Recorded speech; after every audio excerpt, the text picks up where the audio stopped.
Perfect. Perfect.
Perfect.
What is going on, everybody? How are we doing this evening? I cannot wait to dig into some film with you guys. It is All-22uesday. We are feeling great, and it's time to talk about some offensive design as we really dive deep into this Vikings-Giants upset that, look, Bears fans, y'all can say that you saw this one coming, but this was a fun game top to bottom. As far as what the Bears fans were watching for, I think it was great because you had Daboll on one side, you had a divisional opponent on the other. It got to still feel personal. For Giants fans, this had to feel like some serious comeuppance as the last couple... Look, it's not like the season's been hard, especially given the hot start, but things cooled off a little bit. It was nice to see Big Blue with a big upset. For Vikings fans, it's got to be a real kick where it hurts, but you'll pick yourself up. At least that's the hope. But from an offensive design perspective, I would hope that this starts some cool conversations, and not like at least within Bears fandom, about what Luke Getsy can do in his passing game to better things on the whole. I think that there's a lot of fun design work in here. I need to actually, we'll be live watching the Kevin O'Connell portion together as we see what it is that he came up with in terms of the Vikings offense, but I'm the overwhelming majority of the way through the the Giants offense. So we've at least got that one down. Khalid, how you doing? I'm doing all right. How about you? Let me get some kind of tweet out here just to make sure that everybody on Twitter is aware. If you aren't aware, you can follow me over at Robert K. Schmitz. If you're enjoying the stream, make sure that you like it. If you'd like All-22 breakdowns, I'm a channel for sure to follow. And we will dive right into it shortly.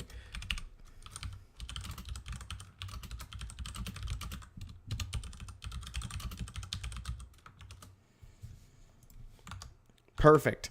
How you guys doing? Let's see. As if the Rogue fans weren't bad enough. Now all I see is if only we hired Daboll. Yeah, I mean Drex. That's definitely its own problem, right? That plenty of people aren't going to be happy no matter who you hire. Which, I mean, hey, can we, Drex? Let's be really honest with each other, right? If the Bears come out looking largely on offense like they did this year, I tend to think a lot of us are going to be disappointed. Drex, if you're like me, there are a lot of pieces of both this offense and defense that you've mentally filed away into, well, they were tanking. So who's to say it's going to be so bad next year, right? And I mean, I do it all the time. Just know you're not the only one if you do that.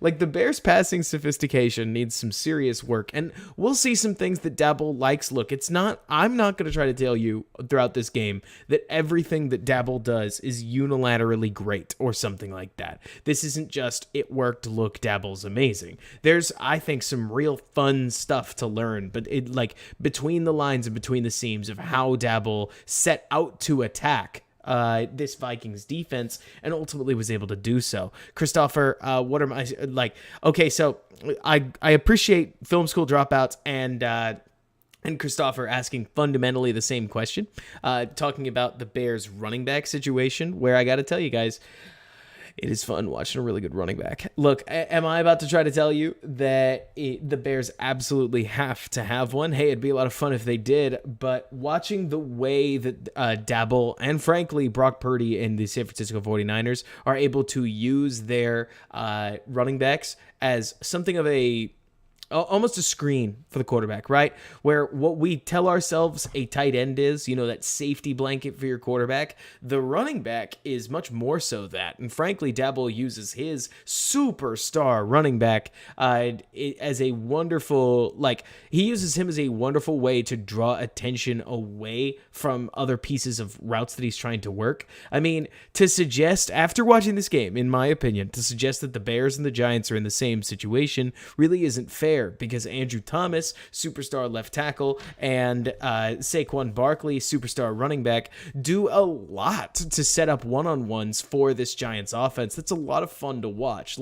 From a schematic standpoint, you guys know how much I love talking about football, watching All-22 with you guys. There really is a lot we can pull from the way that Daboll runs his offense on just how to make poor wide receivers work. And I'll tell you guys, there's a lot to this game that, especially during the middle portion, it's not going to make the wide receivers look that much better. It's just going to make the offense look a little different, and you're going to see a little bit more done to help them, but we will get into that. So we get to talk about option routes. We get to talk about how to attack cover 3. We get to talk about what a good running back can do for you and a bunch of other things. So let's go ahead and dive in. We're going to experiment this week, by the way, just one more precursor with actually, and not to say that we don't review the film other times, but it's very, very easy to see me get bogged down in talking about something else. So this time, we're going to stick to the film a little bit, and we're going to really legitimately see if we can get out by like 11:30.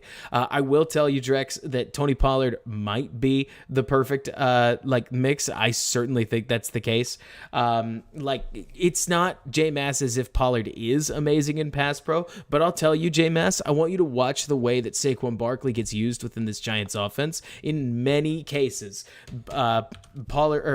Barkley doesn't have to pass block, and by sending him out on a route one way or another, you're able to take a man out of coverage. And so while that doesn't theoretically help you with the pass pro set, let's say that they're rushing 5, it does theoretically help you potentially hit a tight end over the middle to alleviate the pressure in a different way, right, J-Mass? After all, the goal is to create as good an offensive play as possible, not always to block all of the rushers. If you can get the ball to an open man and make that rusher irrelevant, it's same but different, right? There are multiple ways to offensively make things work, and I think the Giants deploy a lot of them. I do want to give some flowers to Daniel Jones, who I think is admirable. If anything, Daniel Jones is going to make you realize what Brian Daboll could have done with Justin Fields. I hate to be that guy, but if you are a Bears fan watching this, as I'm sure most are,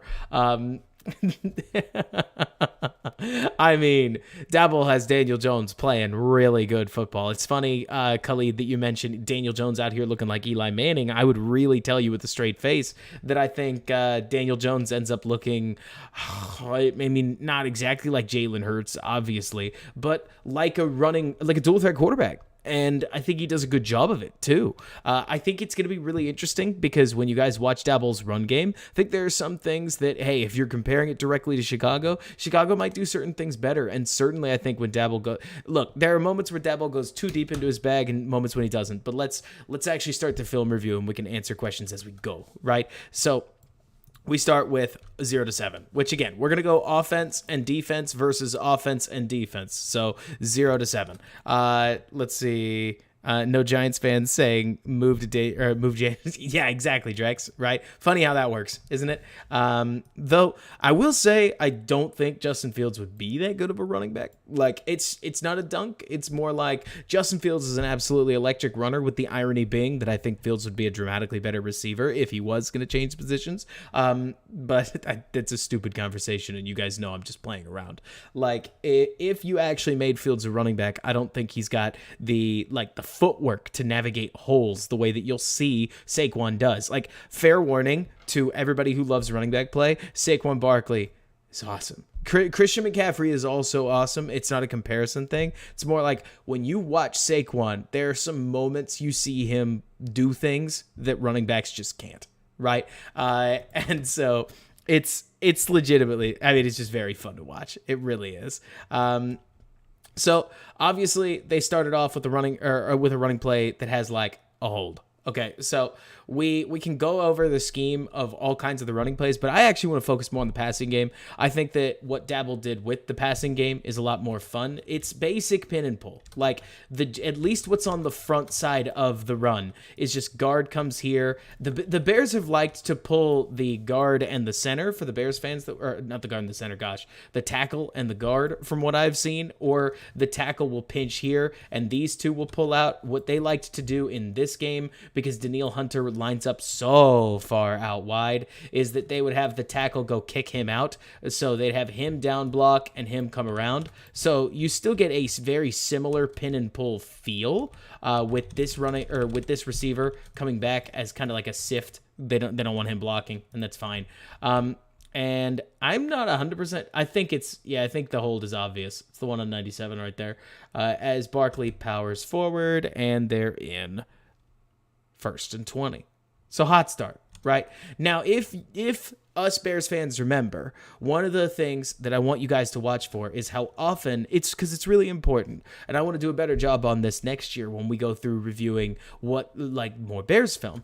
The Vikings really love cover 3. We've talked about it before on the channel, but what they would do is they will line you up 2 safeties right here, and then one of them will buzz underneath, and the corners will play cover 3, and one of them will ride back up on the top, right? And that's not the case all the time. Like, it's not always Harrison Smith that comes up, but they really, really like to sit too high and then threaten that they're going to play quarters, but then one of them doesn't. Now, that's not always the case. It's not that simple, but just think to yourself as you watch that they are waiting for the Vikings to do that thing that we talked about with Fields, where they either play a lot of cover 6, where they'll have one guy, maybe it's Shelley in this case, and they'll play cover 2 to this side, C2, and cover 4 over here. Remember, 4 plus 2 equals 6. Corny, but that is football math for you.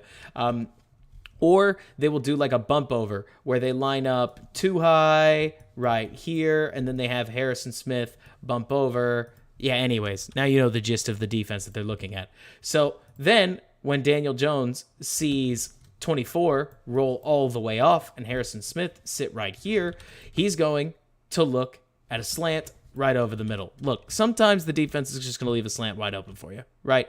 Nothing too complicated about it, especially since what Danny's really looking at is he's got a dig and a slant underneath it. So super basic, go where 39 doesn't go. If you watch it one more time, it's just a conflict defender read. It's Daniel Jones' first pass of the game. It's built to be easy, but I also want to make sure that we see this. What really sets it up is that since they've got Barkley in the slot and they motion him over, you're going to pull the linebacker that should be playing in that spot well out of his area. Watch the way Kendricks reacts to Saquon Barkley. That's really key, and I want you to watch that all game long. That basically the Giants here are able to force the Vikings to cover with 6 because they utilize Barkley as a clear out player. And obviously, if they don't honor Barkley, that's one of the most dangerous players in the NFL with a potential one on none if you give him too much room. But if you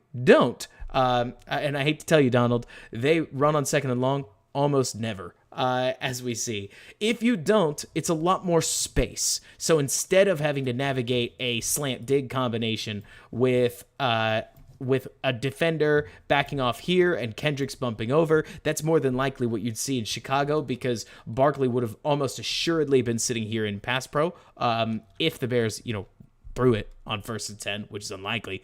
But because they've pulled the middle linebacker Kendricks, who's a very good linebacker, out of his spot, it makes a slant wide open, and suddenly 1st and 20 is 2nd and 8. Not so bad, right?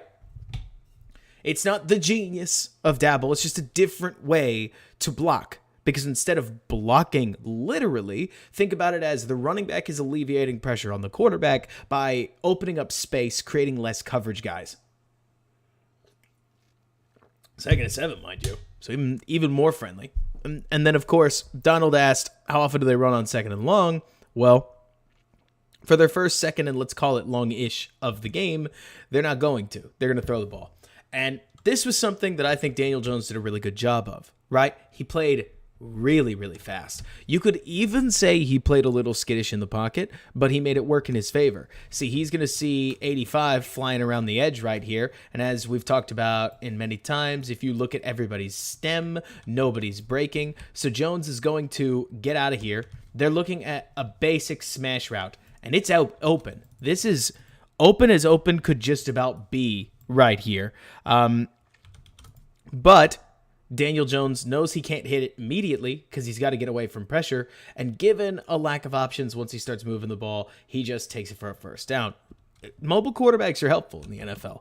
Don't let anybody tell you that a dual threat quarterback can't be effective, and Daniel Jones does a really good job of showing that, especially in this first drive. It cools off later, but in this first drive, if he didn't like the read, he'd just get outside the pocket, make whatever play he could with his feet, and he made it work for him. Fields was able to do a lot of the same when he was playing the Vikings, so don't hear it too much as a direct comparison. Remember, we're as much just breaking down scheme and looking at general ideas within the offense as anything else. So, 1st and 10. And the Vikings, one thing I certainly think is interesting about the way the Vikings like to run their defense is that they'll show cover 3 all the time, and you really just have to watch the safeties for which one's going to stay up and which one's going to go where. Like, here, it's play action. It's clear cover 3, right? Because you've got him biting over here, him bailing back, and a major deep threat safety. If you follow my Twitter, you've already seen this. Let's see here. Yeah, this is just a post-dig combo. I'm actually very surprised that the Bears didn't use this more, because it's just like, if you went to the supermarket and you bought a cover 3 beater, this is this is about as standard as it gets, where you're going to see it puts a lot of like leverage strain on this outside cover corner. That's actually Duke Shelley, former Chicago Bear. And as long as the pocket holds, which in this case it does, you get a receiver with, check out that separation. It's as good as it gets, right? He doesn't even, I think it's Slayton. He doesn't even have to run a particularly tough route. AJM, wait, I got you. And Daniel Jones throws a strike. You're going to see that the post route puts the safety in serious conflict where he can't bite down on the dig because that post route's going to eat him up, and Patrick Peterson has to roll back with it. So, wide open. Yeah, no kidding, right, Drex? Though, serious kudos to Daniel. Like, now let's take a look at Daniel Jones, who, from a pocket management standpoint, hits the back of his drop and immediately in his peripheral understands, I think Evan Neal may be getting beat. So he takes a good couple steps forward, and suddenly something that could have been a pressure is well away from the quarterback, and the throw is nice and easy. Slayton with a first down. I love this kind of stuff. I mean, yes, you've got to have a line that's able to hold a little bit, especially the interior of the Giants does quite a good job. Evan, how you doing? But this is as easy gets. I mean, to use a couple names, Dante Pettis, Nasimba Webster, it doesn't take Justin Jefferson to get open on a dig route over the middle against cover 3. So let's see what the Giants keep doing from there. This is a pattern that you will see a lot, and I really want you to pay attention to it because the Giants are hunting for something, and you'll get to see whether or not they get it. Evan, if you asked me, there's a reason that I wanted to see Brian Daboll in Chicago, but I don't say that as some kind of Flus hater. Flus is the coach. You can win with a defensive coach. He's certainly got his own ways of doing things. Oh, to date my daughter, probably Eberflus if I had to choose, because I mean, what are you going to do with a wild gun, right? Though Daboll may be more interesting dinner conversations, and I may end up having more in common with him. It's hard to tell. But so what I want you to notice is that the Bears have in, why did I say the Bears? The Giants have in mind that they want to try to catch the Vikings in quarters, right? Eventually, with this too high setup, they think that the Vikings are going to drop into quarters. So you're actually going to see this a couple times until they get it, that they're going to have the running back swing out, and then they're going to have both of these guys just run small posts. They're not quite posts, they're like seam posts, because a harder post would break off, say, there or something like that. But a seam post is going to edge further upfield. And remember, quarters is as simple as all four major defensive backs dropping back and each of them covering a primary file of the field, PHIAL file. So the idea with a quarters beater is to create a one-on-one somewhere that your guy's able to win and basically take advantage of flat feet. But again, we see that The running back swing out does a lot to move a linebacker out of the way. Daniel Jones takes a look at the seam right here. He doesn't like it. So what does he do? He steps through traffic. He looks downfield. He doesn't like anything. And he's just going to run right around Patrick Peterson for a 13-yard gain. I mean, when I tell you it's like watching, when I tell you it's like watching Justin Fields in a Daboll offense, it kind of is. I mean, here it feels to me at least like Danny's been trying to make the best play he can. It's not a bad read by any stretch of the imagination, but it's certainly pretty new school, because could he have stayed in the pocket for longer? Sure, but you don't get a demerit in football by breaking the pocket and getting a first down. Like, that's not going to bother anybody. And kudos, if anything, to Daboll for instilling in Daniel Jones. You're going to hear that verbal slip a lot. I'm sorry. That if you can play quickly and make something happen, do it. Danny looks downfield, sees that most things are covered, because you can see he's sitting on the seam. Like, he's sitting on the seam, takes a look at the over coming over the middle, because it looks like they've got drive on like the back end of this. So this is a drive concept at its core. And he suddenly realizes that the entire defense is moving this way. And that means with a massive hole here to run out of, just go and make something happen. After all, he's pretty fast. And so, sweet, stiff arm. Patrick Peterson may or may not remember that one. And you got a first down. Keep on chugging, right? Ball in the 28, 1st and 10. If you know what play this is, just get ready, because, oh man, right? Quick flick out. Saquon Barkley slips through and hits the Jets. I really want everybody to soak this in slow motion. Like, look, you'll see it on the other side especially. And check out the design, by the way. Remember when we talked last week about that Velas screen? This is the inverse of it, where the Giants are pulling a wide receiver over the whole offensive line. Or not the whole offensive line. The offensive line actually comes out this way. But the quick flick back against the grain. You get another example of the Giants' definition of pin and pull, as you're going to get a receiver and the guard out here with the center out front. And then, like you're saying, John, by the time Saquon touches the ball, I mean, he hits the lane. And what's even crazier, when we go to the other angle, I want you to watch just how well Saquon sets up what should be a one-on-one right here. But he's going to set up number 76's block so that he can, just get to his space. And then Saquon turns into a mouse and gets through a doorway that should not be there. And by the time he's even, he is flat out leaving. Has to start slowing himself down right there. I mean, really check this out. It's not the run design. This is, in my opinion, the run design is neat, but this is the difference between Saquon Barkley and other running backs. I mean, look at how quickly he pivots. Everything about this body looks like it's going this way, doesn't it? From this point, even. Like 79, if anything, almost looks like he's taking himself out of the play. But then Barkley just cuts, flicks right on in, and he's gone, right? Yeah. Oh man, the Kenny Galladay is hilarious. It's much later in the game, but you're right. Damo, I don't know if Kyrus Tonga could have tracked him down if he wanted to. I really don't. I don't know if Kyrus has the juice to catch Saquon Barkley, but it's 7-7. Look, what I will say is the more film that I am watching, and I can't believe I'm saying this because I have been you can get a good running back like Khalil Herbert in the 6th round guy for quite some time now, and I think all of you know that. Some teams with some really sweet running backs are using them in some really sweet ways, and oh man, like it is fun to watch. And the funny part is, John, is that the Giants don't do that at all. Like they don't do, from here on out, Barkley runs no more. No, you're right. Yeah. They pretty much pivot away from him. And not that they should do anything else. I think they actually did quite a fine job of coordinating this.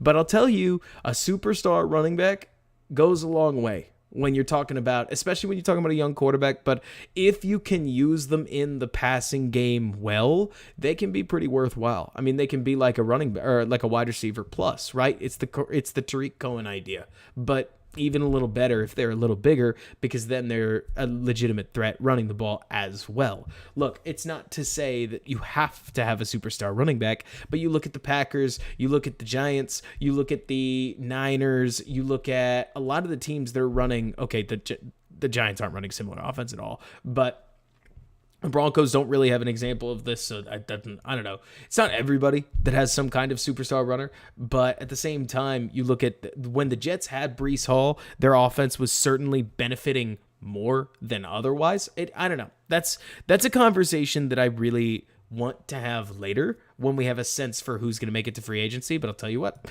Tony Pollard looked awfully good yesterday, didn't he? Like,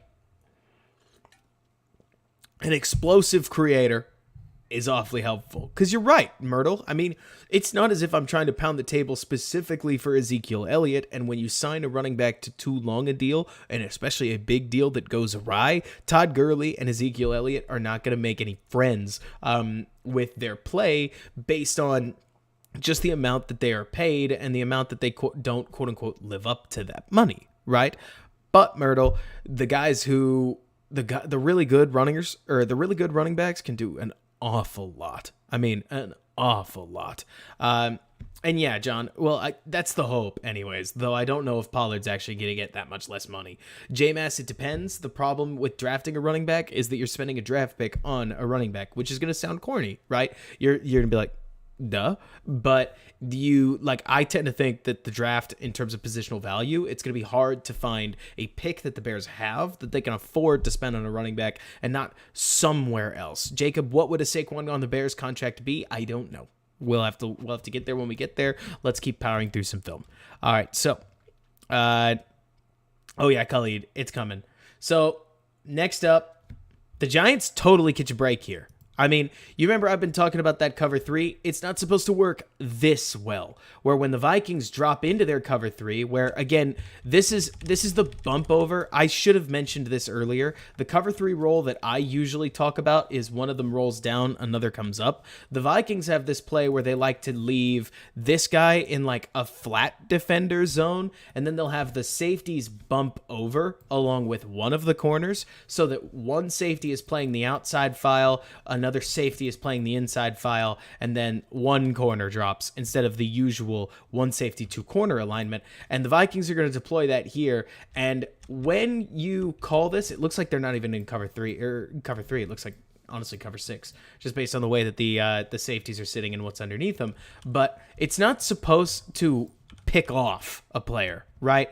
Like, you're hoping to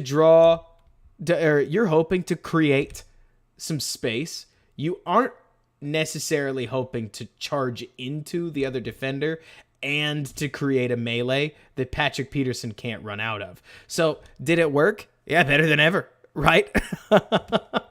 Like, it's that basic post dig again, you know?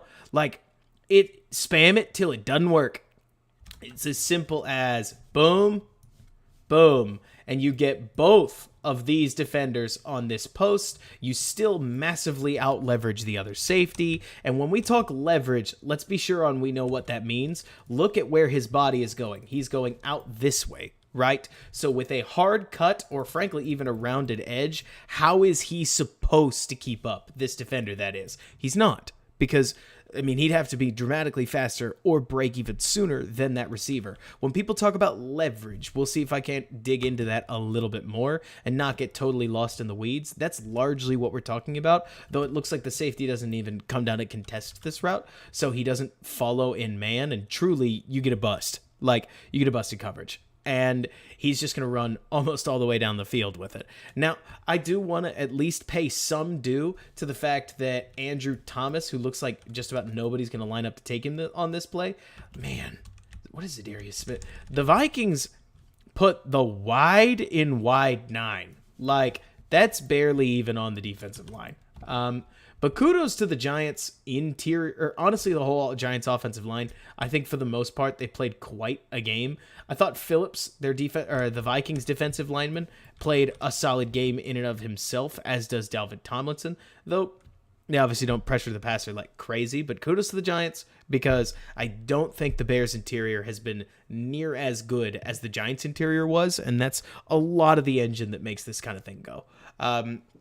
You do have to have passable offensive line play. Do you have to be perfect on every play? No, but you have to have passable offensive line play. Let's see here. So this is as simple as it gets, right? You're going to get Barkley wheeling, or like Barkley with a swing route out here. I think you get, no, I drew that wrong. Swing route, post, wheel. Post wheel is a quarters beater. So think C4 beater. Because ideally the post pulls him out of position and the wheel backfills it. And then on the other side, you get drive, which looks like that. In this case, I'm not 100% sure. Oh, that's what's going on. So Daniel Jones watches the outside corner, and once you see them switch right here, this is off. Or at the very least, you're probably not going to beat them because remember, Daniel Jones, not that he would tell his teammates this, knows that his receivers are not Justin Jefferson. Let's just put it that way. So then he's going to immediately pivot inside. I think his eyes are actually going to snap to Eric Kendricks because the moment that he looks in, you'll see he notices Eric Kendricks way out of position, and because of that, you've got to think that this guy driving over the middle is going to win. And kudos to Danny. Like, Jones is just taking whatever play is in front of him. It's first down, right? Does he need to wait for the post? Could he, theoretically? Does he need to? No. And so he basically just checks it down.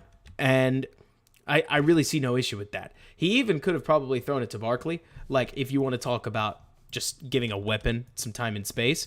But I have no issue with his eyes coming down, and he quickly distributes the ball into positive positioning so that they pick up some yards rather than none, and he doesn't work himself into a jam. Jones does a good job throughout this game of getting the ball out, and I really do think that that's a spot that maybe not Justin Fields could learn from, but it's good quarterback play to see visually from a guy who, I don't know if he's ever really had an issue holding on to the ball, but just getting a baseline for what quarterback play looks like, because suffice to say that while I do think, Khalid, the Giants have put themselves in position where they need to sign, or whether they're going to re-sign Jones one way or another, I don't think that Jones is an MVP quarterback, let's say. Frankly, I don't know. I don't even think he's like necessarily top 5, but that doesn't mean he sucks either. I mean, you guys know me. I'm like the giver when it comes to quarterbacks. Like, for the most part, I like to think I'm really nice to quarterbacks, but that's just my 2 cents. Perfect. Yeah, he's no Brock Pot. I love this design. Check out this design just at the core level. Like, this is old school trap runner. You're going to see this guard come across to pick up Phillips. I want you to watch 65. He's going to drop into a pass set to freeze Phillips before hopping out. Phillips is going to get completely lost because he's going to see Andrew Thomas rocket off to take the secondary linebacker, and you're just going to end up with block, running file, and then Barkley is just going to put poor old Harrison Smith in the spin cycle. Oh, of course, MJ. Family's doing all right. Baby's asleep. Wife's in a movie. It's great. Look at this. Woo! Can you set it up any better than that? Look at the footwork Barkley's able to put out here. We're going just about frame by frame. Pop, pop, pop. Plant, spin, and it's clean too. Like, does it get any purer than that? Whew, that is nice running. I know you're not paying $16 million just so that you can see the occasional circle button, so to speak, but man, you put one of those on tape and it puts everybody on notice. Myrtle, I would say that Evan Neal, look, to put it kindly, he's looked like a rookie, right? But is that always a bad thing? Frankly, is that to be anything other than expected in some of these cases? I don't think so. I think, Myrtle, that, look, I hate the term microwave society because I think it's used in all the worst ways all the time. But I will tell you that I think that we are starting to expect way too much of rookies again. And while I get it, Evan Neal was awfully highly drafted and Tristan Wirfs had a killer rookie season. That doesn't mean that every corner has to come out looking like Sauce Gardner. It doesn't mean that every receiver has to come out looking like Jamar Chase. Like, he's a rook. Let's check up on him in 2 more years. But yeah, it's definitely not the best play, right? So then taking a look. So remember how I've been talking about how they, the Giants want to work this seam, and they've now tried it a couple times, as I think you guys have seen. They get it here, where a quick motion in confuses the Vikings. And I mean, I think this is a coverage bust. It's hard to tell what the Vikings actually called. And if you know, let me know, because I don't think, this looks like 2 to this side, cover 2. But on this side, it just seems like they kind of get lost. Like, I don't know if this is quarters. I don't know if somebody just played it wrong. But Peterson gets massively out-leveraged. Jones sees it, throws a strike, 14-7. I think it's 14-7 anyways. 14 points, right? As easy as you're going to get. So, kudos to the Giants. They knew that they could get a gainer out of a specific look. They were like, we've got to hit the seam route to this side against Patrick Peterson. And because of that, they end up creating a big play off of scouting where they don't go back to it, right? Yes, we talked earlier about spam it till it works, but they don't go back to that specific look, though it looks to me like they were hunting it to begin the game. Now, here, I hope you're ready. This is that big, swanky 20-play drive in all of its glory. John, let me see what you said. You mentioned people are bad at setting expectations at a level where they have to wait a year or two to see the production that we crave. Let me see. Let's see. Yeah, I think that's the case. At least I think so, John, where expectations are probably the worst part of the draft just because you end up with people who are like, oh, Cole Kmet's drafted in the 2nd round. He's a top 50 pick. He's going to have 1,000 yards. And I don't know if you know this, Tony Gonzalez only had 1,000 yards 4 times in his career. 1,000-yard catching tight ends are just not common. Sir Lord, you mentioned somebody saying the Vikings missing their coverage assignments at an alarming rate. That wouldn't surprise me. In that case, it looks like they just kind of get mixed up. People make mistakes, and I get that. We talked about it in the Bears, or all throughout the Bears season. But kudos to the Giants for using motion that, look, did the Giants plan to confuse the Vikings? No, but it certainly helped to them that it worked out. That drive was particularly poor defense, if you ask me. I love the fact that the Giants are still using major pieces of the vertical spread. And, oh, man. Okay, so I know this is a 3-yard gain, but is this not the sweetest 3-yard gain you're just about ever going to see? Here you've got an out. You've got what looks like it's a post. So it's not post wheel, but it's similar, right? And Daniel Jones is going to take a look out there. I think every once in a while, Jones saw a flash of color, so to speak. That's a football term I hear all the time for pass rush, right? And so I think he sees it, and I don't want to say he panics, but no, I think he just sees the safety in the middle and knows that this post route isn't actually going to be there. Just looking at it again, here, you can see what I saw. If you watch Jones's head, it looks like he takes the snap, he looks out, he sees this, and somebody backing up over the top of his route, and thinks to himself, yeah, you know what, let's just kick it to Barkley. Never a bad decision. And Barkley, footwork, pop, pop, pop, pop. And had the hurdle been any better, he gains even more. It's crazy to me that 58 should have the runner dead to rights. I mean, I love David Montgomery. I don't know. Well, David Montgomery probably breaks the tackle now that I think about it. Herbert probably doesn't. But I mean, Barkley literally puts the guy on the ground and steps out of bounds. Maybe not poor footwork, but whew. I'm only going to lather a player up if I really think they deserve it. And I mean, watching Barkley, what's called foot frequency, right? So it's a term I like a lot. It is basically how many steps can somebody take really quickly, because the more you can take these steps, the more, even while in balance, you can change direction. And you basically become, look, I don't want to say untackleable, but close. And Eric, exactly, right? Look at the Gordon and Brisker expectations. I mean, people were thinking all-pro, right?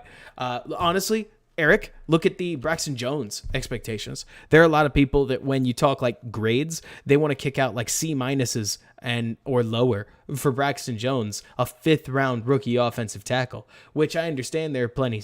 Like, I'm not trying to give Braxton Jones an A+++ just because he's a 5th rounder, but we are talking about a rookie, and he came in, he started all 17 games. He looked definitely not like the worst offensive lineman, which is more than you could say for, I think, most 5th round rookie tackles, certainly left tackles. I don't know. Expectations really are, I don't want to use the word painful, but they might be one of the worst parts of just talking through teams in the offseason, because it's one thing to say the Bears are going to get better, but there were a lot of voices just calling it out, I guess. There were a lot of voices that were telling real Bears fans that the Bears were going to be no worse than 10-7. No worse than 10-7. And I know I didn't do a ton of like predicting. I didn't think anybody wanted my predictions because I was like 5-12. Sounds about right. But those same names are going to see whatever the Bears bring in, and they're probably going to predict that the Bears go 13-3. And we aren't the Eagles. Like, I love it. Like, I love the excitement. But we're definitely not the Eagles. We're not the Chiefs. We're not the Bills. We're not one of these multi-year seasoned powerhouse teams. We should be hoping for a Lions-Jags season. Like, that's the aim. That's the things went well result, right? Because it's not that the Bears won't improve in a hurry.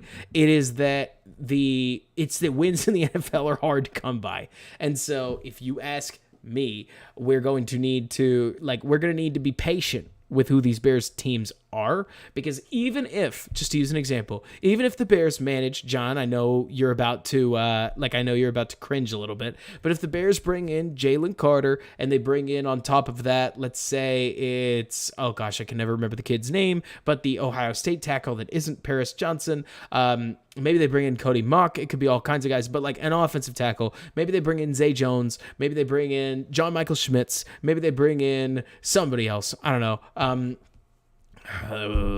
Let me think of a decent player.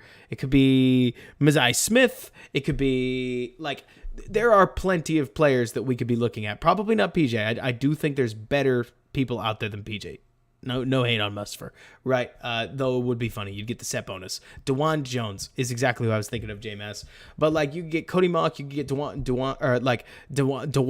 Jones. Like, there's a lot of stuff. And so then if you got all those players plus more, you'd still have a rookie center, you'd have a rookie right tackle, you might have a rookie receiver, and you'd have a rookie potential superstar 3-tech.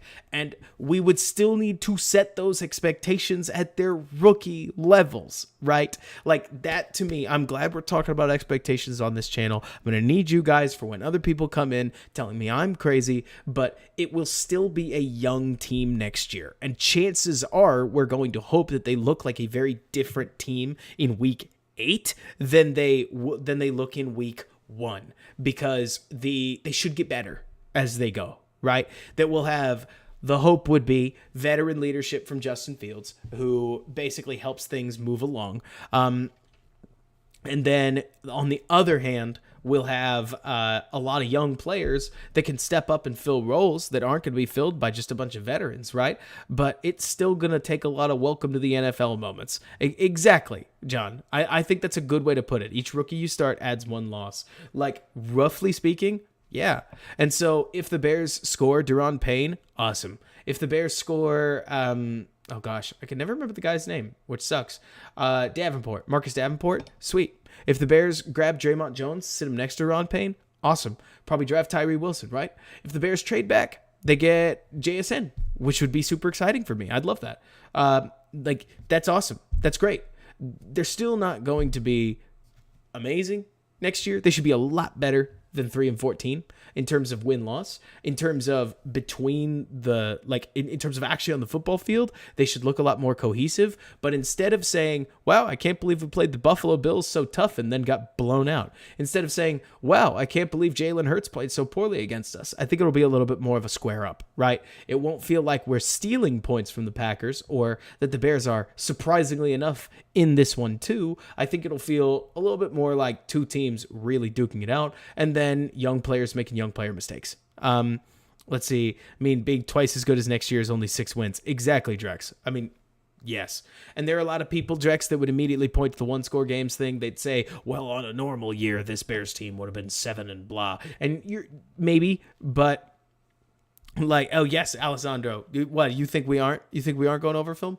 Of course we are. Throughout the playoffs, we will keep it to once a week. I certainly hope. But so, like, there should be something fun to cover every single time.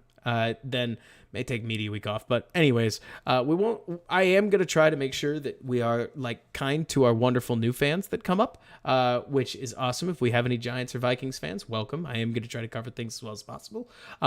Though, really, the only bright spot to me on this Vikings team was Danielle Hunter, number 99.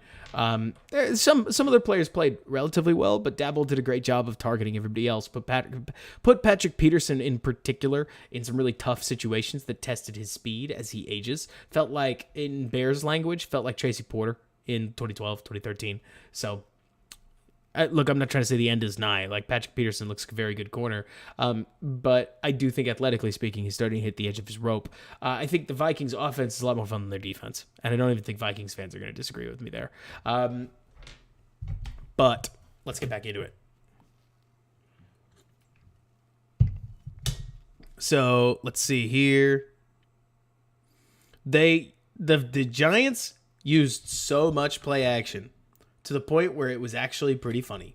Now, you want to talk about the difference in expectations, which I think is hilarious. Like, can Daniel Jones hit this with a superstar level layered throw? Maybe. Can Daniel Jones hit this check down? I mean, I don't see why he couldn't, right? It's second down. Is this open? It's not. But Daniel Jones is going to take a look down here and a look back here. He's going to say, I don't really feel comfortable with either of those. And he's going to check it down to Barkley, and the pass gets knocked away because he's just not there. Or, like, it's just not there. Now, the scheme does a ton to help Jones out, because in Jones's case, I think it is this simple. When Jones feels pressure, it's not that he panics, but if this game made you a small scale fan of the Giants, do be careful, because Daniel Jones does not look to me like he stays extremely calm under pressure. Relatively calm under pressure, sure, but Justin Fields was downright brave in the face of pressure. Just understanding, I'm talking to a lot of Bears fans. Justin Fields, we critiqued his pressure play a lot, and in comparison, Daniel Jones, whenever he saw pressure, looked to check it down and get out of the pocket immediately, which, hey, it worked for him, right? Will this happen against the Eagles? I sure don't know, because boy, oh boy, do the Eagles have some serious pass rushers. I mean, I don't want to remember what Hassan Reddick did to them, but they're able to pick up the third down off of a first, they're able to pick up the first down on a throw to Hodges, and they use a route that I want us to pay attention to, because it's an alternate form of the curl route. Yes, the curl route. Hit me with that curl emoji and a like, but it looks basically like this. Whereas a normal curl would literally round the top, this one, it's like they get to the top of the stem and then they back out. So they open their hips this way, right? Like, boom. And then they open. I'm trying hard. It's like they open to the inside. Watch it here. Where you'll see this inside leverage means that this receiver is going to open his hips and he's wide open, right? And yeah, I agree with you, Drex. Like, I mean, look, Drex, I am not the channel who is going to try and make the case. I will try to make the case that Justin Fields hasn't gotten a fair shake and that he's got a lot of talent. But if I can be honest with you, Drex, the most controversial thing I could say on this channel is that I can't tell you earnestly that I think Justin Fields is a franchise quarterback, because I don't think we know yet. I mean, I think that's the argument, right?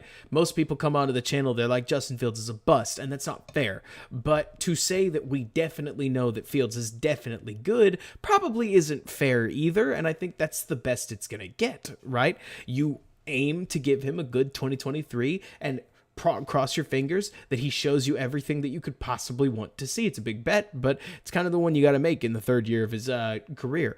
That said, Drex, we do an awful lot of scraping for every quarterback mistake that a lot of quarterbacks in the playoffs just didn't have to deal with. Brock Purdy, in my opinion, now granted I haven't watched the All-22, but just based on the broadcast, did not look fabulous, but his team sure did. I think Brady looked a little all over the place, though a really good defensive line will do that to you. I think Daniel Jones looks good. I mean, Daboll has him playing fast, and that's not to say I think Daniel Jones is no Fields. It's more to say that with the fine-toothed comb that we go through to critique Fields' game, sheesh, you start to think we think he's Jesus. Like, a quarterback can't be that hard. Like, the standard that we've started to levy against him is pretty wild, in my opinion. Now, if you don't follow Bobby Peters, he puts out some great offensive series. And in this one that I was just reading last night, it's funny it comes up, right? This is the 2017 New England Patriots pass game manual, because I like knowing what West Coast offenses do to open things up. It has a section in the introduction there, let's see, they call it the juke route, right? I'll show it right here. But so you can pause this video later and you can read the stuff that he's got on the juke. But the gist is of the juke that it is a three-way option that we don't need to go into. But it reminded me that on most of these option routes, one thing I want you to see, how do I know it's an option route? Because Daniel Jones isn't going to begin to move his arm until the moment the receiver looks back for the ball. That's core to these. And I'd never thought about that detail until Bobby pointed it out. So whether it's the playoffs or whether it's the Bears next season, notice that on this play, I bet you if there's a defender sitting out here, he's allowed to curl over the top. I bet you if there's a defender sitting up here, he can go either way he wants to. But because there's a defender on this side, I think the receiver is optioning out towards the line towards the line to gain. And as soon as he snaps his head back to the quarterback, he's saying, I'm ready for the ball. And the moment he does, Daniel's going to release, snap it to him. He falls forward. First down, right? Option routes are awesome because the main thing you'll notice about where option routes help is it's third down, right? So why would you want to make your third downs hard on your quarterback? Can we agree with that? Like, we want to make third down as easy as possible. An option route, instead of saying, hey, I don't know. I'm just totally making stuff up. This didn't actually end up as so bad a play. Except I'm going to make that a wheel, and we're going to pretend the post route is from him, right?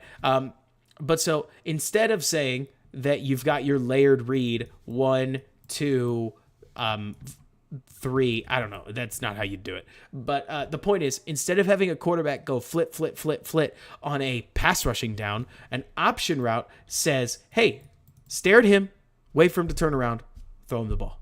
Easy, right? It puts the onus on the receiver to get open instead of putting the onus on the quarterback to be perfect. So Daniel Jones, all he's got to do is just stay cool in the pocket as Danielle Hunter comes in on him. Release the ball when you can, throw a strike, and let your receiver go earn you a first down. And even Hodges can go get you a first down. So it's not to say that Dante Pettis can't. It's more to say that even with receivers that aren't that good, like the Peyton rules, that's the main reason I wanted to look at this Giants film over, say, San Francisco. What can we really learn from Christian McCaffrey looking like a god? Right? What we can learn is that the Giants right now are starting wide receivers 4, 5, and 6 and getting open. They've just learned how to use these option routes, the receivers, so that they can beat leverage and play smart football pretty much no matter what. Now, does that mean that Dante Pettis would definitely get open? Honestly, Peyton rules, who's to say, right? But I get the gist that just about any offense can run a lot of these kinds of plays. And no, it's not like Equanimeous St. Brown is fleet of foot enough to really take advantage of them. But I don't know. Big problem that the Bears would have in this case is, could Claypool do it? Maybe. Could Mooney do it? Definitely. Could Dante Pettis do it? Probably, but he may not catch the ball. I don't think ESB has the athleticism, and Valus definitely can't. So that's the problem, right? is I just don't know if the Bears have the kinds of receivers. Like, I don't know if they like to play this kind of game. And honestly, Drex, the unfortunate truth is that Kenny Golladay hasn't been starting. Like, yes, an $18 million wide receiver that's like wide receiver 5. I mean, I was envisioning Slayton and Higgins as wide receivers 4 and 5. Like, it's not been Golladay, as I understand the way that it's worked in the Giants. Like, there's a reason, as I understand it, Drex, that Golladay took the final game of his second season to catch his first touchdown as a Giant. And if you look, I mean, is he on the field? Let me see. Is 18 Golladay? I think 18 might be. But yes, I am being serious. And don't call me Shirley. Let's see. It looks like on this one, to be honest with you, I'm not 100% certain what Jones is looking at. Like, I really don't know. But it looks to me like they're running an out for Golladay on first down with a little bit of a crossing mesh right here. But I think Jones sees the pressure and just gets out. And then he makes a play with his feet. Now, I can't confirm it, but when I talk about, like, a quarterback that's playing fast, we talked about this with Fields, too. Like, this is the sense I get from Jones. It's not a bad thing. Look at Jones go, right? Dual threat quarterbacks work. I'm just so accustomed to having to critique a quarterback for pretty much any time he makes a play with his legs. I mean, you guys have seen the same arguments I have on Twitter that are like, Fields' play is unsustainable. If you take the rushing out, then, and it's like, well, I'm pretty sure that Jones drops back, he sees number 93 winning, to say the least, and says, so we're going to do something else then, and just charges forward, picks up 15 yards, and keeps himself out of a hit. Sure. Like, you're just not going to learn much about scheme. Though, man, oh man, oh man. Like, you want to talk about a coach that I think really could have made Justin Fields I think if you want to talk about what Daboll would have looked like on the Bears, I think it would have looked like a lot more this, right? Where you've got 3 receivers spread out with another on the line. I think it would have been wide open, spread out football. I think it would have been a little bit more prescription than actually So the Bears run some concepts that, if you ask me, the more I do studying, or like the more I study, the more that I feel like the Bears relied on pure progression reads, pick a side reads, and they're not more complex.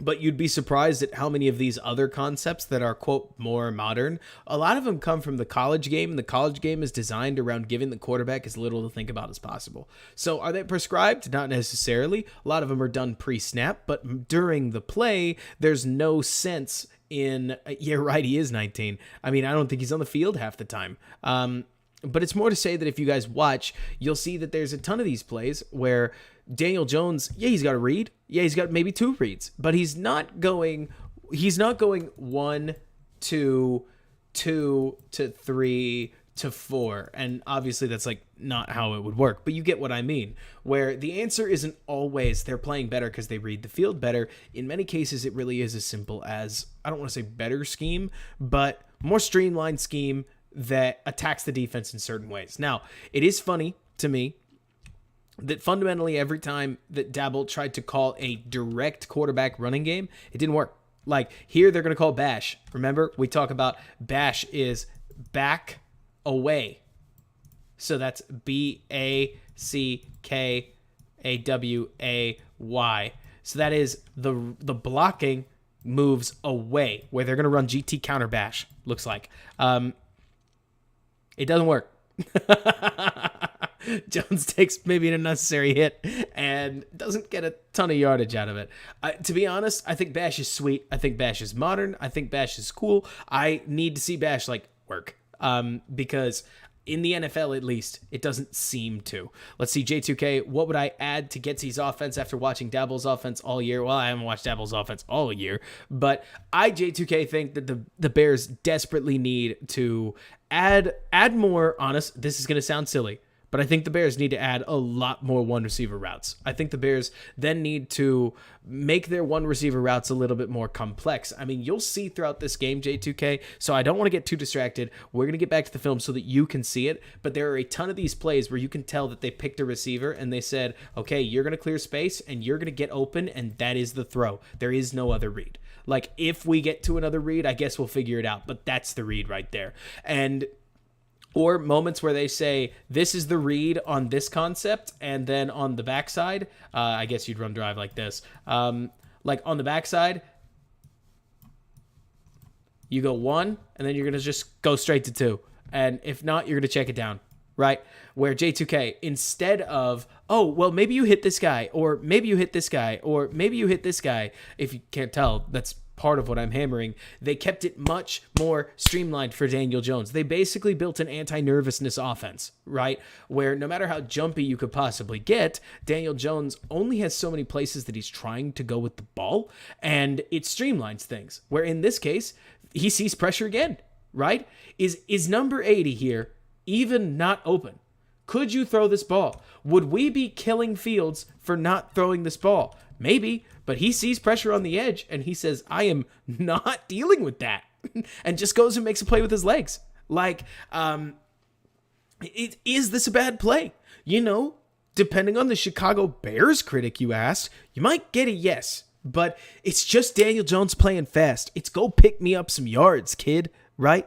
And to me, I actually find it pretty admirable. I think this works. I think dual threat Daniel is a good way to live. I mean, again, will it work against the Eagles? Who's to say? Will it work again? Or like, you may need better receivers. You may not be able to trot out wide receivers 4, 5, 6, and 7 like against the Eagles and succeed with an offensive line that's just not ready yet. Right?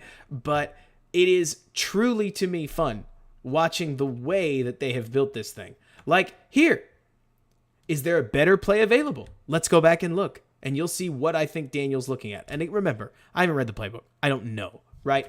This looks to me like it's set up to mimic mesh, but it doesn't quite do what mesh does, where it looks like it is what I've heard called a triangle read before. It's not going to look literally like this, but you'll see, where you're going to get double wheels on the sides, and you're going to ultimately, you know what? I'll just freeze frame it at the point.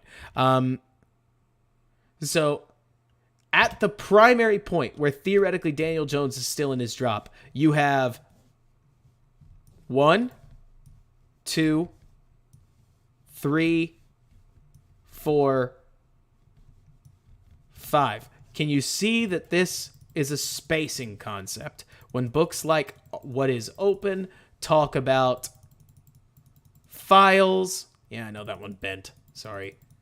This is what they're talking about, where files 1, 2, 3, 4, and 5 all have an offensive player in them, right? Hopefully we can see that. I need to figure out how to hot change my color, and that's an off-season project. Daniel, on the other hand, not only sees and feels pressure from two sides of the ball, but he's going to notice that it looks as if what I think he sees from Jump Street is as simple as, okay, they're both staring at Barkley. All right. And he's ISO'd up, and Eric Kendricks, a very good linebacker, is looking at my guy. Wait, that means that I'm open, huh? And just takes off. Play quick. One way to pick up a third down is just run for it. He does, right? Makes it look easy. Slim Jim. Yeah. I mean, We'll actually give the Vikings their due, though there are a couple of moments that I think are just hilarious, unfortunately. So, like, again, if you wanted to be an ultra critic, could Daniel Jones have theoretically somehow looked back inside and maybe hit the open man? Some people would say, but are we overcomplicating things? Like, are we going to give Daniel Jones more credit because he won the football game instead of continuing to just hammer Fields? Yeah, exactly, Drex. Like, it's... To me, the more film I'm watching, the more that I can't help thinking that, let me see, 18, let's see, where's 18? Oh, here? Yeah, probably. To be honest with you, J2K, he probably is. But Jones sees that he can go get the first down, and he does. here's the way I would see it, J2K. I think that there are a lot of fans on the internet that are trying to make it out as if running the ball is automatically bad. But you got to remember that Daniel Jones at his top speed clocks out at like 21 miles an hour. Now, I can't believe I know that, but you got to remember that run that he had a couple years ago where he like face planted, he clocked one of the fastest runs in football. Like, he's a quick guy. So part of me thinks, J2K, that basically Daniel checks option 1, 2, 3, and then he has to make a decision, right? Once he sees that he can run, he gets to pick one. Either running is 4 or getting back to him is 4, right? And if you check 4 and it's not there, you get sacked and the drive is over, right, J2K? On the other hand, if you roll out right here and this guy bites down like crazy, you throw it to him. So this is a play extension with bonus, right? It's not to say it's the better decision. It's more like J2K when I was younger, like 2019, and just nailing Trubisky for every little thing. I think I used to fault the quarterback all the time. But right here, I see a kid playing quick, and he says, I'm going to run for it, and he gets it. And at the end of the day, we're just looking for the quarterback to make a smart decision with the ball, right? So to me, when you run out of bounds and don't take a hit, right, I don't have a problem with it. Like, ever. If anything, I'll say that's a good use of your skill set. So that's where, again, J2K, I do feel like purism quarterback grading and grading what's actually happening almost conflict to the point where fans are nitpicking something where at the end of the day, if the only reason we can get there is with a clicker, let me put it this way, J2K, does Brady probably work back to that 18? Sure. But at the end of the day, do you score any extra points passing that ball than running it for a first down? Does it make a difference? Does that make sense? Like, I know you already said it makes sense. I know I continued to belabor the point, but I do think that we're beginning to build a mystique that you have to pass the ball to succeed. And I'm not looking for Fields to become like the next Terrell Pryor or like an extreme version of Lamar Jackson, because Lamar's an MVP. Like, we make it out like being Lamar Jackson's a bad thing. Like, do I want Fields to become a running specialist quarterback? Of course I don't. But we make it sound like the bar for being a passer is like Tom Brady. Like, the bar for being a passer is not even Josh Allen. Like, according to our own definition of what Fields has to be as a passer, Josh Allen would not fit. Josh Allen's game against the Dolphins was not great, right? Like, just on the whole. I mean, he turned it over 3 critical times, including basically giving the Dolphins a touchdown that got them back in the game. It's not to say that makes Josh Allen bad. Not at all. It's more to say that we are beginning to hold, I think, some people, namely Fields, to a standard of passing that maybe Mahomes can get to on his best days, maybe like some of the best quarterbacks in the game, but we're acting like he has to look like young Aaron Rodgers and also an electric athlete, or else he's no good at all. And I think that there's better things to do there. It makes sense. Like, so when you say mesh rail, is it then a spot adjustment, Brandon, that both guys sat down? Let me see. Khalid, maybe. And are we seeing better Justin Fields? I mean, I don't know about better Justin. Well, this is definitely Justin Fields in a better environment, I would think. So let me see. I have to go too far back. Brandon, does that mean that both of these guys on the edges, that it would have been mesh, but they didn't mesh because they saw defenders in front of them? Because I agree with you. This looks like it's set up like mesh, but neither guy goes. Like, you get 18 who just sits it down. I guess 18's thinking, why would I go anywhere, right? Like, why run across if I'm wide open? Is that the gist there that 18's thinking? Because I want to know better. Like, is that just an adjustment of I'm wide open, throw me the ball? Because I'd believe it. But I can understand that he sits it down because what should have been that, he's just going to cut off here so he doesn't run his defender into trouble. That makes sense. Okay, so in that case, J2K, theoretically 18 100% would have been the right call, but Daniel Jones is able to work it out. Which, again, I don't have an issue with. and I don't think necessarily anybody should have an issue with. I think, if anything, it's not that standards are too high. Let me put it this way, because Drex, I think you'll agree with this. Like, I think that basically all the extra critique on Fields is a roundabout way of saying he didn't win the game, and therefore I'm mad. Right? Or he didn't throw for 300 yards, and therefore I'm mad. I mean, we've seen a couple plays in this one where somebody was just wide the honk open, and Daniel Jones hits him. They pick up 50 yards. Is Jones playing a bad game? Not at all. Does he not deserve his passing statistics? That's a crazy thought. But at the same time, they throw the ball a lot. And on plays like this, did Daniel do anything crazy? No. Right? This is as simple as go... this is actually a straight up screen. I love this. This is one of my favorite types of screen designs. Not every running back screen has to be a dadgum slip, right? Check this out. Watch the tight end, and you'll see. I think that's a tight end. It might be a receiver.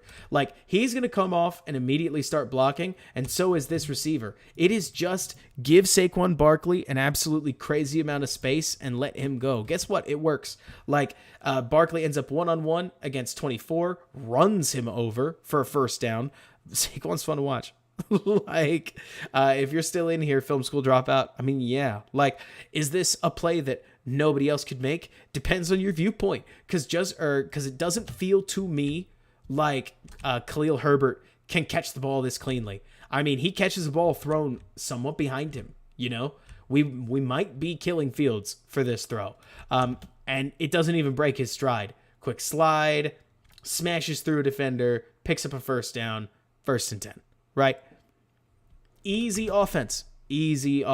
Streamlined, thin. I love this.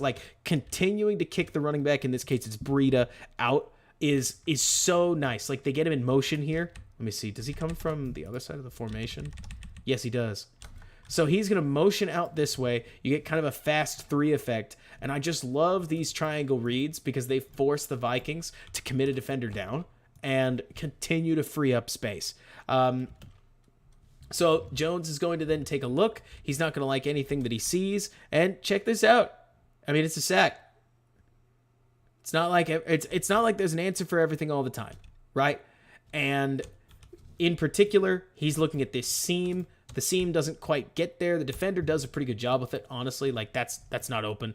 And then the crossers and meshes aren't really there. 58 does a good job handling this. So as Jones slides up in the pocket and does his best he can, honestly, Jones's pocket movement is pretty impressive to me. If you watch the way that he slides around, this is something that I think Justin Fields could really improve on. I mean, truly. If there's one area where I will say Jones is massively outperforming Fields based on this game, that isn't just, and that's not to say one thing or another. Honestly, Daniel Jones is playing a very clean game. I have little but good things to say about him, but his pocket movement feels a lot more natural than Fields' is. But hey, that's part of being isn't he a year 4 starter at this point? Spend a little more time in the league, you'll get polished at a lot of the other things. He negates the loss to 2 yards because, hey, sometimes you're going to take a sack. Not everything's open all the time, and we don't need to play clicker button and always be looking for... There is always a better play. That's what the point of the film room is. But in the holistic approach of a football game, hey, you make a mistake, go get me something back, right? And in this case, let's see if Daniel Jones can get him something back, right? Here he's going to roll out. He's just going to keep the ball, run somebody over, go get you 10 yards, right? Takes a loss of 2, turns it into a 3rd and 2.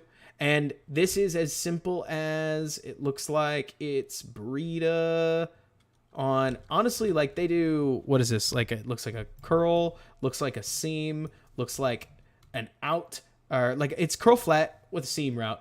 And then Jones feels pressure, rolls out. None of them run a scramble drill that he particularly likes, as it looks like they're in cover, I think that's 2 on this side. Looks like a split field coverage of some kind, probably 6. And so he just keeps the ball, runs somebody over. I mean, doesn't it look like you're watching a Justin Fields game plan? I know it's not, but how funny is it watching this tape where you go, this is oddly familiar, completely different scheme, but parts of the quarterback play are oddly familiar, you know? Somebody was asking earlier about Evan Neal. Let's take a look what happens here. The Vikings, kudos to them, recognized that putting Danielle Hunter up against Andrew Thomas was just a mistake. And so they moved their best defender over against Evan Neal. And, oh, that is sweet. Oh, that is sweet. I'll tell you what, Everson Griffith used to do this all the time as a Viking. Like, that spin move, oh, that is nasty. So Jones gets out of the pocket. Could he force a ball? This is the irony of playing clicker quarterback.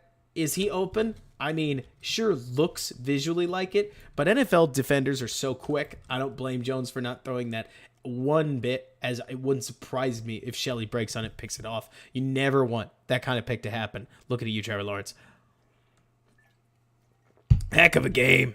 That Jags-Chargers game, by the way. Like, oh, you're crazy, Drex. Like, the main problem is that when you're rolling to your right and you try to feed that ball, you will implicitly say the guys here, if you're rolling right, your throw will likely drift. And so you'll end up a little closer to the defensive back than you want, and they can drive and break on that. That's what they're paid to do. It's why they're in the NFL.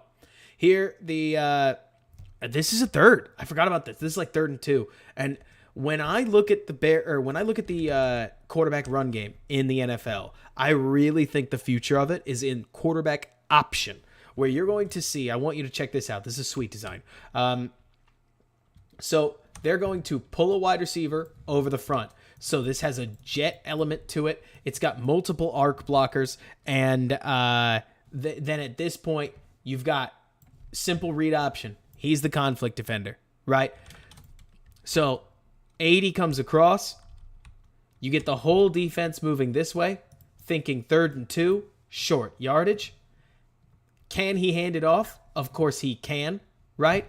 But you're going to see Zadarius Smith, hard commit, try to stop the sift blocker right here. Doesn't pull it off, right? Daniel Jones keeps it. And kudos to Danny as a runner.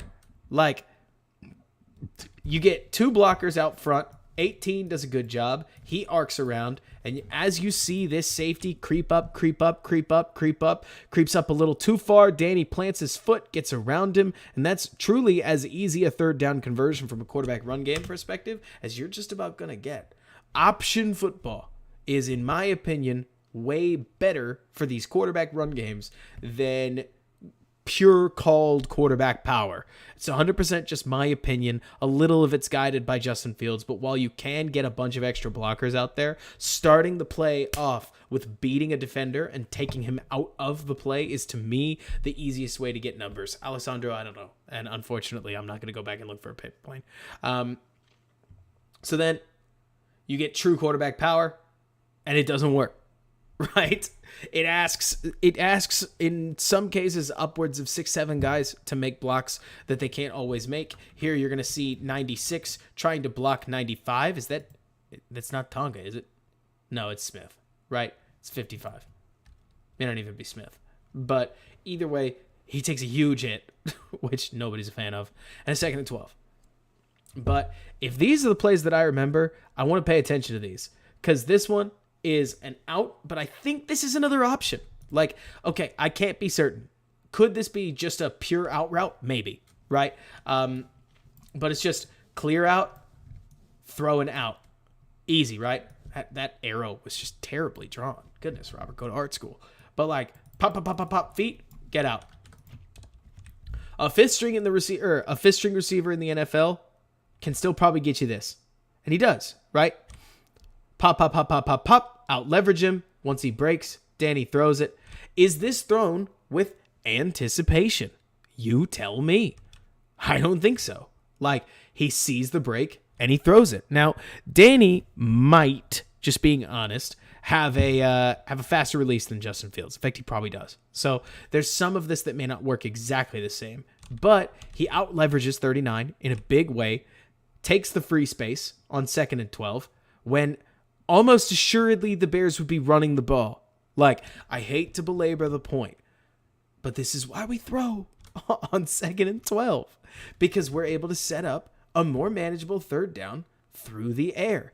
18 does a great job tracking down a ball that gets away from Danny a little bit, if you guys saw it enough times. But kind of feels like Danny gets affected by pressure, at least a little bit. So maybe there's something to be said for that. Man, oh man, oh man. You can see some of the troubles with Evan Neal. Hunter's just mashing him. Look at those arms. Tracks it down. Gets upfield as much as he can. 3rd and 5. And I love this. I think this one is just a go win it for me route, right? Like up this way with a snag.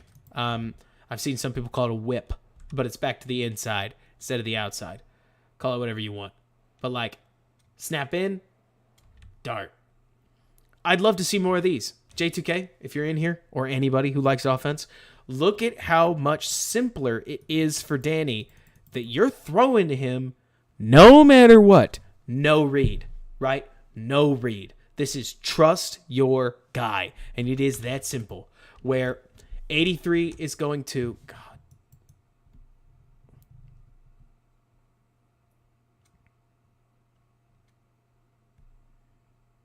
I was able to repair this faster than I expected. He's going to gamble that they're in cover 3, cover 4, basically thinking that the corner is going to expect some kind of an out route, right? And so he's going to stem his release. It looks like a little bit to the right, like that. And then 86, Darius Slayton, is going to go out, get a handout, come back in, and all Danny's got to do is just throw him the ball. It is that simple. And to me, at least, it helps make the quarterback... It helps put the game not entirely on the quarterback's shoulders, right? If the receiver can't get open, the receiver can't get open. If, we're just not going to pin it necessarily on Fields if he can't. Kudos to Danny. This is a ball and a half. I mean, you want to talk about a perfectly thrown football. This thing hits him square in the chest and just about burns a hole through him in the middle of really tight coverage. It is a ball so well thrown, Slayton can't possibly drop it, which I think is awesome, right? Kudos to Danny, because simplifying the play means you get a better throw, even under pressure. Like, if you take a look at the pocket here, it's not perfect for Daniel Jones. It looks like, is that 94? That's Dalvin Tomlinson, potential future Bear, right here, who just bullies 64 and gets a hand right in Jones's face to the point where Jones throws this pretty much falling backwards. But again, burns a hole in Slayton. And you got a first down right on the goal line. And then you get a penalty. Now, we all know how we all feel about penalties. They're rarely good. And in this case, they certainly aren't, right? I think if memory serves, this is quarterback power to the left. No, it's an option, which again, big fan of quarterback option. But 98 comes all the way downhill, looking for the Barkley give. Danny reads it, pulls it, comes across, plows uphill. He's in the end zone. Only problem, can't have two men in motion at the same time. So 80 is going to come across the field. I think this tight end must just read the snap wrong because they both end up moving right here. It's a moment, but a moment's all that matters. That's sweet if it was a paper plane.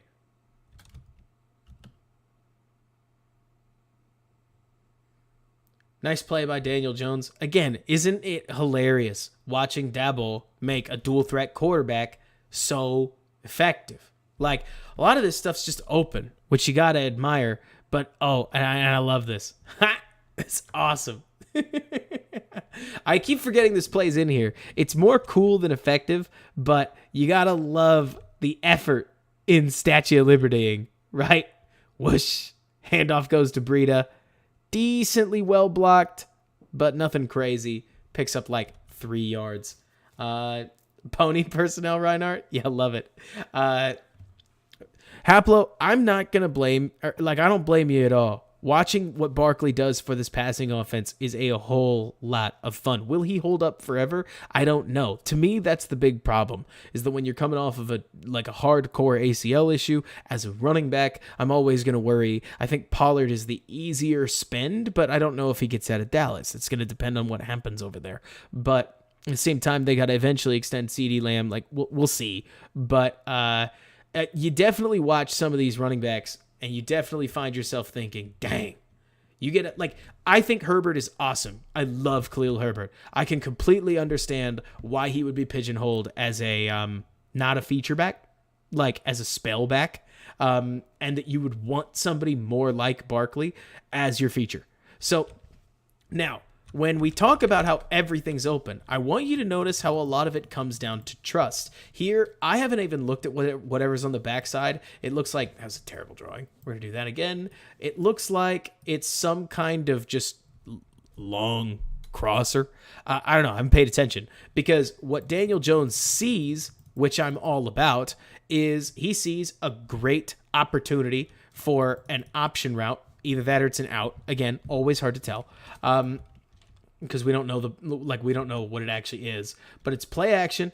It's 18, goes inside, whips back out, blows his footwork, and the throw isn't there. Look, these receivers aren't perfect. That's for sure. The main thing that I think is interesting is that just because the offensive design is better doesn't mean that the talent always shines through. Here, 18 screws up the footwork, and the throw ends up out of alignment because he doesn't have the speed to get to the spot that they practice. You'll see Jones starts to throw here. He's not exactly planning on the guy having lost all of his momentum, and he just can't reach the ball. Happens, right? Not only is offense never going to be perfect, but it's more complicated than just saying Danny missed a throw, which I always think is interesting. Let me see. Their one wasn't on a roster in October. Reinhardt, are we talking about? Let's see. Their one, are we talking about Galladay, or do we mean? Oh, do you mean not Slayton? Right? Are we talking about the other one? 18, right? Because I don't know his name. Is it Higgins? But not to be total numbers guy. But the more I keep watching, the more I'm just 18. Hodgkins. Yeah, exactly, right? I mean, they're figuring it out. And then red zone play calling is always hard. I mean, sometimes the defense makes a play. It happens for anybody. It looks to me like they try to run drive. So it looks to me like they're going to try to have 83 sneak in there with some kind of a curl sight adjustment, because the real read is if Kendricks sinks too far back, throw a touchdown here. If what's his name? If 83 is covered up, then sneak the ball to the back. And Kendricks does a great job walking with 18 and then snapping back to 83. And by the time Danny's got the ball out, it's not dead, but I think he's just trying to pin the ball to him as much as he can. 83 can't make the catch. It's going to be a hard play to make. Kendrick's a good player. Can't have a penalty in the red zone. Not in the goal line. If you're going to take a penalty in the red zone, take it further back. But happens. Then I'll speed through this drive. The 40-second drive does not go their way. I'm not 100% sure why Daniel Jones... Okay, so if I could critique a little bit. I don't know why Daniel Jones ends up so hung up on some of these underneath ones, because I actually think the further downfield ones are open. I understand. I'm clickering. But right here, you've got an out route against Harrison Smith, who's a flat-footed safety. It wouldn't surprise me if you could win that, as opposed to stuffing the ball into Patrick Peterson plus a linebacker and trying to hit this little window. The other window seems to be more forgiving, and worst case scenario, you have an incomplete pass. Now, obviously, we are not going to know, because Harrison Smith did not get a chance to break on that ball. It kind of even looks like his leverage is sitting inside. Not that it matters, but it kind of feels like, look, I can't confidently say nerves got to him, but some of the deeper options on these, or two-man routes, seem like they came open and we didn't look that way, right? Like on this one right here, same situation. Harrison Smith has his hips pointed in here. We know we're running an out route. I mean, that's open as open gets, right? You would think. I would think. Why are we throwing what is effectively the check down? It must be because I think that's Dalvin Tomlinson again, is creating pressure from that right-hand side. But gosh, I would love to see if we couldn't hold on to this ball a little longer and target this thing, or even just float the ball out there. There's only like 35 seconds left. What does getting tackled here do for you? But we're critiquing the 2-minute offense a little bit more than, look, I don't want to say then it's deserved, but I don't want to spend forever talking about a quarterback in the middle of a playoff game. By the way, somebody looked this up for me because I haven't looked it up yet. Is this Daniel Jones' first playoff game? Because I could easily imagine him as the 6th seed being a little on the nervous side if it is. Here's another one where pressure seems like, this one I would say he was pressured. If I was looking at a different quarterback, I'd say he got pressured. Kicks it out to 82. 82 makes it work for him. Like he sees, goodness, Hunter. Hunter just ultra leaps, gets right past Evan Neal. Yeah, Reinhardt, I could envision a roughly 25, 26-year-old kid then, if this is the first time he's in the playoffs, just kind of breathing hard, trying to make a smart play. I mean, if anything, Reinhardt, that's to me part of the magic of what it feels to me like Daboll was able to do, where he was able to help make sure that his offense was built such that it could keep his quarterback cool in the face of plenty of reasons to panic. So here, Barkley gets smushed. Dalvin Tomlinson has now made a couple plays on this stream. Here's another one where you're going to see that outside zone just can't stop him from getting to the backfield. If the Bears can't get a Daron Payne type, he's certainly another one that the Bears might as well look at. Dramatically better defensive lineman than a lot of the guys that they currently have on the team, suffice it to say, and has a little bit of that edge to him that you're looking for out of a nose that can rush the passer a little bit. So keep watching 94 if you want to see more of that, by the way. So then they go, it looks to me like they go pick a side where you get curl. It looks to me like an iteration of curl flat with like a curl swing. And then it looks like on the other side, they go curl swing same way. So it's pick a side, and Daniel Jones just takes a look, finds 18. He clearly has some serious rapport with 18. Does he look literally anywhere else? It doesn't seem like it. And 18 just falls back for the ball, gets it nice and easy. Look, some of this isn't route running magic. Some of this to me looks like trust, capital T trust even, where I can't say for certain it's an option route, but I can say it makes things awfully easier on your quarterback when in the quick game, they're just looking at one guy and throwing it to him. And that seems to me what Daniel Jones is doing. And I mean, I think this is what any quarterback would dream of, is just, hey, can I get one place to go with the ball? Funny, by the way, isn't it, that they go from 2nd and 13 to 3rd and 3 because they passed the ball on 2nd and long. Let me see, Jones, Thomas, Daniel Jones. Oh, you're talking about picks in the top 10. Yeah, and then Tony got away from him, but that's how it goes. Does it get much easier? And it's not even like the guy is truly tearing you up, but at the same time, okay, so this is something that goes understated. What kind of play is this? Is this shallow crossers? Like, what would you attribute the success of this play to, chat? Let me quiz you. I'll give you a couple replays. I want to see a couple people in the chat. Like, let's see some interaction. What is making this work, right? What kind of play would you call this? Is this a read? Like, what's Jones looking for in this play? Because it's 3rd and 3. So try to think through what defense is common on 3rd down and what kind of concept you would use to combat that kind of defense. This works like a charm. Obviously, it gets Barkley way open. Let me ask you this. Where's his man? Like, is it a coverage bust, right?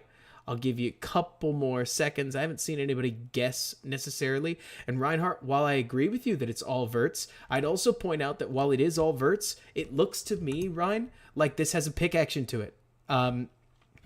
Like, this vert right here is, I don't want to say designed, but it's trying to tie up 54 just a little bit so that if Kendricks doesn't follow Barkley outside, you get vert taking him away, vert taking him away, vert taking him away, and that the check down is truly as easy as it gets. I don't think that they called this, to be clear, I don't think they called this for Daniel Jones to throw a strike down the seam. They called this because it's a pick, and it works. Like, it gets Kendricks tied up just a little bit with that tight end, kicks the ball out to Barkley, and it's truly easy from there.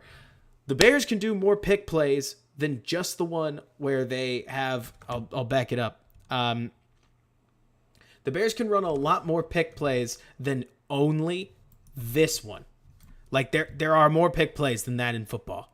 And I love the way that Daboll gets into a couple of these pick plays to, again, you are giving Daniel Jones one read. One. You find me the second one if you don't believe me. Who else is looking for the ball at the top of his drop? I guess 18, just in case something goes cataclysmically wrong, right? But nobody else is even looking back for the ball, and they're not really going to. Like, 82 turns around just in case, but it's like, yeah, exactly, John. Like the one pick play where that got Mooney wrecked. Similar, but like the Bears' pick play repertoire, pick plays and option routes are great ways to fight man coverage. Man coverage is what you're commonly going to get on third downs, and most people even know it. So it's fun to see Daboll play with that, where, like you're talking about, Reinhardt, the Vikings are old and slow, but also, I mean, any concept, Reinhardt, that gets your receiver, I mean, how many yards separation do you think that is, right? Like, I mean, that's the closest defender in the picture, right?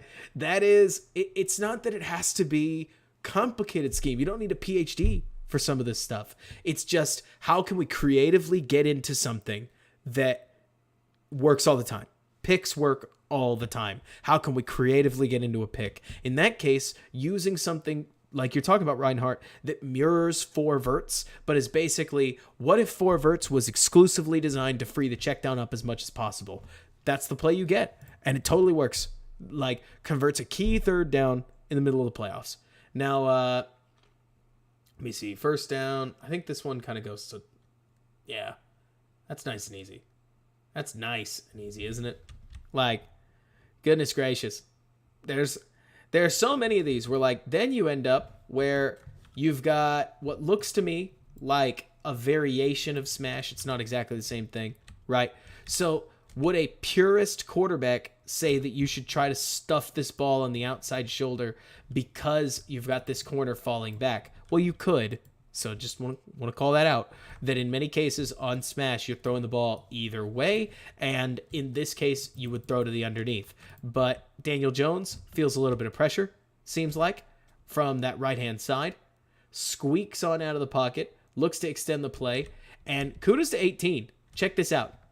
So Hodgkins, or whatever his name is, hops this way and gets Kendricks thinking that he's running behind him. So Kendricks takes a huge step out that way as Hodgkins hops back the other way. And from there, he's an NFL receiver. He just runs with the ball in his hands and ushers himself out of bounds around the 10. Kid can play. Or at the very least, he's got really good chemistry with Daniel Jones. And to some degree, that's all you need if you're like looking for a solid receiver. He gets out of the pocket. I mean, play extensions are just about never bad. And kudos to Danny, by the way. Like, I don't want to overstate things too much, but just a quick, snappy throw. Like, sometimes it feels to me to, like, within this, so sometimes it feels to me like Justin's release on some of these on-the-run balls can be a little bit long in the tooth. Danny just fires it and staples the ball to his receiver, and the receiver makes a play. You mentioned, Reinhardt, Danny has drop discipline because he knows how his tackles are going to play. I agree. It feels to me, Reinhardt, like they've really nailed this. And also, Danny is I feel like Danny's better about his drops than Fields is. but that's more of a quarterback coaching problem, or at least an offense designer perspective. And I have no idea what Janoko's working on, because I struggle to believe, let's put it this way, Reinhardt, I struggle to believe that Justin Fields would drop badly all season and that they just wouldn't change it ever. If he's dropping the way that he is, the Bears are either teaching it or they're allowing it. And they certainly haven't gotten him to that like pop, pop, pop, pop, very, let's call it textbook footwork. And I don't know if they're going to. They try a wide receiver reverse. Look, love the creativity. Not everything's going to work. Reverses, unless you're like the Chiefs, don't seem to go for much. I appreciate that the receiver doesn't try to take 98 all the way outside on a play that's never going to go there. So then you end up on 2nd and 7. No harm, no foul, right? Then fake handoff, easy as it gets. I want you to really take a look at this one. This is sweet. So let's see how does somebody get this open in the red zone, right? Well, first of all, you got a couple of good ball fakes from Daniel Jones, which really drink these in. Like, nice ball fake out, snap back, quick throw, quick on time, greasy wheel offense. But also, take a look at the receiving action. I love this. This tight end is going to hop out. He's going to catch the touchdown because he's going to come out here and leak. But this receiver is going to take a step and wrap around. What does that do? Well, remember how we talked about how the Vikings love to play a lot of cover 3, right? What that does is it stresses Patrick Peterson's eyes, right? So as soon as 83 starts to wrap around, Peterson thinks, this is my guy, right? So he starts to hold on to, or like he starts to pay a lot of extra attention to him because they've got Harrison Smith blitzing. So the moment that Patrick Peterson sees 83 coming around, really watch his eyes, watch the way that he steps through, and watch how late he recognizes that 82 just blocked and released. Same thing we saw Ryan Griffin and Cole Kmet do. Block, release. But Patrick Peterson recognizes it way too late. Ball goes right to him. I mean, that's as easy an NFL touchdown as you're just about going to get. And yeah, Reinhardt, we did that close. Or like, I thought, like, Daniel Jones. Let me put it this way, Reinhardt. Daniel Jones may not be the most talented quarterback in the NFL, the most precise quarterback in the NFL, the most complex progression quarterback in the NFL. Pick whatever you want. But I'll tell you what, Daniel Jones has been taught some details. I don't know who taught him. We'd have to go back to his year 3 film, right? Like, is it Daboll? Is it Daboll's quarterback coach? Like, whoever he hired? Is it Kafka? It could be all kinds of these people, right? But good coaching takes you a long way. And simple stuff like making or improving Daniel Jones's understanding of how he's going about the little things in his play have clearly paid some serious dividends, because even if it's just a good ball fake, it can go a long way. And like you're saying, MJ, his eyes got lost in the backfield and it generated a wide open play. Now you're going to start seeing this more and more, aren't you? Where, say what you will, somebody on the Bears, again, whether it's an option route or not, it's hard to tell, but somebody on the Bears should be able to run these. It is 5 free yards and an easy completion, because you got to remember, right? Let's take a look at the scoreboard. Last time we checked in on the scoreboard, it was 17-14. So what happened, right? The Vikings went on a nice touchdown drive. Let's back it up a little bit more, because I think this part of football, look, it's simple, but it's forgotten. So 12:07 on the touchdown, right? 17-14. Meaning that the Vikings score and 4 minutes comes off the clock. Roughly how long do you think about 4 football minutes takes? You tell me. Take a guess. On average, right? Let's say it's 15 minutes, right? So we go from 12 to 7:46, right? Now it's 24-21. So we're still in the middle of a 1-score game in Daniel Jones' first playoff game ever, right? So what do you got to do? Because this is something I would argue that the Bears never did for Justin Fields. Like, I by no means am I going to cape for Justin Fields, but the concept of, hey, let's get started with an easy completion is something it seems to me that they really didn't do, because Daniel Jones has been sitting on the bench. He's been getting water. He's been looking at iPads. He's been throwing with a friend of his. Like, they probably had a TV timeout. There's somebody scored. They had to review the score. They kicked off. He trots on the field, and it's like, it's the first time in a good while that he's been on the football field in the middle of his first playoff game ever in the NFL as the underdog, winning in the middle of the third quarter. Look, I know I'm using a lot of words, but you guys understand what I mean, right? Like, all it is, it looks to me like an option route, because the Vikings keep shading a defender this way and he keeps hopping out into space. It's a quick and easy completion, as he's just going to take the snap, he's going to stare at Hodgkins, and he's going to throw him the ball. Is it supposed to be a heavy hitter? No, it is practically oiling up the machine, right? It is getting Daniel Jones some free positive yardage with his arm so that he gets his head back in the game. It's the way, it's like popping your quarterback in the microwave so that they come out hot and ready, right? I mean, exactly, Harrison. Seriously, like, to me, the fact that they're able to get 5 yards puts them in pro position, right? Like, that's all you're hoping for out of, like, coming off of a long drive, and now your quarterback is ready to roll. It's not like every play has to be a pass play. I think we understand this. But Reinhardt, like you're saying, the Bears were mandatory run team, and then if they didn't get the yardage, so it was second and long, it was another mandatory run. I mean, it got ridiculous, and then on first down, there was nothing more common than the Bears trying to start the drive with a shot play. And honestly, look, I don't want to tell you that there's one thing that's better or worse than another,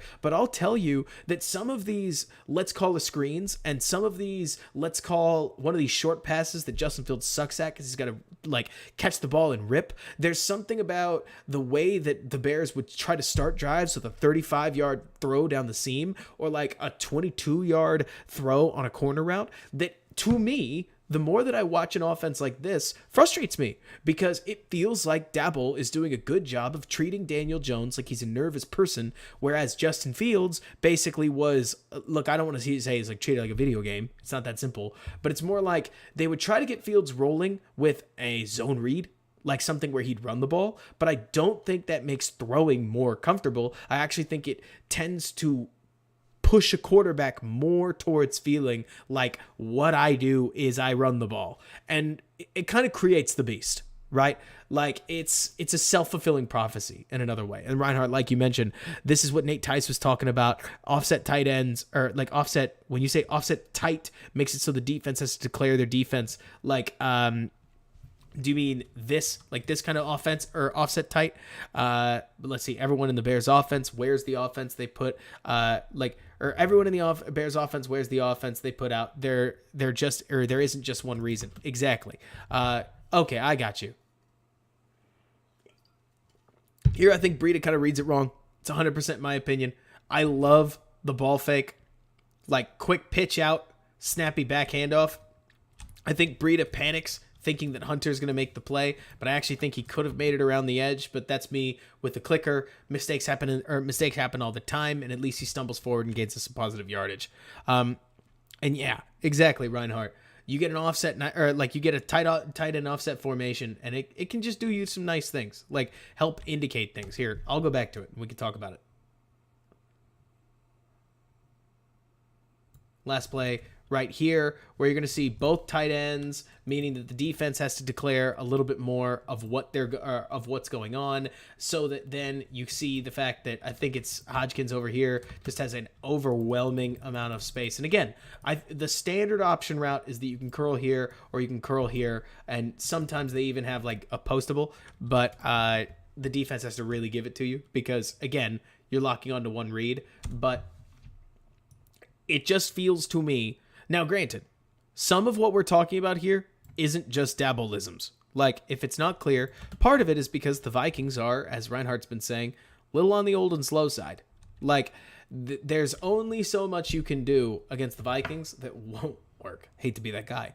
The Eagles are a different beast. The Giants may get shuttered against the against the Eagles, and it doesn't necessarily change a lot of what I'm saying here. There's just ways that you can, or you just need more talent to beat a team like the Eagles. Credit to Breida. I don't think this call worked per se. Like the Giants get a 4-on-2 in terms of blockers versus runner, and the runner just splits two defenders, stumbles forward, and goes and gets you the 1 yard. Kudos to him. That's just making a play. But yeah, exactly, Drex. Like, it's not that everything the Bears did is automatically bad. I think that there are plenty of times where we can almost make it sound like, oh yeah, Justin Fields is, or not Justin Fields isn't part of the problem, but like, oh yeah, this screwed Justin Fields and that screwed Justin Fields. Like, I get that Justin Fields probably was making plays in the run game. Why wouldn't you go start with that? But it does feel like within this, Reinhardt, I'm curious to hear what you think, or anybody else in the chat. I don't want to focus on you specifically, Reinhardt. It feels to me like Daboll does a good job here of continuing to assert to Jones that the goal is to pass the football, and then especially on some of those longer downs, 2nd and 10s or 3rd downs, where you can make a play with your feet, giving him the green light without saying the goal is for you to run the ball, right? And I do think there's a coaching aspect to that too. Right? It's not as simple as saying Daboll said it, therefore Jones did it. But I think that how you coach this stuff makes a huge difference. Where when Justin Fields can't trust his receiver to break in a certain area, that there's something to the idea that I think his name might be Isaiah. I hope I'm not making that up. But when 18 Hodgkins, who wasn't on the roster until October, comes out there and earns the trust of a quarterback that's able to leverage him for a bunch of yardage and some serious key completions in a playoff game, that it indicts the Bears' inability to build trust that little bit more. Loved this play, by the way. We've seen them use drive quite a bit, but you're going to see a pretty basic play call. It's just post wheel, which is a quarters beater. Remember, that's anti-C4 with a running back swing route. And then on the backside, you've got what looks to me like drive. And the beautiful thing is that against this look in particular, we're targeting Eric Kendricks. If Kendricks stays right here, we could probably hit the swing route depending on where both of these guys are. But if Kendricks goes and plays the running back like he's going to, look at how open the drive route is. Oh man, does it get any better than that, right? And keep in mind, this is 2nd down. This isn't even 3rd down, so to speak. We just get a really nice play from 97 to get a hand up and bat it down, but that is open as open gets. I mean, it's not quite an Orlovsky touchdown, but with 58 seemingly having his back turned, I can only imagine how much running this guy would have done. Like, it would have been him and Patrick Peterson. Man, oh man, oh man. Fun design. Like, you get Kendrick sprinting to the right. You get the C seemingly parts for that drive concept. I got to be honest, I am actually pretty curious as to why the Bears didn't run drive more often. It's not that drive is some kind of key to everything. It's more like a lot of these... the Bears really liked to run. The Bears really like to run these longer crossing routes, but I can't help feeling like sharper routes along, or like this, helps set you up for a couple more of these Purdy style completions where somebody can catch the ball and just run with it. But I honestly need to take a second look at some of these Bears games just so that I can get a better feel for what they were and weren't doing, to be honest. And that's okay. Like, it is just surprising to me because the Patriots, now the Giants, the Chiefs, everybody else seems to do a great job of victimizing the this over the middle area. Honestly, maybe it partially comes out to the fact that the Bears only kick their halfback out so often, because they don't. Most of the time, the halfback was sitting in pass protection because they didn't trust their offensive line. So maybe there's a circular element to this, right? But it is bizarre to me how few easy completions there were, even just stylistically easy completions. But I know, like we've gone over, some of that was on Justin Fields' inability to throw the ball. But man, plenty of these guys are Justin Fields open, so to speak. And I'm probably using too much Bears talk for Giants fans to stay interested, but it's fun watching this offense. The Vikings try to go with like a Zimmer-esque, let's put everybody on the line, and it works because Kendricks totally smokes his guy, right? There's only so much you can do, no matter what quarterback you are, when 5 guys get pressure this fast. Like, can you throw to 83 on what I think is a pick that doesn't quite get picked? I mean, if you were if you were sitting in the pocket, sure, but you're not. You're on the ground. So the drive stalls.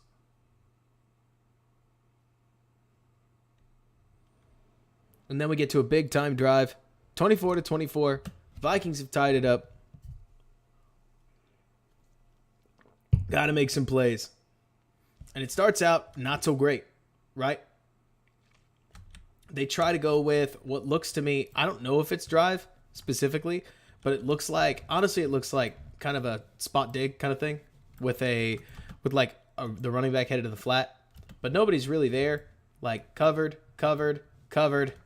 So Danny tries to get to the out route, but he's navigating pressure. He's lucky to get that throwaway.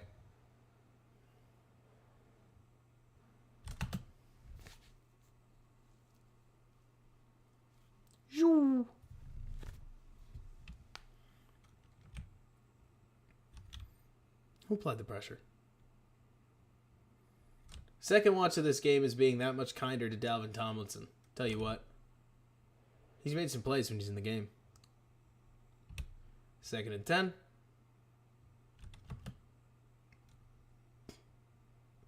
Looks like we went in motion. It doesn't get much easier. I'm sure this concept has a name, but I think it's really fun, where the Giants have basically timed everything up so that you get as close to a straight line as possible, meaning that it's kind of like a super mesh. And on this play, you got 1, you got 2, you got 3 guys who are absolutely, holy smokes, open, right? You just create some confusion. You force some zone pass-offs. You get 58 tied up between who am I going to cover? And it is as easy a completion as you're going to get for Daniel Jones, who part of the reason everybody's so open is because the Giants pick up a 5-man blitz, right? They're going to, it looks like they send Kendricks up on the line. And look at that guard. Look at this guard. Like, check this out. He says, yup, pass, and picks him up. Like, look at this. I actually think this is really sweet, just being honest. Like, the Bears have been missing line play like this, where everybody recognizes the blitzer, pops over, and you get a sweet pickup. Like, look at this. I don't know if this is the center. I don't know if this is the quarterback. I don't know if this is the offensive line coach. But, like, you go snap. Everybody steps to the right. 1, 2, 3, 4, with the tackle still taking 55 if he comes. Instead of what we're probably accustomed to on this channel, of the center bending this way, the guard hitting him, and then panicking and trying to catch Kendricks, the tackle pinching in and allowing a free runner right here. Right? I'm used to that. But instead, really quality line play gives you a 4-on-4. Like you're saying, Reinhardt, you basically get a split levels look where you get levels over here and levels over here. Kind of mimics drive. I guess you could even argue it is drive. And as much as you say he picks the worst of both options, like, man, a first down is a first down. Doug Peterson demo? Yeah, I think that's fun. Drex, I'm curious as to if anybody does catch Saquon. I don't blame him for eyeing up the fact that he's got an open receiver over the middle. That's for doggone sure. But if you do check it to Saquon, let's see. Like, if you... Goodness. I mean, it's gonna be him and Saquon. Oh man. Drex, that is pretty wild. And it's sweet because, like, Reinhardt, how hard is that? Like, from a design perspective, truly, how tough is that? Like, it's not that hard to call this kind of thing. You just have to understand what you're doing. And for a cover 3 base defense, this is hell, because cover 3 defenses constantly have corners chasing inward routes. And so the fact that you've got 1, 2, let me see, it's closer to like 1, 2, 3 in breaking routes basically makes this a cover 3 decimator, because as everybody keeps chasing these routes, they're taking themselves away from making a play on another one. Kudos to Patrick Peterson for getting over in that case, but it's not enough to stop a first down, that's for sure, and the ball moves up to the 38. Man, they got some fun stuff. And Damo, I like the idea of Dougie P, assuming that they don't just get obliterated. Because, let me see, they're up against the Chiefs, right? Oh, I love the Chiefs. I would totally walk through that game just for the fun of being able to actually watch both. Now, we can take a look here, but the Giants catch the right kind of blitz. I mean, you want to talk about just the right time to call a wide receiver screen. I don't know if they do this on purpose. Like, I really don't. It doesn't look to me like they check to it. So I think that they're just calling a wide receiver screen. But let's watch the line. This is totally an RPO. This is totally an RPO. Oh, this is sweet. Look at that. Oh, I love this. Oh, I love this. It's a wide receiver screen RPO. That's 100% what we're looking at here. It's a split zone run to the right with an RPO on it, because Jones sees he sees the blitzer right here. You could see him find him and realizes, well, shoot, if you're going to give it to me, I'm going to take it. And just quick snaps it out. 80 makes a nice cut inside, and it's a free first down. Oh, that is sweet. Oh, that is nice. Oh, that is good. Like, this is the perfect kind of RPO, because you're probably just committing to running the split zone play, right? Oh, it's not even. It's trap by the looks of it. Running the trap run makes all the sense in the world. But you're basically able to just beat a blitz for free by having the RPO tag on it, and by having your quarterback understand when to pivot to that tag. Reinhardt, it feels to me like Daboll is that guy, was that guy, and then it was frankly, okay, I don't want to say easy to see, but like, man, is this play too much for Getsy Fields, and wouldn't this be a perfect play for Velus to be in? I don't think it is, J2K. To me, J2K, the beauty of it is some of it is a difference in style. You're probably noticing that Daboll is way more of a spread head. Like, Daboll would rather play two guys in a bunch, one guy in an end nub, and somebody else spread out with a running back way back when he is under center, than what the Bears tend to do, which is two guys up on the line and a receiver up on the line right here with one more out here on the side, which, let me see what that would be. 1, 2, 3, 4, 5 skill players, 5 offensive. Yeah, okay, so that formation is a little more normal. Like, J2K, the Bears love their condensed sets, and I'm not here to say I hate condensed sets, because you know what, Reinhardt, like, Shanahan is all about condensed sets, but there's a reason that I was such a fan of Daboll in the offseason. I love this, like, vertical spread that he likes to run. I think he's married it really well with a lot of play action stuff that is just flat out fun to watch, because then you get big play action hitters like this. And look at this. Like, I love the shot, but Darius Slayton doesn't run it well. Like, I mean, this is shank out and and drive the dig, and the footwork's just not there. Like, credit to Danny, he feels pressure and just rips the ball, right? Hits the back of his drop, feels pressure from what looks like 92, whoever that is, and just throws it. But Slayton gets eaten up by Duke Shelley, who flips his hips really, really nicely. He flips his hips really, really nicely right here and just competes. Kudos to him. Like, it's not about, I'm going to give Shelley credit where credit's deserved. I think he's been a much better outside corner than nickel corner, which isn't even weird. Nickel is crazy. J2K, you have nothing to apologize for. There's no such thing as asking too many questions. That's for certain. And Drex, it's not the amount of times about blocking 8. It's not. The condensed set thing comes from Green Bay, right? So the argument that a lot of people have with condensed sets is that, just so you know where it comes from, is that instead of deliberately wanting to spread the defense out, condensed sets are inside, or like are basically put into a lot of these offenses to actually compact the defense and create room on the edges. Envision some of the all-22 that we've watched and think about how many times you'll see the center here, the guards frankly pinched in a little bit, like the whole offensive line is all pinched up together. You've got Kmet right here, you've got ESB right here, you've got Dante Pettis on this side, and then you've got, like, I don't know, Darnell Mooney over here. So what is that? 1, 2, 3, 4, 5, 6, 7, 8, 9. Man, I'm good at this. And then 10 and 11, right? So do we see the dots? This is the Bears formation, right? Within this, if you then ran, let me think something. If you ran a wheel and an out, you would theoretically have all kinds of space to run it. Do we see this? Like at the same, because I agree with you, Reinhardt, that it's outside zone married to the pass, but the idea is to exactly catch you leaning, compact things, and force them to run.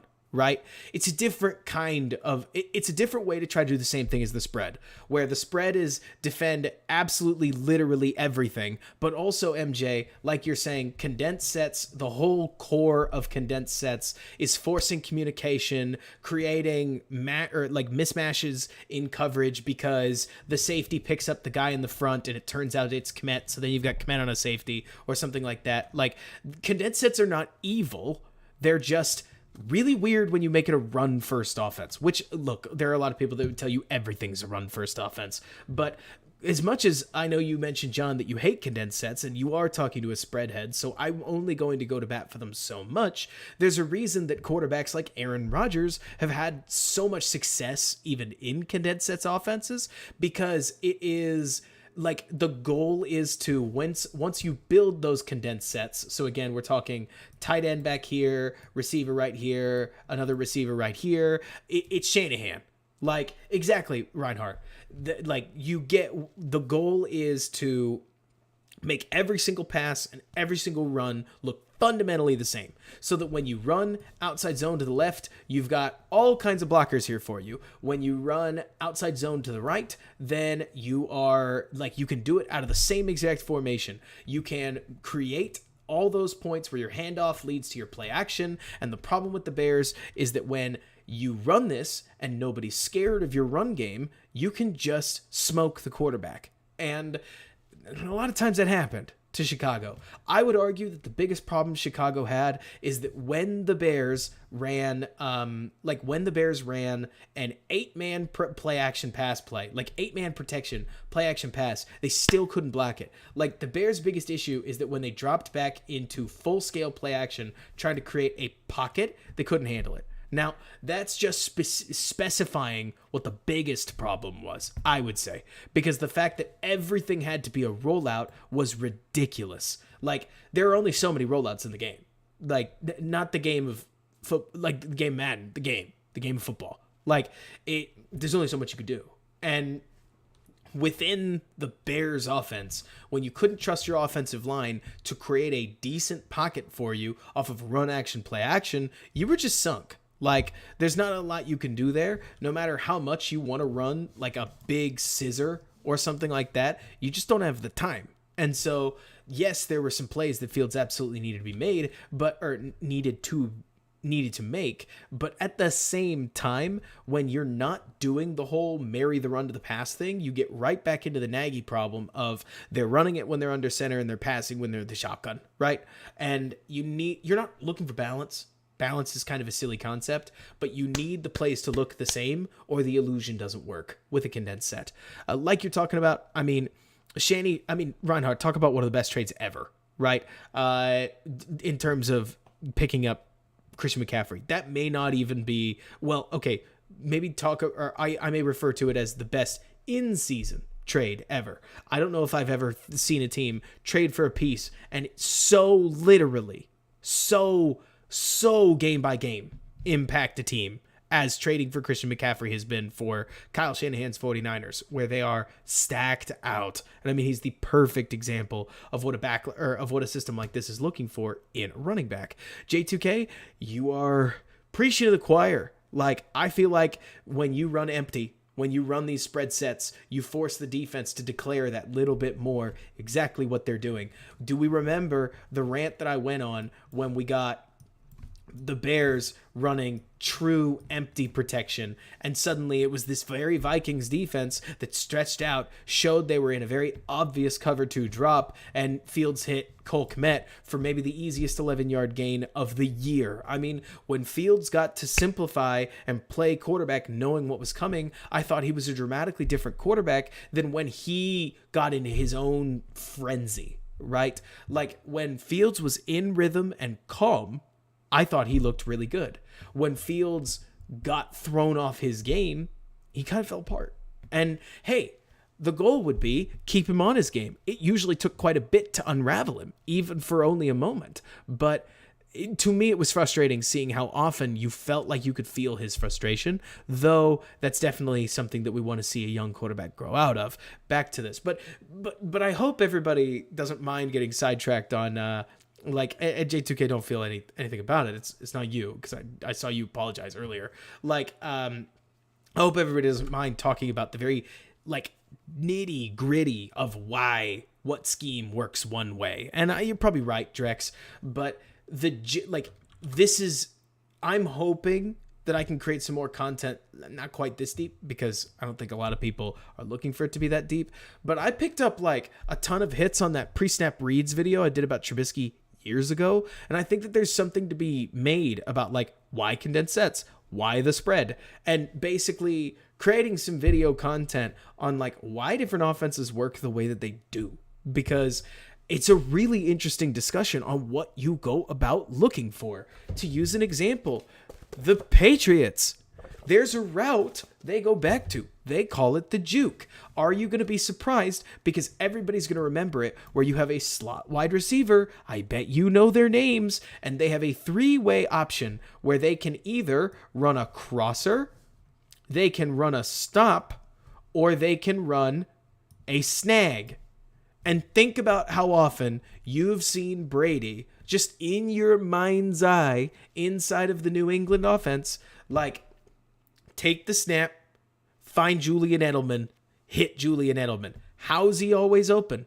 In the core of an option route is that you don't have to look anywhere else, right? And if Brady can do it, and he's the best ever, we don't need to ask Fields to be a superhero quad progression reader at light speed all the time. We can make an offense better than forcing 2 to 3 man reads all the time and asking the quarterback to be more than that. As silly as it is, at the end of the day, while you need a quarterback that's more than just a first read guy, and I agree with this statement that I just said, you need a quarterback to be more than just a first read guy, you can't ask you too much from your quarterback at the same time. Like, and J2K is something JSN was born to do. It's the primary reason I love him coming out of Ohio State, at least in that 2021 season. J2K, you're starting to see why I think higher of JSN than you might. And it's not because I disagree with you. It's because I envision him in an option-heavy role where I think he has thrived in college. I don't see any reason why he couldn't thrive in the NFL if deployed in that fashion. Like you're saying, Reinhardt, it does matter as long as his hammies are working, because that could be a serious problem. But J2K, to me, the value add for a quarterback like Justin Fields, when you take the snap and you look at one guy, right? It's not, hey, is Mooney covered? Then let me look at Claypool. It's, I'm throwing the ball to JSN. It's his job to get open. And if he doesn't, it's his butt, right? Like, that's the key. It's not, can my receiver win at all costs on specifically a must outside release go route, right? It is, when I give my receiver the assignment of get open, here are your 3 available patterns. Can you be an outlet for a quarterback? Can you separate and separate quickly, right? And when JSN takes 3 steps forward and hard shanks out for a first down, to me, that's the quarterback's dream. Is being able to know and be confident that Julian Edelman will be open in Super Bowls, right? Like, think about it. Wes Welker, Danny Amendola, like, just to use that Patriots example, the option route is not the key to everything, but at the same time, why do you think that Davante Adams got the ball so much, right? It's because he was so good at these option routes. So is Stephon Diggs, right? Some of the best route runners in the game. Why are they open so often? It's because they're good enough for their coach to trust them with option routes. And when the coach trusts them with option routes, the quarterback trusts them with option routes, and they get the ball a lot more. And it works. I mean, throwing the ball to Davante Adams is rarely a bad idea. And Davante Adams isn't covered because from a schematic perspective, unless you double him, like the only real way to stop these was to commit 3 people to stopping. Again, we've got this, and this, and you had to have a second defender come bracket them. And even then, if this guy drifted too far, you just stuffed the ball in on that sit. And if he so sometimes it took up to 3, which is why the Patriots would have what they called a middle read on the back end, where in many cases it was Gronkowski would run something that looked basically like this. And if you committed too many defenders, boom, you hit Gronk up the seam. You can envision the passing game working that way because that's what the Patriots did for almost a decade. I mean, they would bully people with these short underneath option routes for 8 to 7 to 10 yards a clip.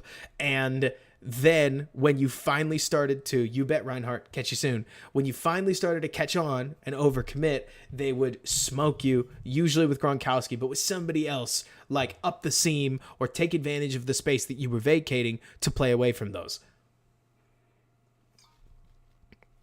It all depends. But so let's finish this out. Because we got more in us. Got more Daboll. Right? Let's see. What do they run here?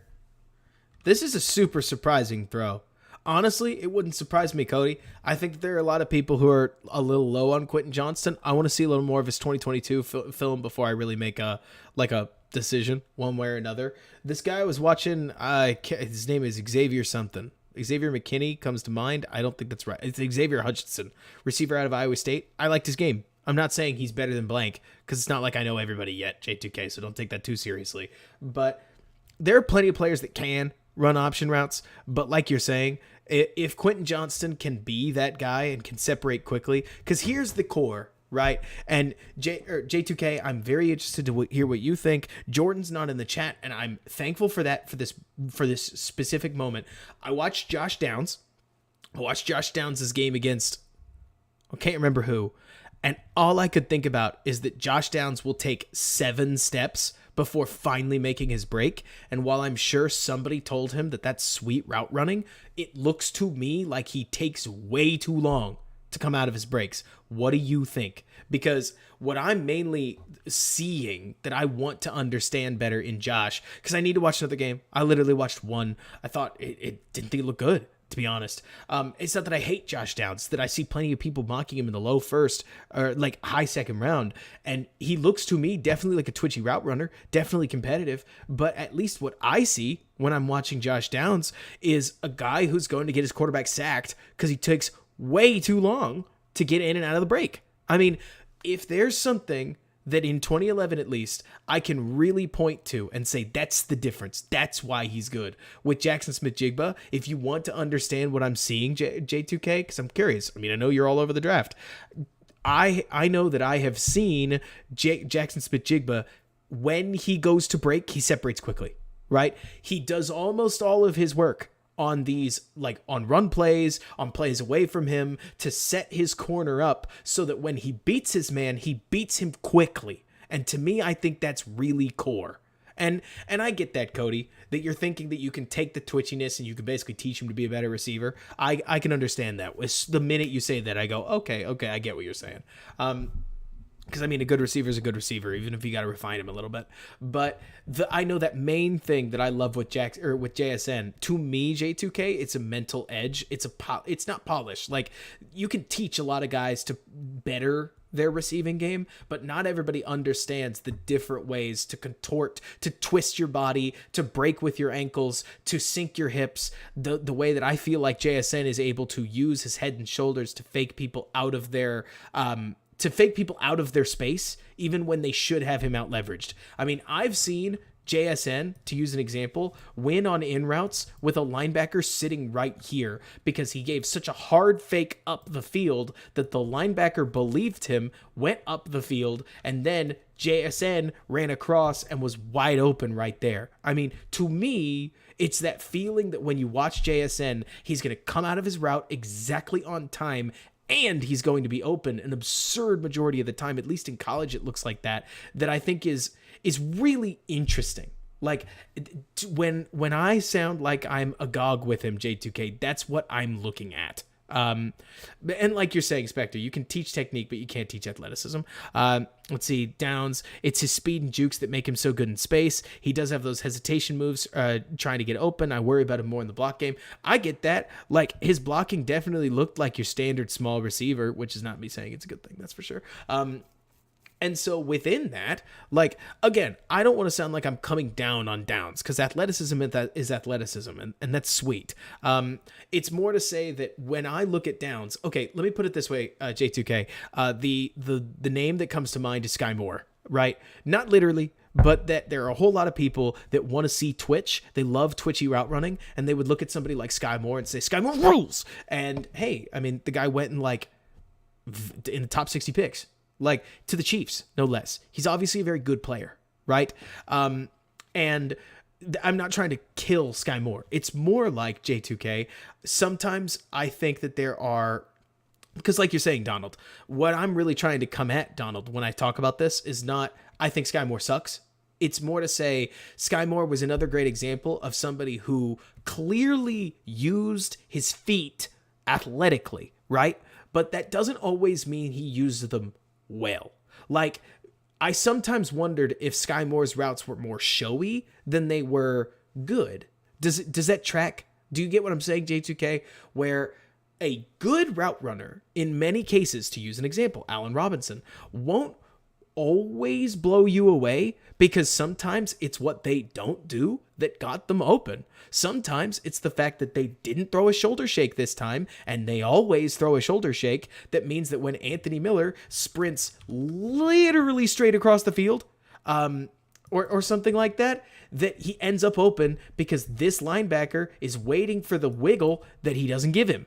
And so does his route running always blow you away? And in Sky's case, I think he's toned it down a little bit, and that's okay. Like, where you say, let me see, Deshaun Jackson is the comparison that you've seen, but Jackson was better at that. Like you're saying, Donald, I agree with you.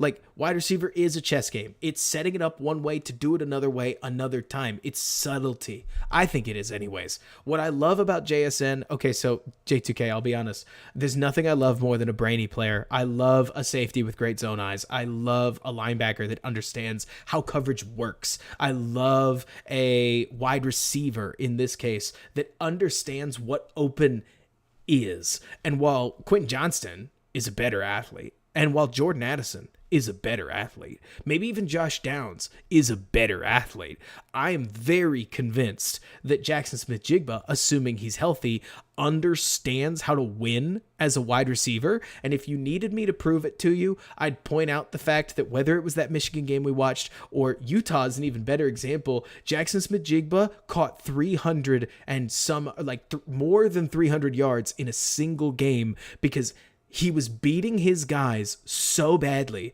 that no matter who they put on him, he would set them up and he would rip them down. Look, is a 300-yard game automatic example of success at the NFL level? No, but I will tell you that at least in my opinion, you can see when somebody understands the game well enough to where I don't know what hurdles he would have in the NFL that would stop him from playing his game. Again, does that make him Jamar Chase? It doesn't. Like, the hope would be he ends up having the role of Amon-Ra St. Brown. The hope would be that it would be even better. Or that he might be even better than that. But like you're saying, Cody, he never gets out leveraged. Because he understands how to create leverage within his route. It's that brain game of receiver that I feel like winning is just in his DNA. And I know that's such a silly scout thing to say, right? But it's not that I'm expecting him to win athletically. Velus Jones is a hell of an athlete. And when he's not running something ultra deep, I don't think he's going to win. Hyatt's another great example where I feel like you just listed another phenomenal athlete, and I love Hyatt. Like, Hyatt is a burner. Like, I mean, Hyatt may become debated. Like, Hyatt has a chance to give him, or to be one of the most electric deep threats in football. Like, if not one of the most electric threats in football. I mean, the guys that he's toasting, Jalen Hyatt by himself dropped Jordan Battle a round for me, maybe more. Like, Jordan Battle's a good safety, but he does not have the range that I need him to have. And that touchdown that Jalen Hyatt took to the house on that swing pass was a great example of like, oh gosh, yeah, I knew speed was a problem. I didn't know it was that bad because he was barely even in the frame as Hyatt trotted into the end zone. Like, it's funny seeing how these NFL guys square up against each other and what that can show you just as you're going through drafting. New England Bears fan, you mentioned if I was Ryan Poles, where would I take JSN and how would I get there? I have an interesting idea that I have been thinking about. Okay, we will pause in the middle of the stream. We will finish Daboll in just a moment. I want to show you this idea. I want everybody to, if you're going to throw up, I want you to get it out of the way. Let's go PFF mock draft simulator, and I'll show you what I am thinking. Yeah, nobody can touch him in a phone booth. I'll be honest, J2K, I'm worried about him handling contact at the NFL level, but if that's the only thing I'm worried about, I think we can live. Truly. No, not tinfoil hat time, just anti-nerd time, John.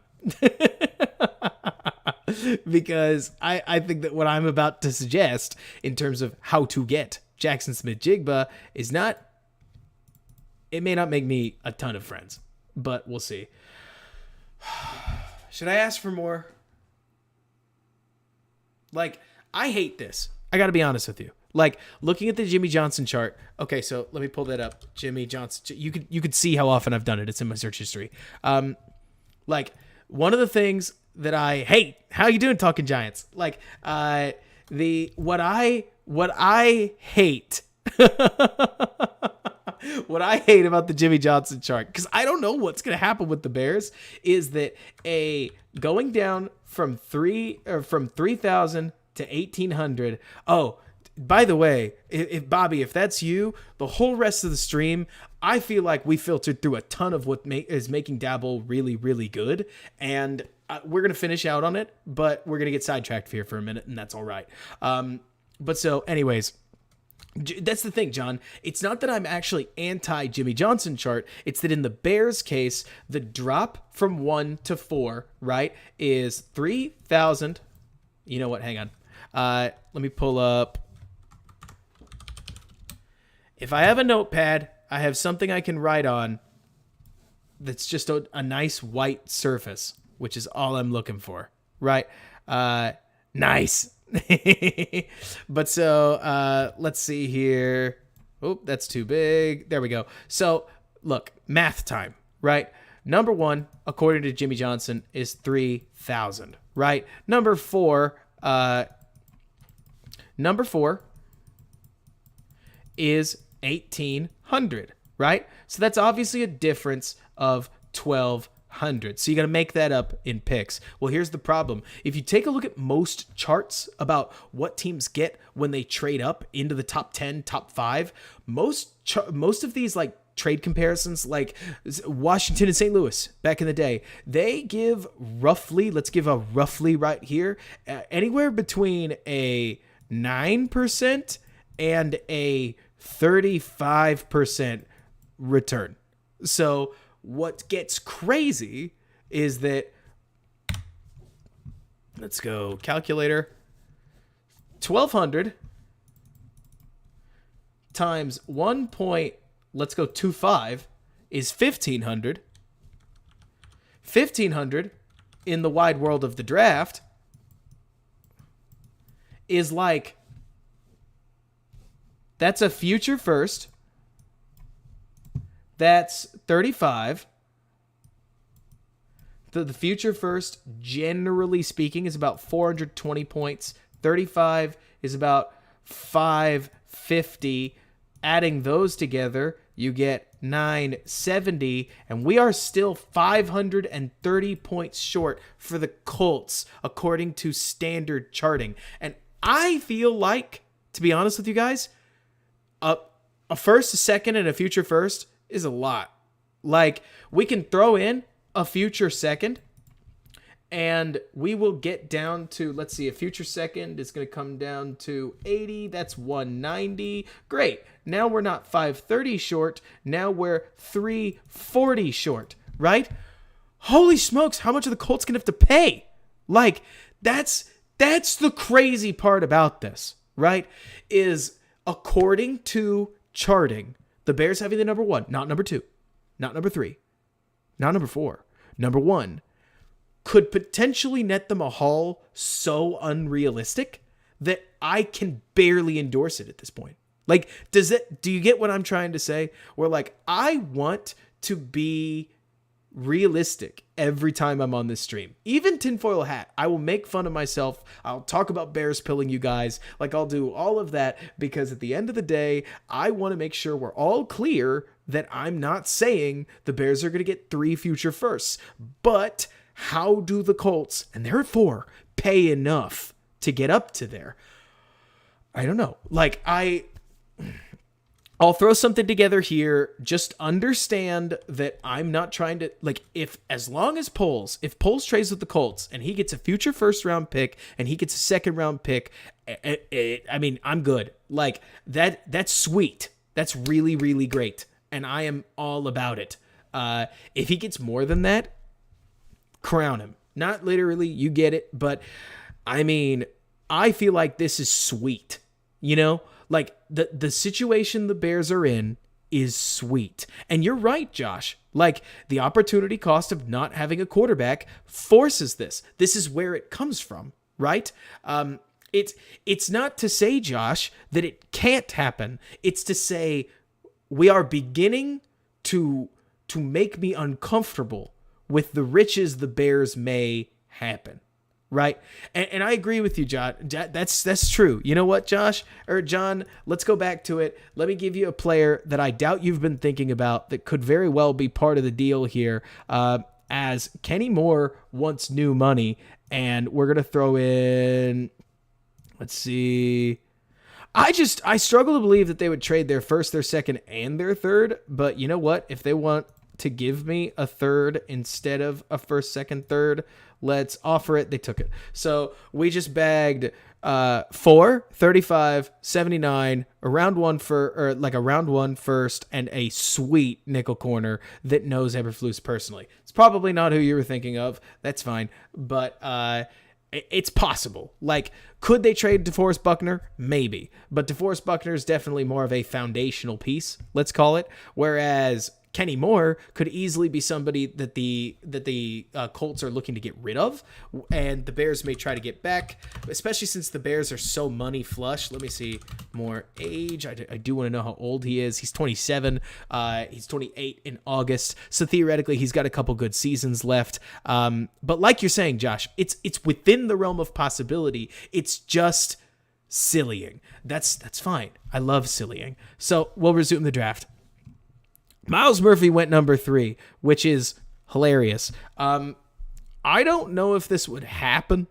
Like, okay, so I'm not going to game the system, right? Let me be clear. These might as well not be here, right?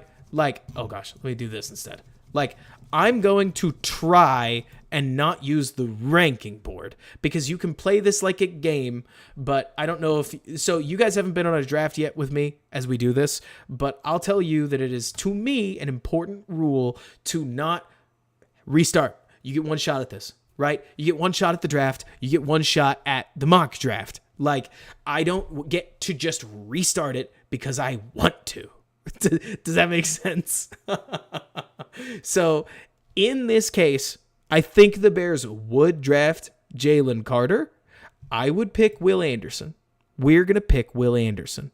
Let me see. Like, oh, shoot. Oh, man, that went too fast. Okay, so, yeah, after all that whining, I have to restart it again because I didn't get to use my idea. So let me go ahead and restart it real fast. So the silly idea that I have, if you haven't figured it out yet, let's see. How do I make the draft simulator pick slowly? Let me see. I hope they would love Anderson, Cody. It's the speed thing. I got to pull this thing down. So we will do this. Yeah, I know. Making a little bit of a fool of myself. But what else do I do on here? So 1, 2, 3, 4, and not Isaiah Rodgers, that's for sure. More for 1. I'm curious as to how they value DeForest Buckner. Let's see. Buckner drops it to a 6. But Cody, he's sweet. Like it would be, but Josh, we're specifically doing this because somebody mentioned Addison, or not Addison. Somebody mentioned, what would you do for Jackson Smith-Jigba? And did I forget to actually hit the trade button? Did I? Where are the Colts? Where'd they go?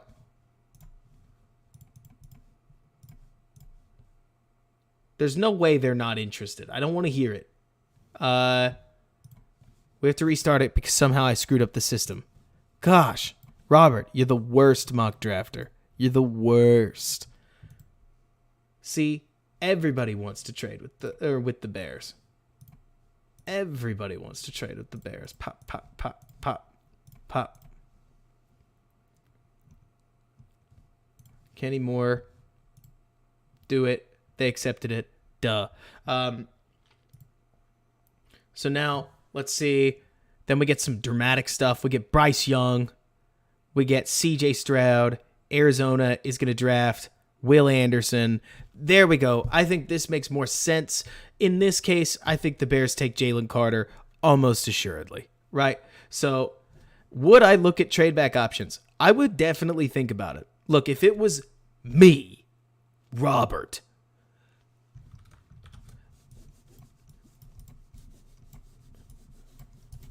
nerd, yeah, I'd think about trading back.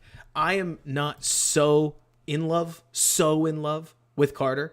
I'm more in love with Tyree Wilson, to the point where I would considering that I think that a Will Levis is going to go in this, that if the Lions actually wanted to trade with me, heck yeah, I would look at offering them 4 for 6 and 48. Like, and I agree with you, Donald, that I don't think the trade-ups are about defensive players. Would I keep trading back, especially if I could go with 6?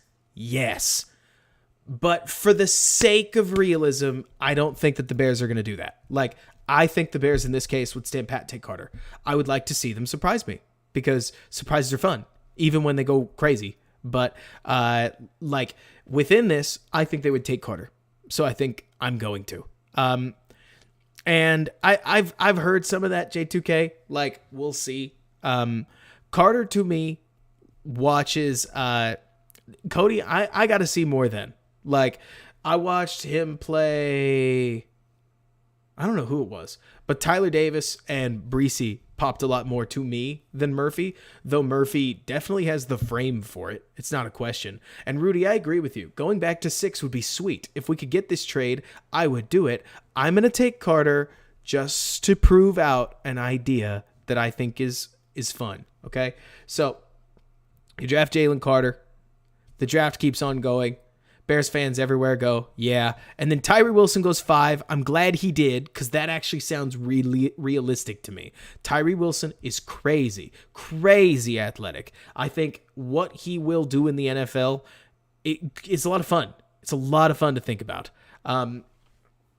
So do I love the idea of adding Carter? I mean, Carter looks really good, for sure. So what I would probably do is I would wait until about pick 17. So Quentin Johnston's off the board. Bijan's off the board. Washington's off the board. With Zay Flowers, we're starting to see a couple more receivers start popping off. And I would probably see how much it cost me to get, like, what would that be? Let's go back to the chart. Make sure that we're paying fair value, right? $950. We're paying with, let's see, 35, and a future 2. So that's 550.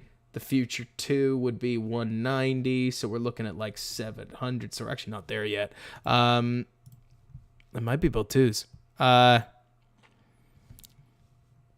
I'm not sending a future 1, Cody. Thank you for asking. If anything, I would be sending... Does 35 and 64 get me there? Probably not, right? Let's see. That's 270 and 550, which gets us up to like 830. You're still selling low. So it might be like 50, 35, 64, and a future 2, right? But the point is that there is a chance. Yeah, chances are I have to just resume the draft, to be honest, because this is just a little too rich for me, and just hope. Because the Steelers take Paris, the Lions take Anton Harrison, Jackson Smith-Jigba goes to the Bucs, and there he goes. Like, the main thing I'm looking at is that I think that there's a range right here-ish that could be ripe for trading up. The problem is all of these picks are sweet, right? Like, I don't want to give up a lot of these picks. Of course I don't. Like, there are some sweet, sweet players that the Bears can get with a lot of these picks. But at the same time, like, you can, like, you're not going to get Jordan Addison. You're not going to get JSN. You're not going to get Zay Flowers. You're not going to get the difference maker in the high second. I don't think so. Like, it's possible, but you got to remember that if there's one problem with the Bears receiver room right now, it's that Mooney, who I love, like, let's see, let me see, Mooney. Yeah, I know, Josh, that was why I called myself a nerd, because it isn't great. I love Mooney. I think we would all agree he's a 2. Claypool, on his best day right now, is probably a 2, right? And so, because of this, especially if the Bears add, like, Lazard, who also on his best day is a 2, but I'm even going to mark him as a 3 for the sake of discussion here. The Bears... Oh, I just realized on stream you didn't see Claypool, so we'll do Clay. 2. To me, the hardest part about adding a receiver is that I don't want 4 2s. Like, I want a 1. And then some really good supplementary pieces. And to me, at least, if you don't get one of these top crop receivers, you don't have a shot at having a number 1. And at least, Donald, if you get somebody like JSN, is JSN a true number 1? Not really, to be honest with you. But what he is a number 1 in certain scenarios. Darnell Mooney is a great example of a jack of all trades, and that's okay. Chase Claypool is a very specific niche player. He can be a number 1 when you're throwing downfield, and that's probably it. Alan Lazard is another jack of all trades player. You can do a lot with these kinds of guys. Supercharged ESB with a little bit of short area quickness. But JSN would be your gotta have it down guy, right? Where you're throwing to Jackson Smith-Jigba, assuming that he clears medical and that you like what you're seeing, when it is 3rd and 7, when it is 3rd and 4, when it is 3rd and 3, when you gotta have it in the end zone, JSN's the guy who's going to separate for you like Golden Tate on 4th down. And that, to me, is the key. Like, and I don't know what the Bears do, because if I can be honest with you, I don't actually think Jalen Carter is worth that huge drop down to 35. Like, it's the one that hurts, right? And Josh, most everybody is Jacoby Myers over Lazard. And it's not that I explicitly disagree with Nate Tice. Like, it's not that simple, right? But Jacoby Myers is a better route runner. Jacoby Myers separates pretty doggone well. Jacoby Myers is a slot specific player, and you can't sign Myers and draft JSN. Like, to me, the moment that you draft Myers or assign Myers, you are locking yourself out of JSN making any sense. Now, maybe that's the choice that they go with so that you don't have to deal with it, right? But maybe they go a different direction too. Like, you definitely aren't doing both in my opinion. But so, let's see, who did we have taken here?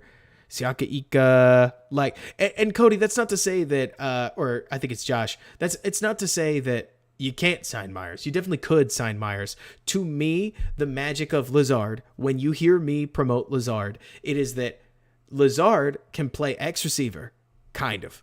And Lazard can play Z receiver, kind of. And Lazard can play slot receiver, kind of, within this offense. Lazard already knows all of the vernacular, and if Claypool gets hurt, he can sub in. If Mooney gets hurt, he can sub in. If you theoretically do draft JSN and JSN gets hurt, he can sub in. He is a useful player that is good in all of the roles, like truly pretty good as an X receiver. And the core there is that you don't ever have this moment where the whole offense just shuts down because Mooney's not there anymore. Jaden Shorts and Stats, thanks so much for jumping in. And like, to me, I'm certainly interested in BJ Ojulari.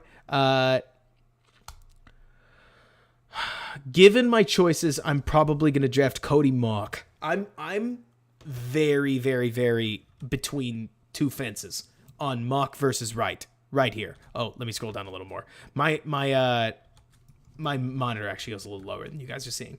I want to tackle right here. It's not that I can't have a receiver. It's that I think I already missed a receiver that I want, right? Exactly, Josh. I would say Myers is the better receiver, but that Lazard fits the Bears better. That's to me, at least. And you're right, Jay Sanders. Patterson is really good. We're going to get a center in a little bit, probably. But so within this, like, I'm very between these two. Just in case you don't know anything about them, Mock is a Packers Packer. Mock is a Packers Packer. Like, oh man. Like, Mock is an incredible lower body athlete that can barely block with his arms. But just being honest, like, I'll show his film on the draft streams we do later. But Darnell Wright is slow, and he's the best pass blocker in the draft, debatably. Honestly, sometimes it's hard to tell. Like, I'll tell you, there's some weird tackles. Like, I've only watched so many, and there are some really weird tackles. Paris Johnson is pure. He's just not dominant, right? Like, I don't know what you think. Oh, that's interesting, Jaden. Let's see. I'm curious as to, like, what you guys go after, too. Especially since, Jaden, I think there's a non-zero chance that the Chiefs are going to win the Super Bowl again. Like, I feel really good about it. And that is flat out fun. Like, oh man, I love watching Patrick Mahomes. Chances are we're doing Jags Chiefs next week, so feel free to come back for that. So Donald, he is slow and the best pass blocker because shuffling along the edge is not straight line speed, right? So he is the most technical hand fighter in the draft. Like, there's a reason that Will Anderson smoked everybody except for Darnell Wright, who he could not get a beat on. I mean, that's the highest praise I can give you, is Will Anderson had no answer for Wright. And that's because Wright is the best hand fighter. I mean, it looks like, Donald, I don't know if you were there for when I was going on my rant on how I like brainy players, but Darnell Wright is a fast thinker. And his hands are just as fast, where you can see the way that he goes about setting defenders up and then slapping them around. I mean, truly, like, I'll need to post more film of him because as he goes along his arc, he is about as good as you could ask a right tackle in terms of just snapping his arms out, punching people off balance, hitting square, locking back up when he needs to. And when he's finally occasionally pressed out of a route, he recovers and presses back. And at one point he got a pancake off of a rep he was losing.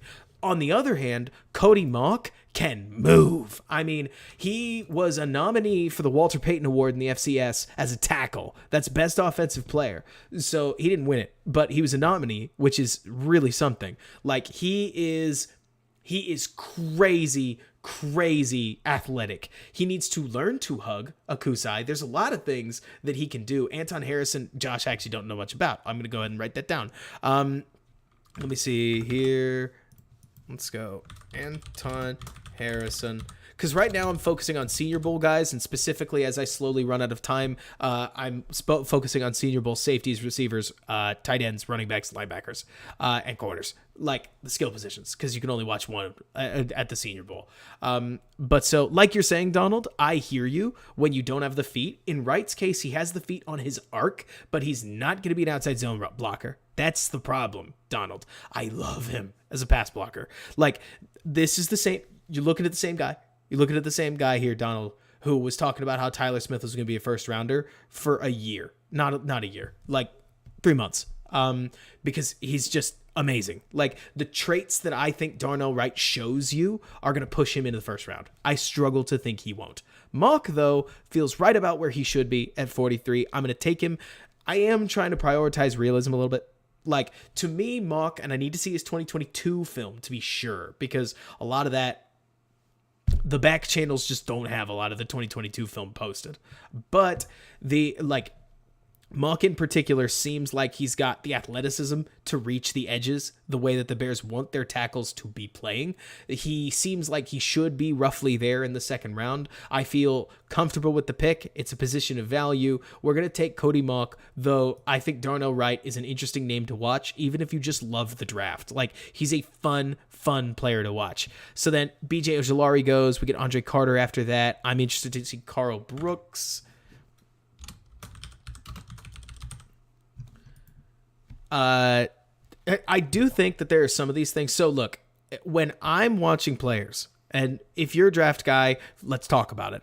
Production matters a lot. Don't get me wrong, but I always watch for how guys are winning, because to me, when you're David Bell at Purdue and you're mossing a bunch of guys out there that are not going to be playing in the NFL, that means very little to me, and I'm noticing the fact that you're struggling to separate. Right?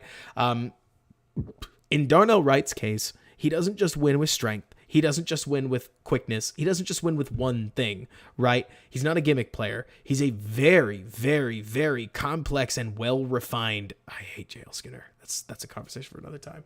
Like, he's a very, very, very well-refined pass protector, and that to me is really fun. Now, I will kick this to you, chat. Are we drafting a quality scheme fit in John Michael Schmitz or Cooper Beebe, who I have heard nothing about? Or I have seen nothing about. Like, we could potentially go with Thule. He's going to be up there. Zach Harrison's going to be up there. Jalen Hyatt is going to have been drafted already. Okay? Like, Jalen Hyatt is going to be drafted already. Guys, like, no.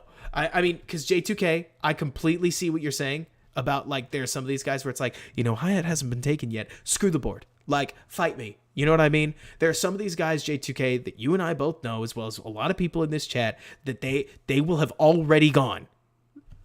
It's stupid to pick them here, right? John Michael Schmitz actually might have already gone, but he's really old. So a second-round center would make a lot of sense to me. Like, if he was actually there, I got to tell you, one sleeper pick, if he was actually there, think about it. Think about it.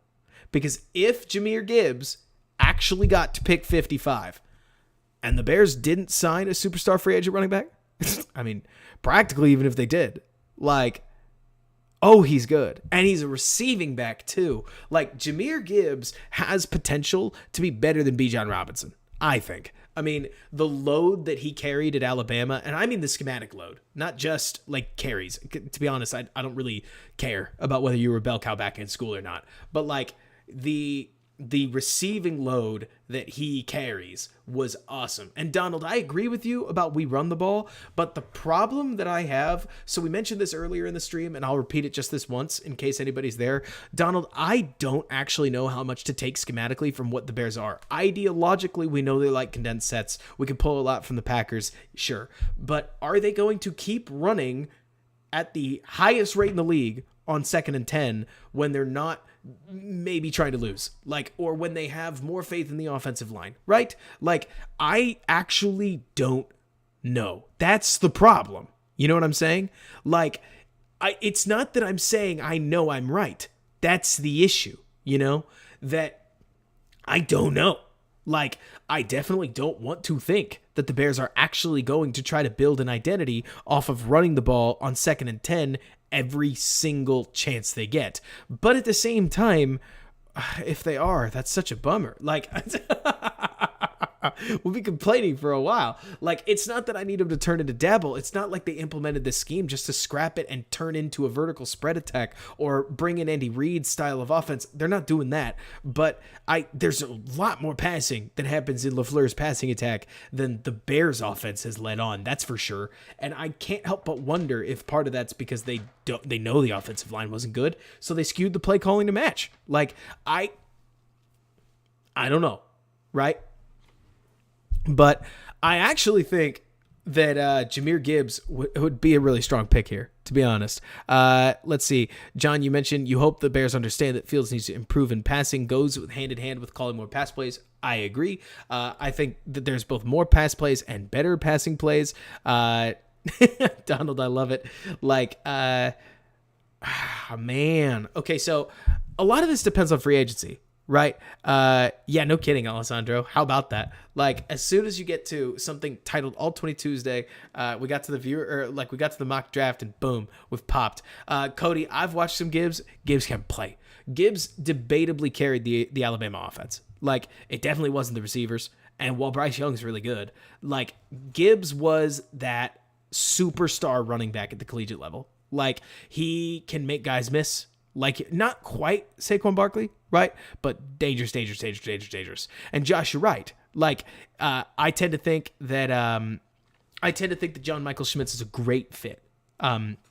At this point, like, he's strong at the point of attack. He moves like a quality zone center. To be honest with you, I actually think he may be pretty low. That could be an age thing, but a lot of players are looking relatively low. Like, I don't think John Michael Schmitz would have had any issue getting drafted had he declared last year. I don't know why he went back, to be honest with you, but I don't think it was an age problem, so to speak. I think he just wanted to play. But I don't know. I really don't. Like, to me, if anything, he may not go higher purely because he's a center. The biggest issue we have is that we didn't do a mock free agency. Like, the biggest problem that I have is that I can't say that the Bears signed Ethan Pocic. I can't say that the Bears didn't sign a center. I can't say that the Bears drafted Tony Pollard, which takes Jahmyr Gibbs off the board, probably, right? I can't say any of this. So we would just have to assume. Right? Let's see, thoughts on Deuce Vaughn. Deuce is a good runner. I need to watch more of his game. But watching him live at Kansas State, he was part of what I thought was debatably the best team in the Big 12. They just kept getting hurt. Like, Kansas State, especially when they were medium healthy, just rolled people. And that definitely made an impression on me as I was watching my scrappy little Baylor Bears. But so I'm really pretty stuck on this. I'm probably going to draft JMS for the lulz. But it's not me being super specific. Like, that's me assuming that the Bears netted Pollard or a running back of that caliber. Because I think they just kind of have to. Yeah, right, Akusai? Like, I do think that's hilarious. If the Bears actually have a Schmitz on their team, I would laugh out loud. But that's separate. Let's see. So then we got third round. Gibbs is still here. You have got to be kidding me. I feel like I have to pick him. Like, I honestly do. The Bears could look to trade down at some point. I'm really interested in Rashee Rice, by the way. Yeah, I have to. Like, Rashee Rice is somebody that when you talk about the Combine, that is a player, not the Combine, sorry, the Senior Bowl. That is a player that the Senior Bowl was built for. SMU offense is weird. I don't know if you guys know this. The SMU offense is one of those offenses where only half the receivers play per play. Like, they'll like walk off the line and just stand there in some cases. It makes getting a sense for who Rashee Rice is really weird. Like, because it's hard to tell, to be honest with you. SMU, come on, Julian, you're kidding me. Like, Southern Methodist University? Like, right near where I live, as a matter of fact. But, so all that to say that, let's see, that's the thing, Donald. I don't know what Rice is elite at either, but we're in the 3rd round, for crying out loud.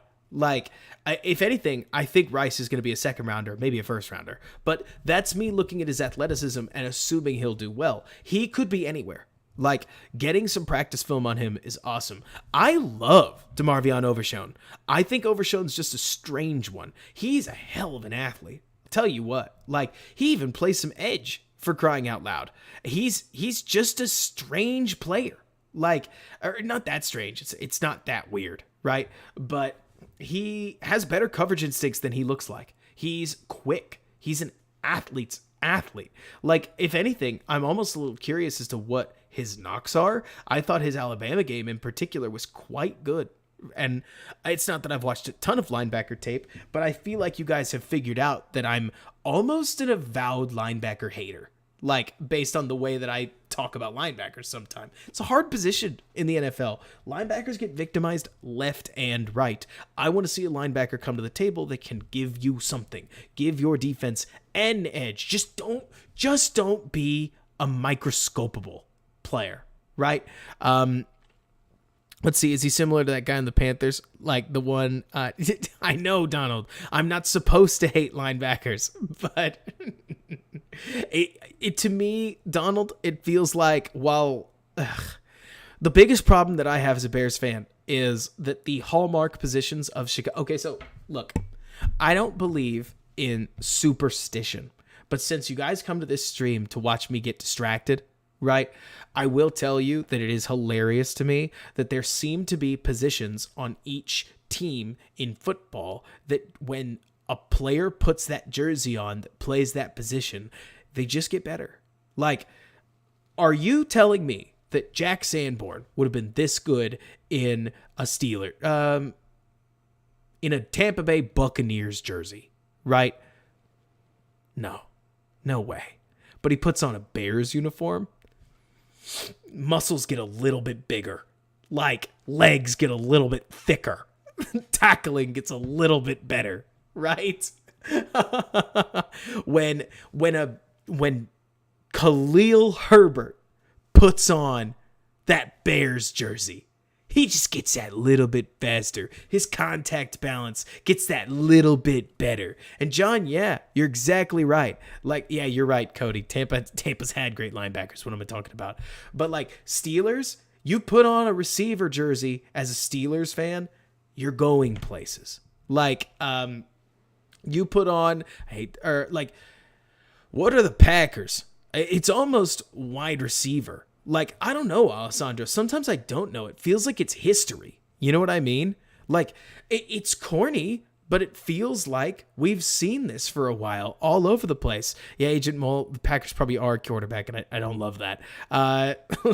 Like, it probably is. At least for the last 30 years, it certainly has been. Do two guys count? Sure, but yeah. Oh, Akusai, that's a good one. Packers are tackles. Like, and yeah, Alessandro, wide receivers are unfortunately where Bears go to die. Yeah, exactly, Cody. A wide receiver puts on a Bears uniform and they struggle. It's what makes the good ones so good, unfortunately. But it's just funny watching some of these guys where what that means is to me, Donald, if you ever hear me on podcasts that yeah, exactly.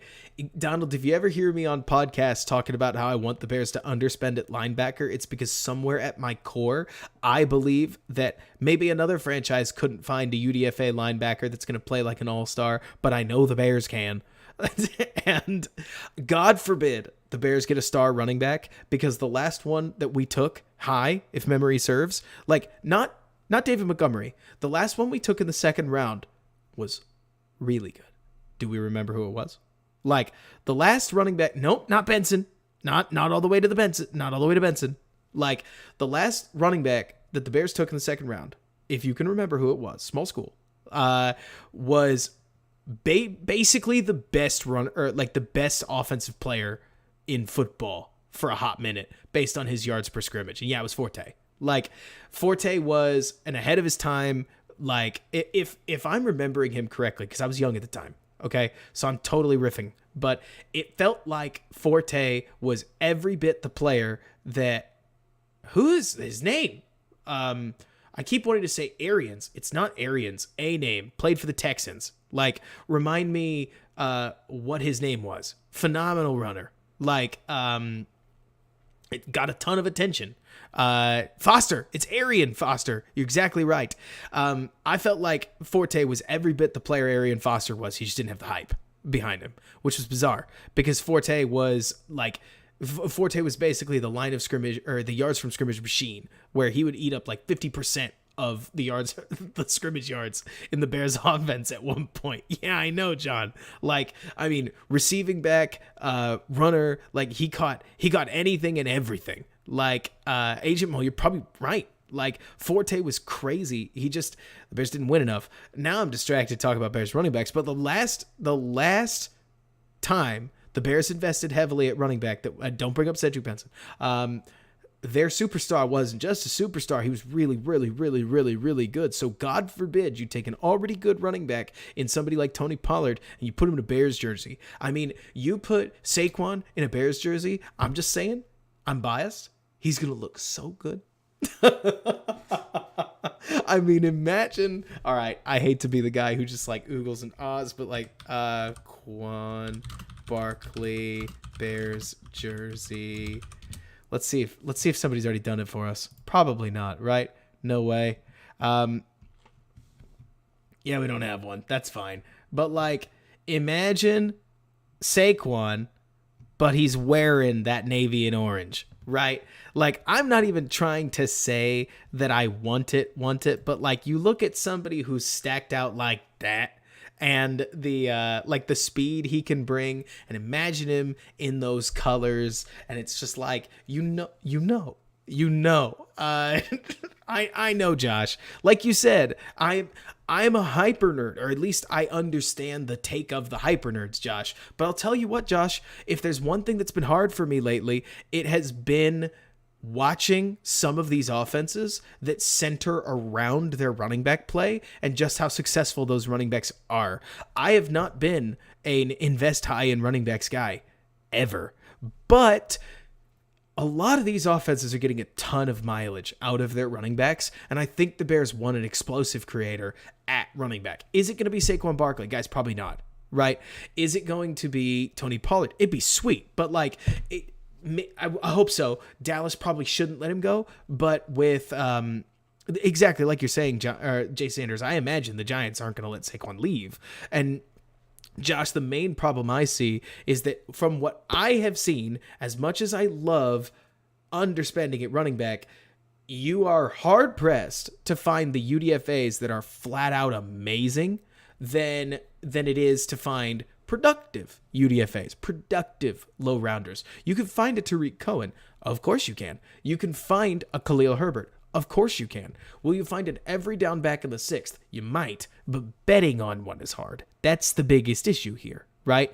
Is that the Bears are trying, like as we go through this draft, the Bears are trying to fill their roster. They're trying to hit as many of these as possible. I think for the first time in years, do you guys feel differently than I do? The Bears are going to be looking in the second and third rounds for guys that can play. Like in this case, they might look for Jahmyr Gibbs, even if they already signed Tony Pollard, if he actually fell all the way, not to 55. But we're down at like 64, so we probably got to look through. I would take Hyatt here, but I think that's cheating. So we're not going to, because he shouldn't be there. Rashee Rice would be really interesting. I think Jair Brown is amazing. Okay, so cheating a little bit. I'm going to take him in like the later third. But let's see. I only did like a 3-round mock draft. So is this my last pick? Or this is my second last pick. Let's see. We got a tackle. We got running back don't matter is mostly that RBs have short peaks. Yes, Josh. Akusai. Okay, so I'll tell you what. During our draft stream, I will preach the like gospel that is. Oh gosh, where was he? Because I can never remember his name. His name's kind of complicated for my poor brain. Let's see. He was just here. It's like Jair Smith. There he is, Jair Brown. So like his tape is awesome. I mean, really, really phenomenal. Like, he is a classic, or not classic, but if you know me at all, he's exactly the guy you'd think I would like. Like, he is wonderful, or he's a wonderfully quick, snappy zone safety, reads his keys, accelerates well, drives on the run game. He is a motor in the passing game, covers beautifully. And if theoretically you were going to take another safety and you were going to groom him behind Eddie Jackson, he'd be your choice. You're right, Akusai, in that this isn't the year. Like, you have to wait for another one, right? You're going a different direction. Almost assuredly. Maybe you'd take a cornerback, but in our crazy trade, for those that missed it, we got Kenny Moore. So you don't need that. I feel a little stuck because I don't know who we got in free agency, right? It's not that you can't take best player. I'm going to go with best player available. I'm going to take Gibbs because I'm surprised that he fell this far. I agree, Jay Sanders, you probably need receiver at this point, but like, I am struggling purely because free agency matters so much that to not do a mock free agency assumes too much. Like, I need to know who the Bears get, not who Robert wants. Hate to say it, but like, if I almost wish there was a way to have a simulator that then had agents make ridiculous demands and then had other people swoop in and make huge deals so that you still only got like 30 to 40% of your guys. Like, does that make sense? Like, I wish there was a way to do a mock free agency that wasn't, I handpick all of the guys that I want to, and I don't have to deal with 31 other teams outbidding me, right? Unfortunately, that's just not how it works. And like you're talking about, Josh, I actually think you're making the argument that I certainly think is a good one, that somebody like Jahmyr Gibbs at 64 makes more sense in a way than somebody like Saquon Barkley, because like you're talking about with short peaks, you would be drafting a superstar rookie instead of, like, to have that first contract where he plays really good for you instead of an alternate option. I get that. But so let's see. All right. So the big problem that I have once I get to this point, just to be blunt with you guys, is that I've watched a good crop of players, like 45 football players in the spare time that I have, maybe more than that, maybe close to 50. And it's not these guys for the most part. It's not a dunk. It's not like, oh, they suck. It's more like, I know scattered names. I've watched Jair Brown. I've watched Jordan Battle. I've watched Demario Overshown. I haven't watched Sam Laporta. So, like, if Laporta's a good tight end, this is the moment where I can't really give you analysis. Isaiah Foxy actually would have been a really good pick. It sucks he didn't fall to 79. He's who I was looking at. We'll probably go Cedric Tillman just because, I don't know, fun, like, receiver. But I'll tell you that, Josh, not to spit at the guy, I am less impressed by Tillman than I am by most of the other Tennessee receivers. It's not that I hate Cedric Tillman. He's a good player. But what is his, I don't remember who the guy's 15 is on, on Tennessee. But, like, the younger kid plays really well. And obviously Hyatt is really phenomenal. Let me see. J2K, what are you talking about? Tillman would be your next one. We can go with Tillman, but yeah, you're exactly right. We're talking about mid-third. We're talking about Velus Jones, right? Maybe you take him. Another option really would be, like, I don't know if you would take Overshown. I don't know how he's going to fit in this defense. Like, maybe you take him just for the athleticism. A linebacker would make a lot of sense in the third. Like, in the mid-third, no less. Because I think this is where you can get less valuable positions for higher yield. Like, to me, third or fourth round is a sweet linebacker spot. It's not a great Texans game, right? Let's see. Yeah, I think Overshown also fits probably at, like, will linebacker. Let me see. No, I didn't take JSN at 4. I took Carter because I felt like I had to. I probably would have traded back, to be honest with you, Julian, had we not. And then I would have used 48 and 64 to trade up to go get him at, like, 18, Lamau. But that's what I would do. If I got to choose, I would trade down. I would trade down again. I would use some of the excess to trade back up, and I would take my 2 first rounders, and I would go home. But let me see. I think the tight end class is a lot more fun than I'm letting on. The problem is that I assume that the Bears are going to pay Kmet, and I think this is kind of a one tight end league. Like, the main problem that I have is the other day I was talking about a potential 2 tight end thing, and I just don't buy it. Like, the more I've sat around and thought about it, and a lot of this is because I had somebody kind of talk me out of it. Most teams don't run to 12. Like, they don't run 12 enough, right? And so it's not that they need to run 12 personnel more. It's more like the only time we had 2 good tight ends on one team was when the Eagles did it with Goddard and also Zach Ertz, and they traded Zach Ertz within a year. Like, because surprise, surprise, they couldn't figure out who to get the ball to. Like, most of these wonderful plays are designed to set you up where a tight end, one of them, goes to a specific spot on the field. Like, wait, what, J2K? What about the jackassery? What do you mean? Like, 2 tight end stuff? Oh, yeah, you're right. Gronk and Hernandez is absolutely in there. And then Hernandez, found a way to get off the team. And Donald, you're totally right. It's not that you can't make 2 tight ends work. It's more like fitting in the realm of what is expectable. It is easier to juice up at receiver than it is to do 12 tight end. Like you're talking about, Edgy, I actually think you're totally right, where 12 is talked about all the time, but it's used next to never. And it sucks because the Bears have, or not the Bears, well, I guess the Bears, technically, like, there's a lot of these tight ends that are hashtag can play guys, right? Where the guys like, let me see, I would sort by tight end just so I can see a bunch of the names. Michael Mayer is a great separator underneath, way better route runner than you would expect him to be, especially at his size. Needs to slim down a little bit, but I hate to be this pointed, Michael Mayer is who you have told yourself Cole Kmet is trying to be, in the best way. Like, there's a reason he got picked in the first round in this mock. It's because he's good. Like, very good blocker, very good underneath separator. He's not the guy who's going to take the top off of a defense, but he's like who you would hope Jason Witten, like who you would try to turn into Jason Witten. Brock Bowers is a stud, like you're mentioning. Julian Lopez, he's just a dude. Dalton Kincaid is the next, like, not quite Trey Burton, but like very good route runner. Very good route runner. Like, he is smooth. He's not quite wily, but like, he's smooth in his routes. He's physical enough. He's fast. He separates. He's competitive at the catch point. Dalton Kincaid is a lot of fun to watch play football.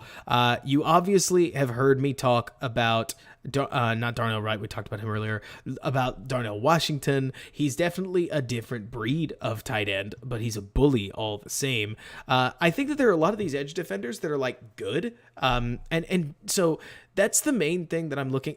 Jay Sanders, your guess is as good as mine. Trey Burton went from being one of the best receiving tight ends in football, and that's a real thing, like a receiving tight end that was flat out good, to, I think it was like a hernia, and then he just disappeared, which was crazy, but there you go. Yeah, it felt like something just went crazy wrong. Like, I don't know what happened. I don't want to speculate because it seems like it's a mental health thing. But it sure seems like Trey Burton just, something happened, which sucks. But so there are players like Zach Harrison where it's like, I think Zach Harrison's really good. The second round starts to feel rich to me. Like, J2K, I will tell you that I know I'm speaking in the world of truly like wealth of riches, but if the Bears somehow get the chance to sign Daron Payne, and then they do, and then they get Tyree Wilson, I feel a lot better about somebody like Tyree Wilson. Okay, so this is my hot take, right? If I could get Will Anderson, I would. Will Anderson should go at 3. If Will Anderson doesn't go at 3, the Cardinals either traded down for a quarter, or for somebody else to come take a quarterback, or I think, Will Anderson, like, I had a gas mask video. Like, Will Anderson's super, super good. When it comes to 4, I actually feel kind of stuck. Because a lot of people that I like look at Carter, they're like, Carter's amazing. I agree, Carter's amazing. Carter's lack of production makes sense to me. It does. Like, John, for as much as I know you're in there saying defensive tackles that are productive, or like good defensive tackles produce more.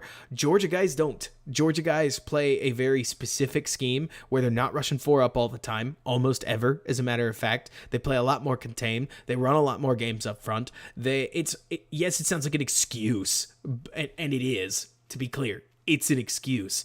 It's just the same argument as Kayvon Walker. It's the same argument as Jordan Davis. It's the same argument as a lot of these Georgia linemen that have come out. They just don't statistically produce based on the way that Georgia likes to run their scheme. And that's fine. I mean, it's obviously working for Georgia. They've got back-to-back national championships for a reason. But so what I can't help but think about, Donald, because as good as it would be, Payne and Carter would be incredible. I think it's easier to get a B 3 tech than it is to get even a B plus edge rusher.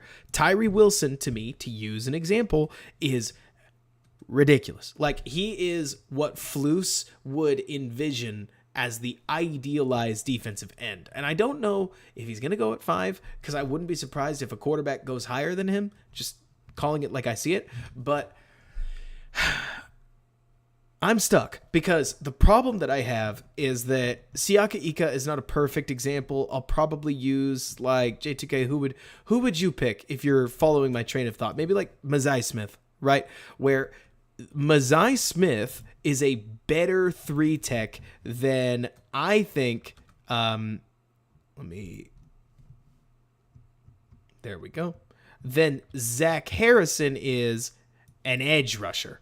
Like, to me, that's the problem, right? Is I think it's easier. Like, I think Jalen Carter's probably amazing. I really do. Like, if you asked me what I think about Jalen Carter, I think Jalen Carter is unreal. The problem, because you're right, Donald, that you mentioned the edge position is deeper, right? The issue that I have with it, Donald, is that in my experience, if you aren't good at edge, you're bad. Like, it is hard to be pretty good at edge. Does that make sense? Like, that if you're good, like, if you're great, you're amazing. If you're good, you're probably quite good. But you get like a couple of Montez Sweats, you get a couple of, like, that's the problem with Kusai. That's a great example. Leonard Floyd is a great example. Leonard Floyd is pretty good. And I'm not about to say he's unrosterable, but I'm saying that he's not winning you pass rush snaps against some of the best left tackles in the world. And so when I look at somebody like Zach Harrison, who's very good run-stopping defensive end that's got some pass rush juice, not a ton of bend. He's definitely in the Flus mold of like what he's going to be built like. Defensive end, not an edge rusher, so to speak. And him as an edge 2 is fine, but the Bears don't have an edge 1. I don't know how they get one, right? Carter is amazing, right? Because I get you, you're right, Donald, but it's so rare. Like, they're out there, but lightning is going to struggle to strike twice now that James Houston is out of the bottle, right? And so what I can't help but think about is, okay, if I had to pick, which position would I fill first? I would fill edge 1. Like, put a blindfold on me, right? Take the names off. Which position would I fill first? Defensive end 1/edge or 3 tech? A lot of people would say 3 tech. I don't blame them, right? But at the same time, I don't know. To me, it is hard to pass on Wilson for Carter, believe it or not.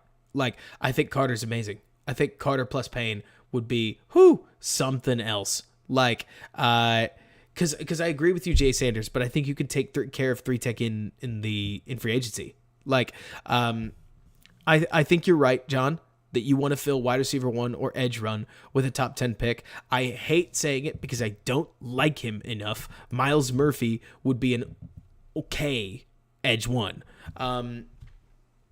Like, he's not an edge 1 that makes me jump out of my seat, but I think that, and you're right, Cody, that the risk is way, way bigger on somebody like somebody like Tyree Wilson. But I'll tell you, I think Tyree was asked to do a ton of things at Texas Tech that he's not going to get asked to do at the Bears. Like, you got to remember that in Texas Tech, Tyree Wilson played as a 3-4 outside linebacker. Tyree Wilson played as a 3-4 outside linebacker. Think about that. If you know what he looks like and what he moves like, they dropped him into coverage from time to time.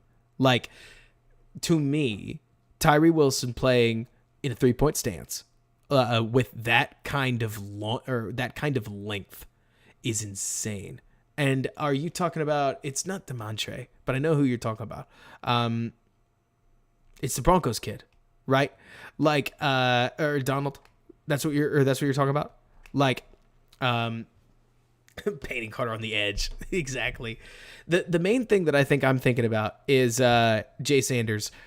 If you do get Deron Payne, you didn't literally get your 3-tech, but you might as well make your 3-tech or get your 3-tech. He's such a good nose tackle as far as a pass rusher that you still have the inside pressure the 3-tech is supposed to get you at that like from the nose, which isn't to say punt on 3-tech. It's more to say that if you have no edge help, then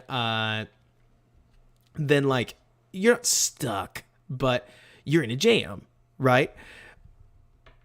Yeah, I think that's what I'm sticking to. Like, to me, as good as Carter is, I start to hit the... Look, I'm not trying to hyper nerd, right? I think Jalen Carter is an extremely good player. If the Bears take Jalen Carter, I'm not going to throw a fit. Failing for Jalen is well worth completing. He's a very, very good player. I think the gamble on Tyree Wilson is a good one because the main thing is, it's funny that you mentioned, I don't know who it was Cody Owen, mentioning that the risk on Wilson is bigger, and the ceiling's probably lower.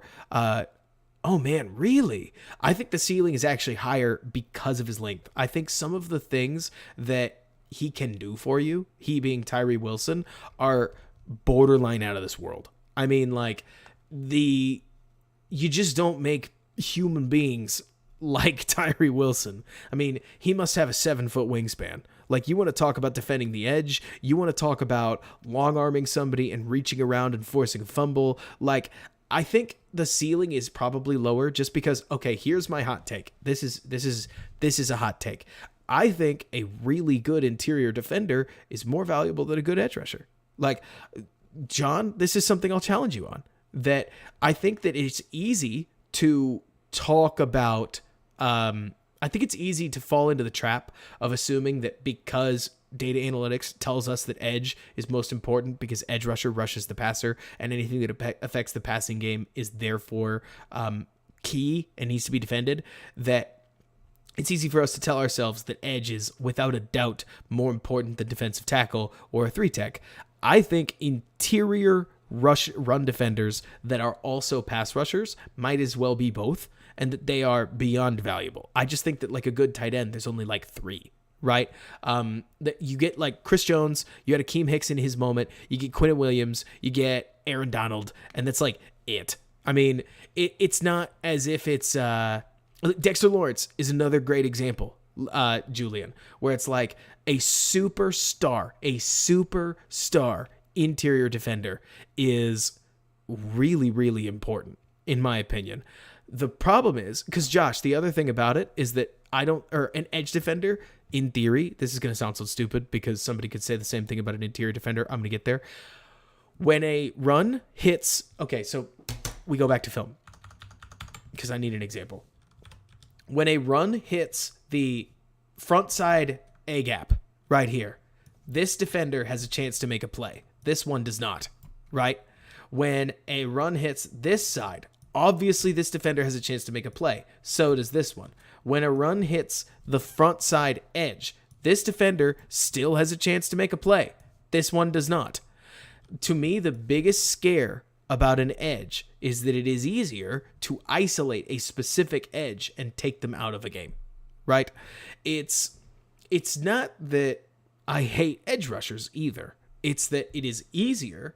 Go back to 2018, Bears fans. I'm assuming that we're all Bears fans at this point. It is easier to take out Khalil Mack than it is to take out Akeem Hicks. Akeem Hicks will destroy you, whether you like it or not.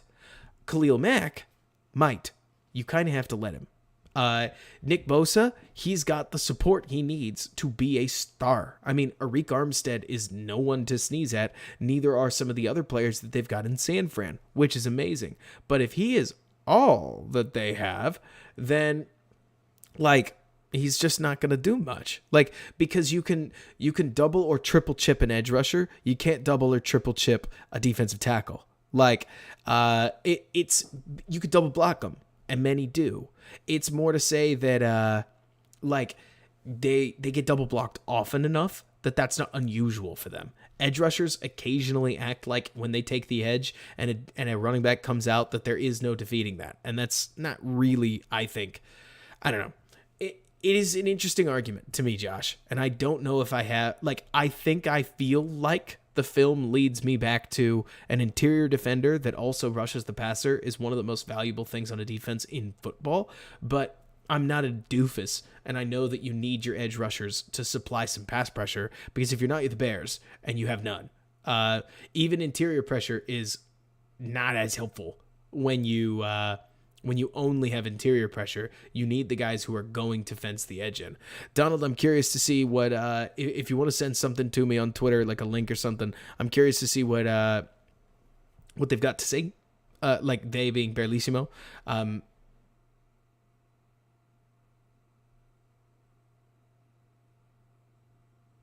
Barlissimo was the one gassing up ESB, so I'm not trying to be like everything with a grain of salt, because he's a good analyst. Like, I've gassed up players that haven't lived up to their like potential, but it's more to say that I don't know. I think that, or I do worry that there's some of the character concerns. I gotta tell you, with so John, the question that I have when anybody is super duper good, right, is do they not love football, or do they not love college football? Because you could make both cases. I mean, to use an example, Donald, Tyree Wilson's going to the Senior Bowl. He does not need to go to the Senior Bowl. Like, if he pulls out of the Senior Bowl, I won't be shocked.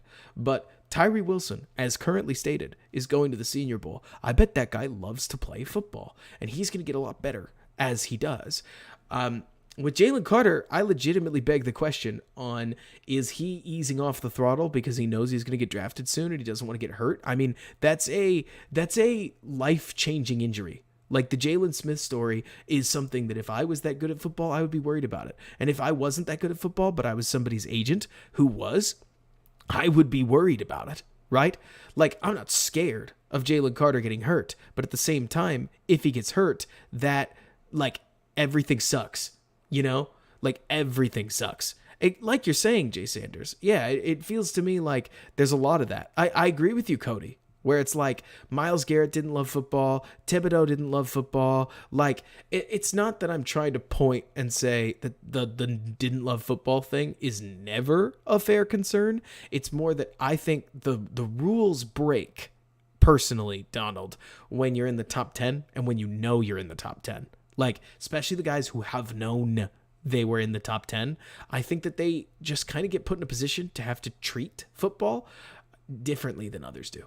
And it's not to say that that's how it has to be, right? That's not to say that I'm an oracle that certainly knows that that's how it's going to be. It's more to say that, at least in my perspective, right, I'm really just, I don't know.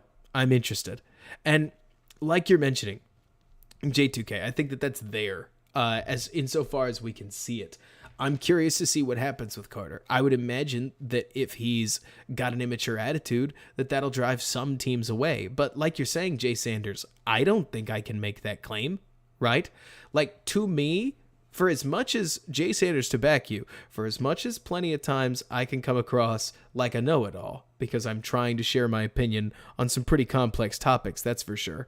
The main thing that I know I look at when it comes to the draft is what's on tape. And I'll tell you what I see on tape. I'll tell you what I think from what I see on tape. But there's a huge interview component that we will never have access to that is a huge core part of everything in the NFL, right? And we just won't know. Like It's bizarre to me. Yeah, J2K, I still think that the Fields rumors thing were 100% somebody leaking something to somebody leaking something to Dan Orlovsky in an attempt to drop Fields down the board. Maybe it was the Bears, for all we know. Like, I guess it worked.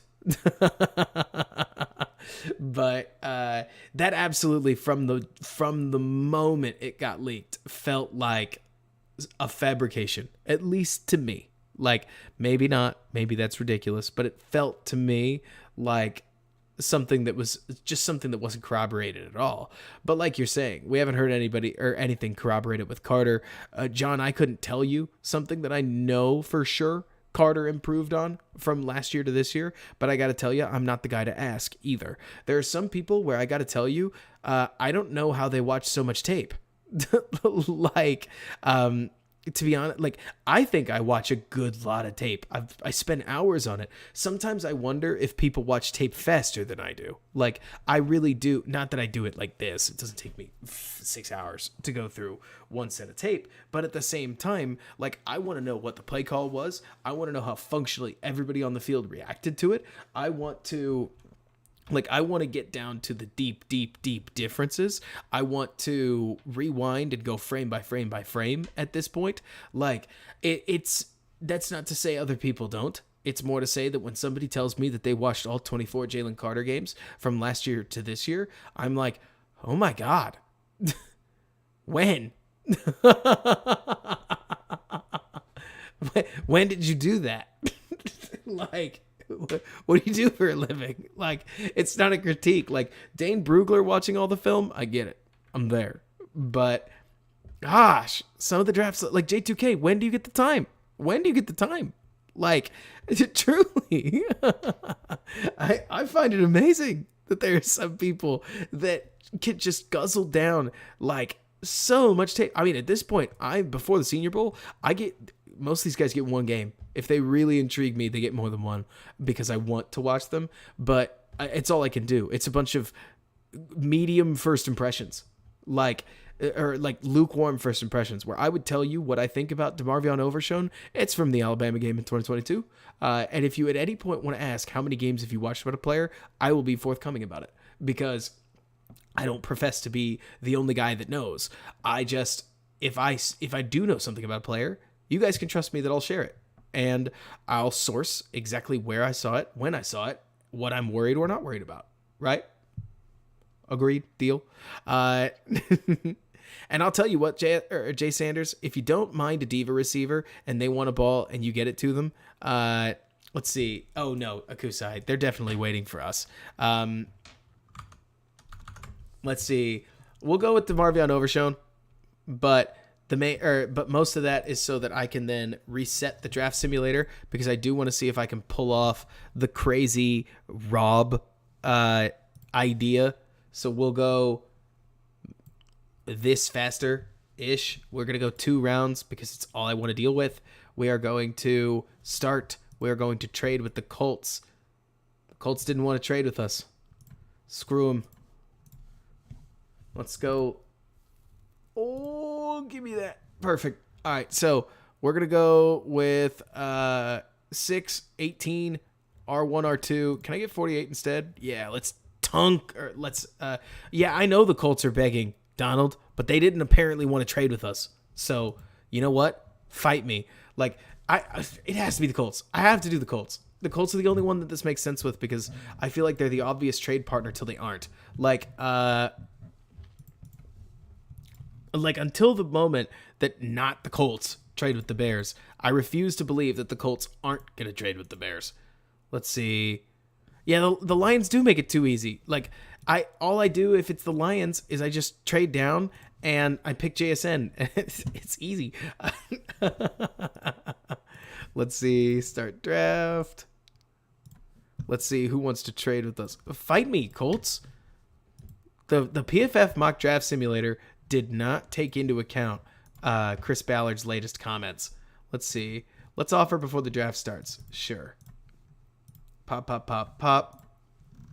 This is the one we did earlier. If you missed it, I do wonder about Kenny Moore. Like, I think Kenny Moore is certainly interesting. Looks like they didn't take it. Man, nobody wants to trade. Let's go Vegas. Give me basically everything you own. Lol. They took the 8% deal. That's silly. I mean, it could happen. Who knows? Maybe the Raiders would. But that's hilarious. And then we're going to take Tyree, bada, bing.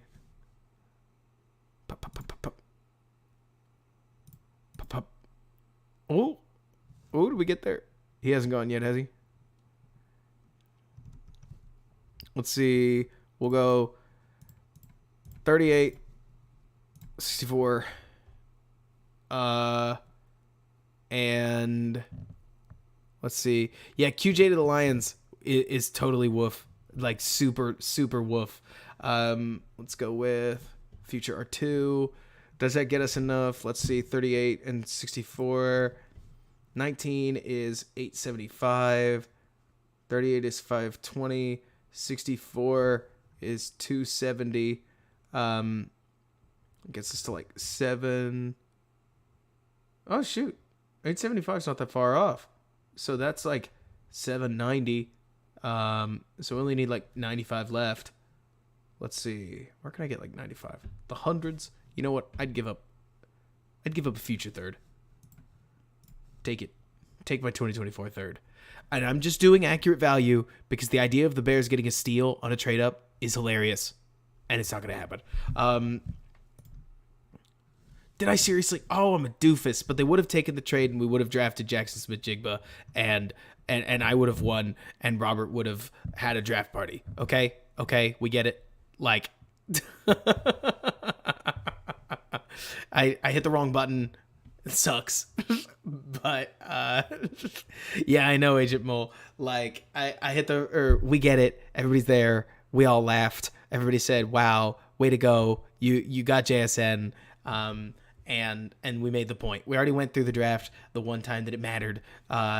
And let's see, you can move. Yeah, you really can, Josh. Like, the default settings on the PFF one is just flat out goofy sometimes. Like, you change this and you go, I only care about positional value. And randomness is way up. And suddenly you get... I just want to run the draft. Nobody wants to trade with me because lol. So instead, I'm going to screw everybody and I'm going to draft Bryce Young because I just mostly want to see what happens. Oh my gosh. Let's see. So we go CJ Stroud, Miles Murphy, Will Levis, Brian Branch, Jalen Carter, Christian Gonzalez, Peters, Skoronski. Anderson goes at 10. The Eagles win the Super Bowl, obviously. Jordan Addison's the first receiver drafted. Paris Johnson falls. Bijan Robinson is just like a hard drop. BJ Ojulari goes shockingly early.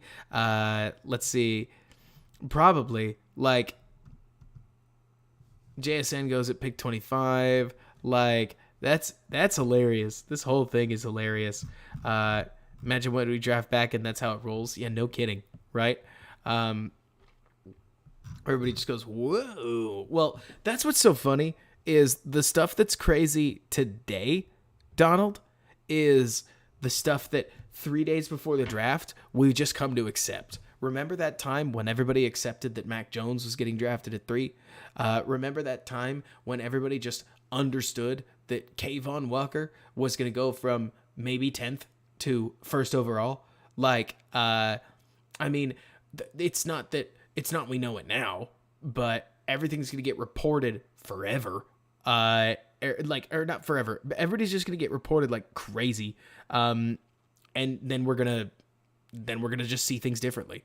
So let's roll through a little bit more tape. We can close up shop here fairly soon. I feel like we don't have time because we spent so much time on the mock draft boards, and that's cool, and we all had fun. But we don't have the time to go hardcore through the through the Vikings offense, but we can watch what they do in general and comment on it. If you were here when we were really, really piecing through Daboll, Daboll's the dude. Daboll does a great job with his offense of streamlining things for the quarterback, and you'll see the fruit of his labor. If you haven't already, it'll be on the VOD, and I really do recommend this one. I think we did a good job of being shockingly pacey. This is a sweet catch. I cannot believe that they came down with this one. And the funny part is that theoretically, Daniel Jones can stay taller in the pocket. Not really. Like, we eat some pressure over here from Evan Neal. But nice job getting out. Nice job with the throw. Better job with the catch. I mean, you get a great look at it here. It's not perfect. But, like, the Vikings DBs can be as angry as they want to be. This is... Oh, there it is. As good as it gets. I mean, like, I understand it's not the craziest catch you've ever seen. But this is the stuff that when people talk about the National Football League, like, and how it's different than college football, I don't know. Do you know? I don't know. How pretty much without looking at anything but the ball, this guy's able to spot his feet right on the line. And I understand he didn't do it that on purpose, right? But, like, do you guys get what I'm saying? Where, like, the inches that the footwork comes down to. The inches that the footwork comes down to is nothing short of amazing, breathtaking stuff. Like, how, as much as I know those receivers have played on the football field, how do the receivers get so good at micrometering the out-of-bounds line sometimes? And I mean, to use an example, Velus Jones. How did he squeeze through that, like, tiny gap just like last week, I think it was, for that touchdown? How did he keep his feet in bounds? This stuff happens on the weekly. We hit the point where we stop questioning it. Why would we question it? It happens all the time. This is amazing. Like, it is amazing, some of the stuff that is just normal in the NFL, where we look at catches like that, and I mean, he is inbounds with the ball for a single instant, and that's that. Oh man. J2K, you got to remember, Pickens got into a car crash the day of the draft, but I don't know. Like, I can't say for sure one thing or another, but I definitely think that Pickens had more character issues than I think some Bears fans want to admit. It's not like car accident equals dropping you around. It's more like, I don't know. I will back Poles on that one. I don't forgive Poles for Pierce, but I've made my peace. Drex, I hope you're still in here. This block was hilarious. I don't know if you've seen it. If you have, it's pretty funny. Like, Duke Shelley trips going for a screen out, and Kenny Golladay just bullies him. Bang. Hits him again. But check out how easy this is for Daniel Jones. I mean, it's a screen for all intents and purposes. It is literally a screen. I wish the Bears did more of these. It's just a spear screen, right? Like, you're just kicking the ball out to a talented running back who makes a play with the ball in his hands, lowers his shoulder, and, like, smokes a guy. First down. Easy. The Bears could leverage a lot more of the concept. Sure, yes, passing concepts, stuff that Daboll does. It rules. Like, yes. But even the easy throws, like, not everything's going to work like it does in the Vikings defense, unfortunately. RIP Vikings defense, right? But there's a lot of stuff that I feel like Daboll builds into the offense that keeps Daniel Jones from having to carry the entire weight of the offense. And I think that that's something that Fields could use. Ron, here you are. I was wondering where you were. You had to be somewhere.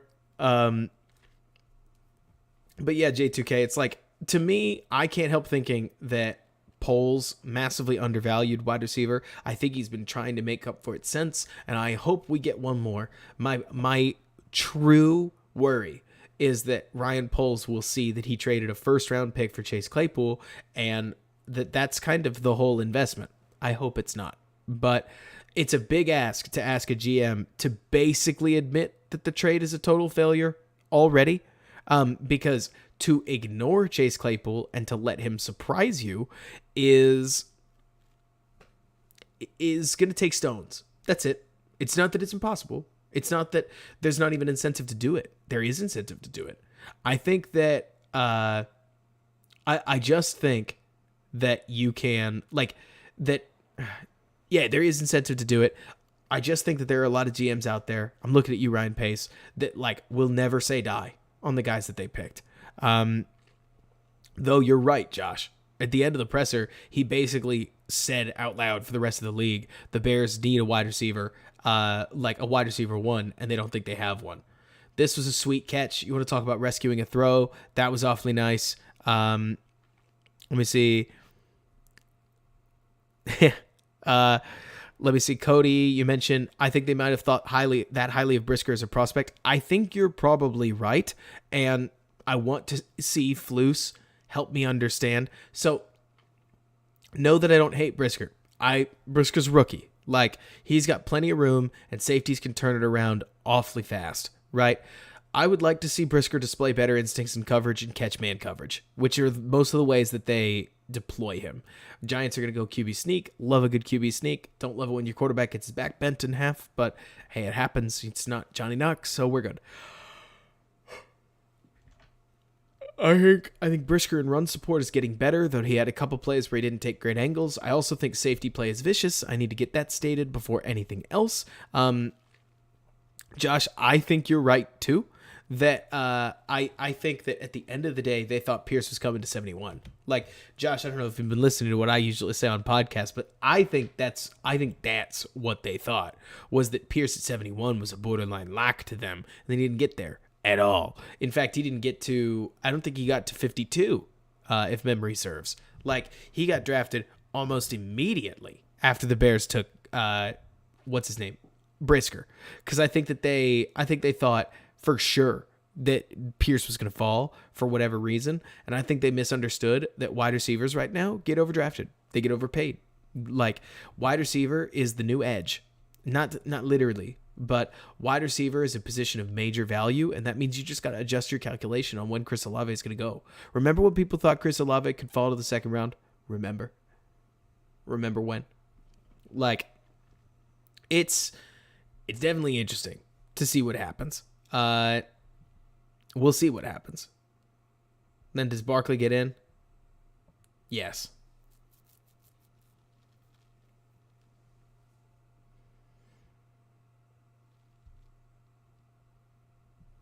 Exactly, Josh. I mean, that's, Josh, the other thing, you're talking to a content creator, right? Like, the main thing that I look at is, look, I am never lying to you guys, ever.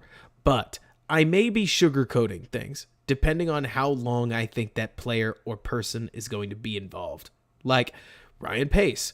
I can express my disappointment. I can express my frustration. I can express all kinds of things. But I can't tell you I want Ryan Pace fired in his second year out of 7. Or it's going to be an awfully long time. Right? You guys get it. Like, I'm not going to be out on Flus until I have to be. Because being out on Flus is depressing. I also think it's silly, which is not the point. Like, it's more to say that with polls, with all these guys, like, I think it's silly to look at a season that it's hard to know when they started and when they stopped tanking, and immediately come to the conclusion, what a sweet catch by Saquon, and come to the conclusion that polls sucks. I also think, because that's the thing, J2K, I do. Like, I give polls a pass. You've heard it, J2K, that I give polls a pass. I'm giving Getsy and the DC a pass. Like, but they are getting short leashes. Not that short. Who cares about my thought, right? Like, it's not like me calling for somebody to improve or potentially somebody to get replaced matters. I'm not that guy, right? But I will openly start complaining about problems if by week 12 of next year things don't feel better, right? And I say week 12 because that probably sounds awfully long, because I think it takes an awfully long time to, I think it takes time for young teams filled with young players to find it, right? I think that there's a reason that the Jags and the Lions took so long to heat up. When you're young, you make silly mistakes that cost you games, right? Look at the defensive turnaround in Detroit. Amazing. Look at the offensive turnaround in Jacksonville. Incredible. Like, it takes time sometimes for these guys to click. And when they do, hopefully the Bears look better. I would tell you, Donald, that I think I would take being the Chargers. Like, I hate to be that guy, but Donald, there's a reason that on Twitter, if you ask, like, whenever it comes up, because it seems to come up once a year at least, would you rather have 10 winning seasons, but no Super Bowl, or not winning seasons, like good seasons, like 10 win seasons, but no Super Bowl, or 9 losing seasons and 1 Super Bowl? I've been living the losing seasons thing. They take too long. Like, to me, Donald, the biggest problem with being the Bears and not being the Chargers or the Chiefs when the Chiefs had Alex Smith is that we forget how fun it is to just win a damn game. You know what I mean? Like, one. I mean, that's 10 game weeks that are fun. That's 10 Mondays at the office that are great. That's all kinds of things. Like, because I agree with you, Donald, but I think it's embarrassing. I remember almost every Bears season. Like, I remember wallowing in the pit of 2019. Maybe that's part of the problem, Donald, is that, like, these things don't pass me by. 2020 was a crawl. I hated it. 2021 was arguably worse. Like, but 2020 was really horrible. Like, remember the Foles Titans game? Remember the, there was another one, the Foles Colts game? Like, there were some of these games where, like you're saying, Agent Mole, from 3 snaps in, you knew the Bears were going to lose. And it was just a matter of when they were going to lose and by how much. Like, they weren't even close. They weren't on the same level. Teams would make them look like not an NFL team. And I agree, Josh. I mean, to use another example, though it's not going to apply because everybody's going to point to Luka, the Mavs were pretty disappointing, Dallas Mavericks. And then they won a title, and it gave a halo effect to an awful lot of things. Like, I get it. A championship fixes a lot. But I'll tell you what else would fix a lot, Josh. 10 years of like, winning. You know? If Fields... Let me use another example. Baltimore. I actually think, for as analytically savvy or as people talk about Baltimore, I think Baltimore is in a real championship hole. Like, I don't see why the Ravens would win the Super Bowl ever. And that's not to go after Roquan specifically, because I feel like on this channel, I talk about Roquan negative so often that I can't believe I picked the Ravens. That was an accident. Like, the Ravens seem to pick good players at not exactly value positions. I cannot believe this. Like, we've been talking, I've just been letting the film run, but man, oh man, oh man, oh man, oh man, oh man, oh man. Like, talk about getting something open. Talk about, it's not all amazing scheme. That's just a man pick route on 3rd down, right? And what a pick it is. Takes the lineman, or like, he takes this backer completely out of the play. Like, you go wiggle up, wiggle through, and Slayton is just so silly open. I want to see the Bears pick repertoire improve. So far, all the Bears do is this one. We can do more. Like, this interior pick play is nice. The Vikings clearly never see it coming. And that's awesome. Like, even on 3rd and 16, Slayton converts it if he doesn't score. Probably doesn't score. But it's like, the Bears can do better. That's the thing. Like, the Bears passing game can just do so much better. And I tend to think that Luke Getsy will try. So I'm curious to see what he does, because a lot of what they did in the run game is really, really cool. He certainly fought at it, that's for sure, didn't he, Donald? And then we'll roll the Vikings film as we talk about a couple other things. I'll tell you what, John, if there's something that bothers me about the, let's see, I do wonder if Fields make Getsy look good. So J2K, if we were talking about the passing game alone, I would agree with you. The run game is sophisticated and nuanced and fun. Like, what the Bears did in the run game is legitimately impressive. I think that what the Bears have done in the run game with GT counters, with like toss back inside runs, with toss out runs, with outside zone mixed with inside zone, mixed with split zone, mixed with inline or like midline zone, mixed with complex option concepts, mixed with all kinds of the things that the Bears have deployed this season on the ground. Like G lead being a big one, the gap schemes, the pin and pulls that have gotten so much utility.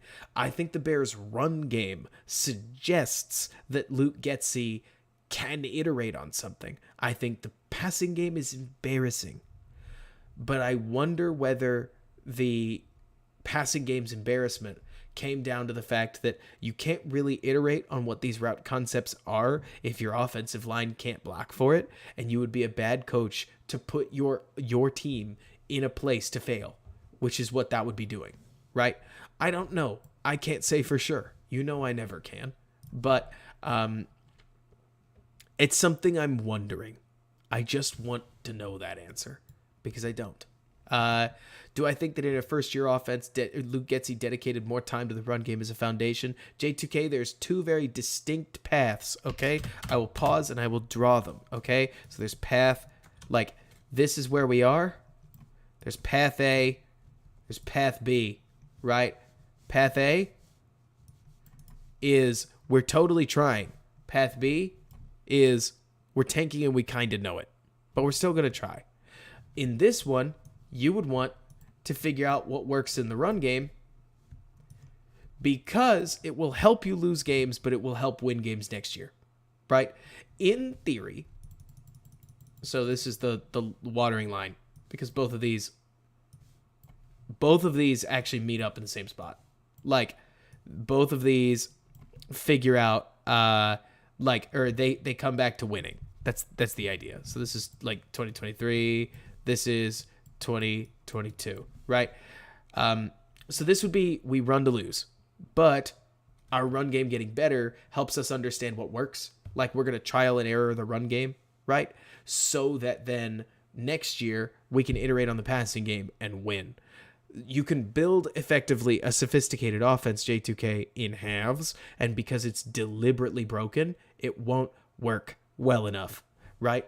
That's option B. Option A is that they were trying and they understood our offensive line can't pass block. So it was more like protect the offensive line. That they spent either way, Josh, I agree with you, that they seem like they spent a ton of time in their run game and only focused so much on their passing game. Heck, we don't know. But it also seems as if they don't have a ton of short yardage concepts. They seem like they wanted to just run the snot out of the ball and throw it as rarely as they could. Is that because they don't trust Fields? It's because they don't trust something in their passing game, right? Like, exactly, Jay Sanders. Like, the problem is, Jay Sanders, fourth quarter, losing games, you're still calling back-to-back quarterback runs. Let's focus on that. What does it mean? Does it mean that you're carried away with Justin running? Maybe not Justin running specifically, but you are carried away with running the ball, or at the very least, you don't want to throw the ball. Usually, we interpret that the same way, right? We say they don't trust the quarterback, but you don't know that. You don't know they don't trust the quarterback. You know they don't trust the passing game. The offensive line was pretty abysmal. The receivers were pretty abysmal. The like you're saying, Josh, there are plenty of teams like the Niners that do this too. Sure, definitely. But also, I don't feel like the Niners run it as often on like 2nd and 11. Maybe they do. Like, maybe I need to watch more Niners film in that case. But it feels like that's when they go for an obvious play action shot and the linebackers don't react to it like they react to everything else. I don't know. It's somewhere between a whole mess, J2K, and exactly what we deviously planned. But galaxy braining everybody on this Bears staff into a secret evil genius is how I end up hyping up somebody who may not deserve it. So there's an aspect of like, what do you want to believe? Like, I mean, Josh, everybody was lower. So what does that tell you? I do love watching me some Dexter Lawrence. Number 97 is just awesome. Leonard Williams, number 99, is good too. Credit to the Vikings offense. They balled out this whole year. Like, I feel like the Vikings offense was really, really good. There's one particular play that I want to talk through. I'm sure you know what it is, and we should get to it relatively soon. It's not the fourth down, though we can skip to the fourth down because I'm running out of steam, and that's okay. But as we transition off of the Bears film, I do want to not stay up till 1 on these streams. Also, if you're enjoying the stream, please like it. If you do want to support me on this channel, please liking, sharing, super helpful. If you have spare money, obviously that's super, super appreciated, but I never want to do more than just a mention. I feel like I'm not doing my creator duty or whatever to not ask, but doesn't mean everybody needs to. I don't know. That part of all this is a real can of worms to me. It's 1 a.m. in Georgia. Jay Sanders, are you up at 1 a.m.? Man, what's the zeitgeist in I'll tell you, Jay Sanders, I think Christopher Smith is a fun player. Well, I don't know how attached you are to Georgia Bulldogs. Just because you're in Georgia doesn't mean you care. But let's see. I will say that Jay Sanders, that when you talk about Harbaugh, it's strange to me that he's still at Michigan. Maybe he's not getting exactly the job he wants, but it feels to me like it feels to me, looking at the Harbaugh situation, like something. Okay, I gotta be honest with you guys.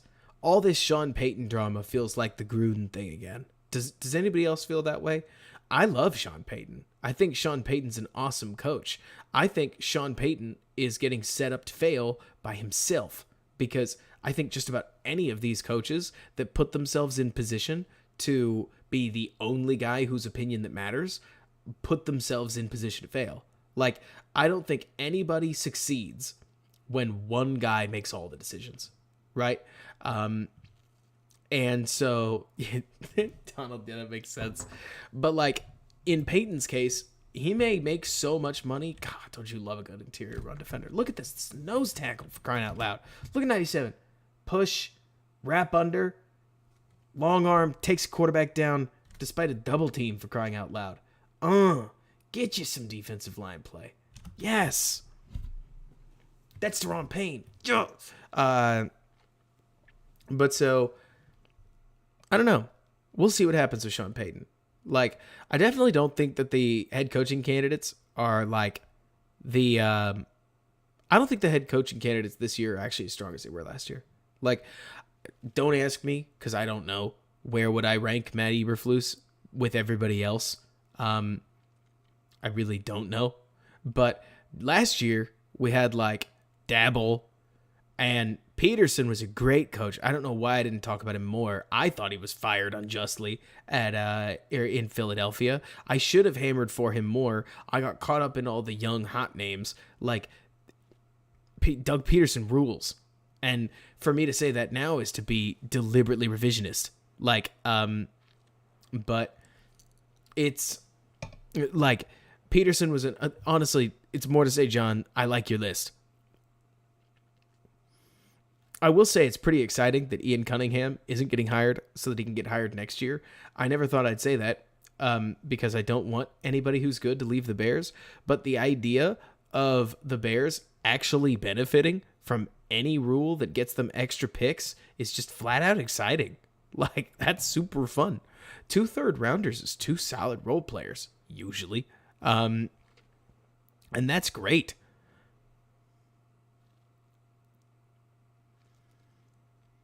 Yeah, John, that's 100% true. We just fired Reed Tree. The problem is that Doug's the dude. I mean, now granted, I got to be honest with you, John. I don't know what Doug would have done with Justin Fields. I don't have any idea. But I don't think I don't think Nick Sirianni having an issue or any issues with Jalen Hurts suggests that Doug would have been, I don't know, part of the problem, so to speak.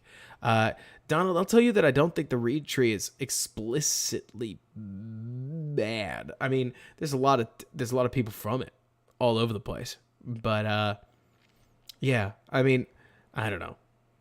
Let's see. Do we get 2/3 for the front office guy who went to the Raiders? No, Jacob.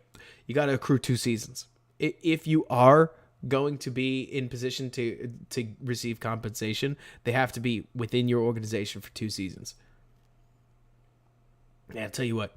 TJ had himself a season and a half. Like, that was another good midseason trade. I'm shocked at how quickly TJ Hawkinson was able to get involved in the offense and how long it took Claypool to do anything else.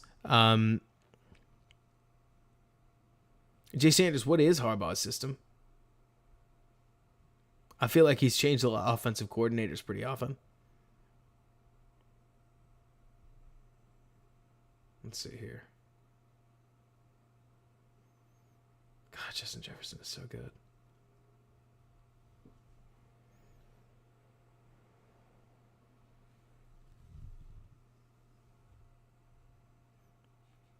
Kudos to Wink Martindale for just trying a bunch of stuff.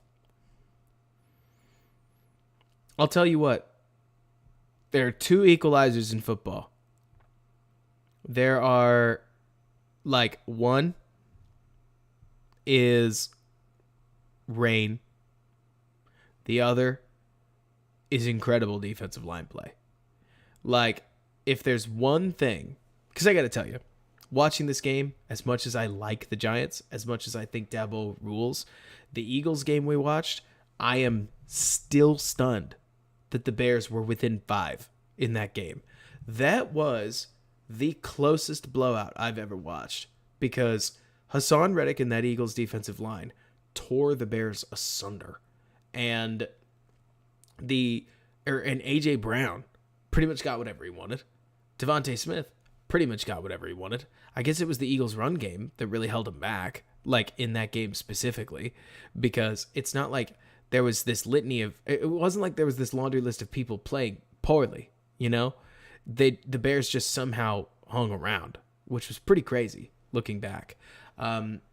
So I can't help thinking that with this Giants-Eagles game coming up, that the big equalizer is going to be, can Dexter Lawrence, can Dexter Lawrence, can Leonard Williams, and can Kayvon Thibodeau be the dude? Like, can they just take the game over? Because if they can, anything could happen. Like, really, truly. The greatest equalizer I have ever seen is good defensive line play. Good defensive line play will do to Tom Brady exactly what Dallas's defensive line did just last night.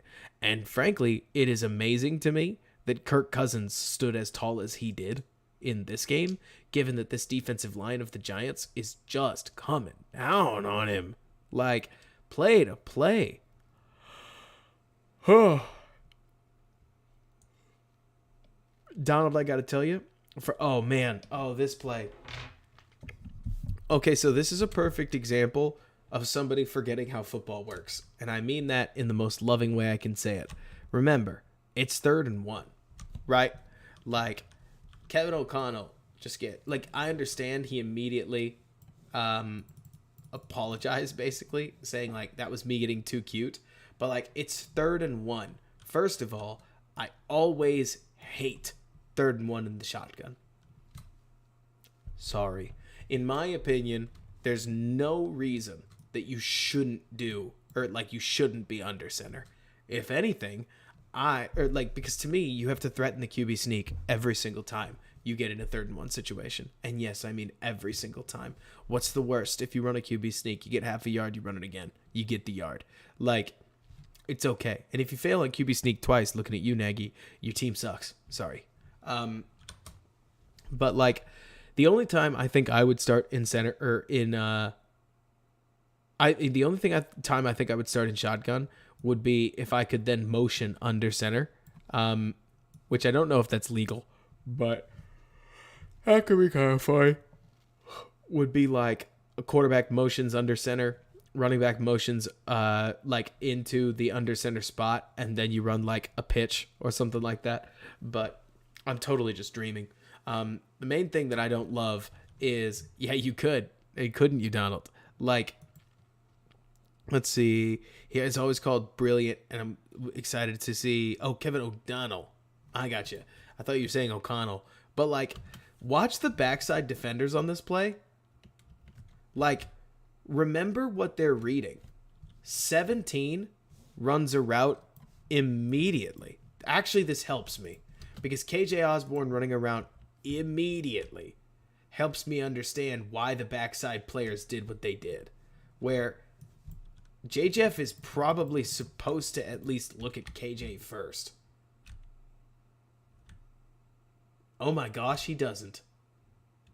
Like, I understand that Justin Jefferson isn't throwing a layered throw. But, like, he really throws to Cousins first. KJ Osborne looks much more open to me.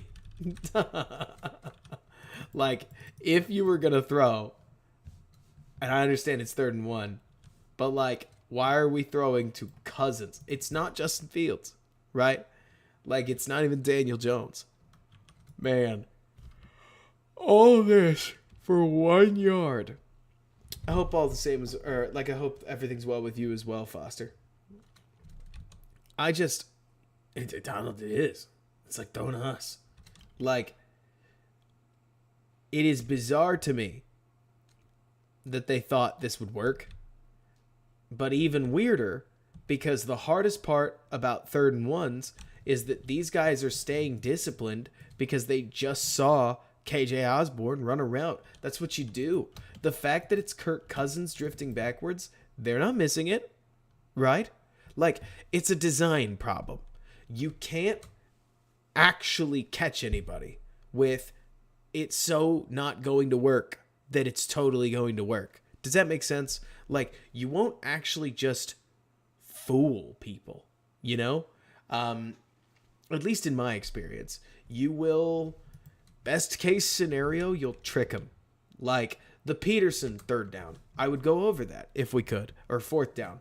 Where the main reason that works is because when you get into the full house, like, you basically create a situation where you attack this backside gap right here, and then when Etienne kept going this way, he catches the corner in conflict because the corner has to stop Etienne from getting a yard, and then he races out and goes and picks up obviously a huge play.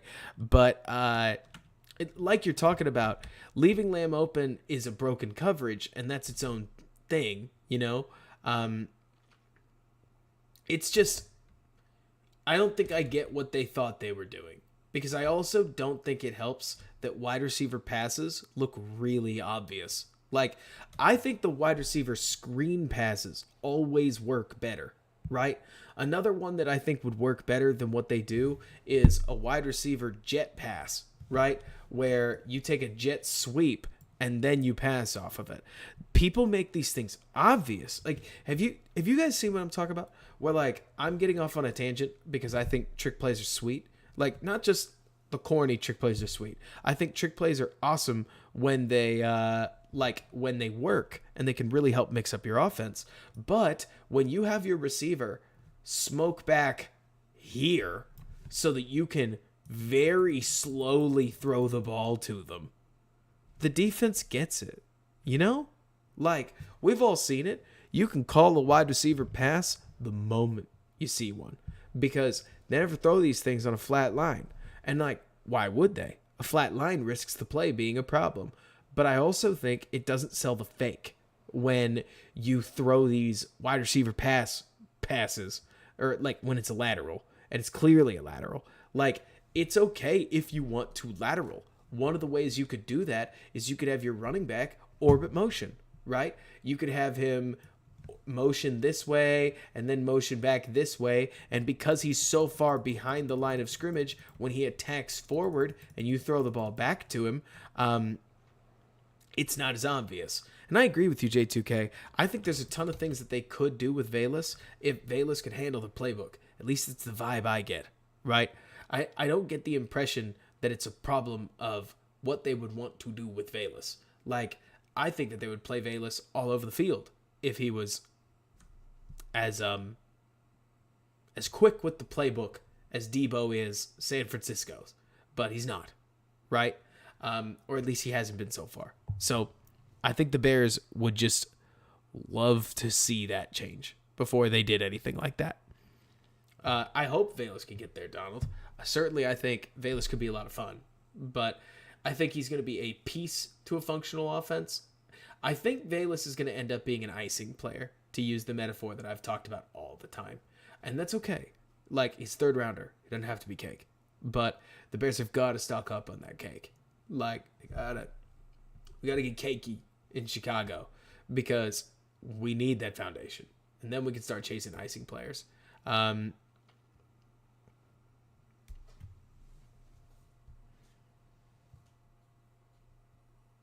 You bet, Josh. Anytime. I'm going to head off here soon, too.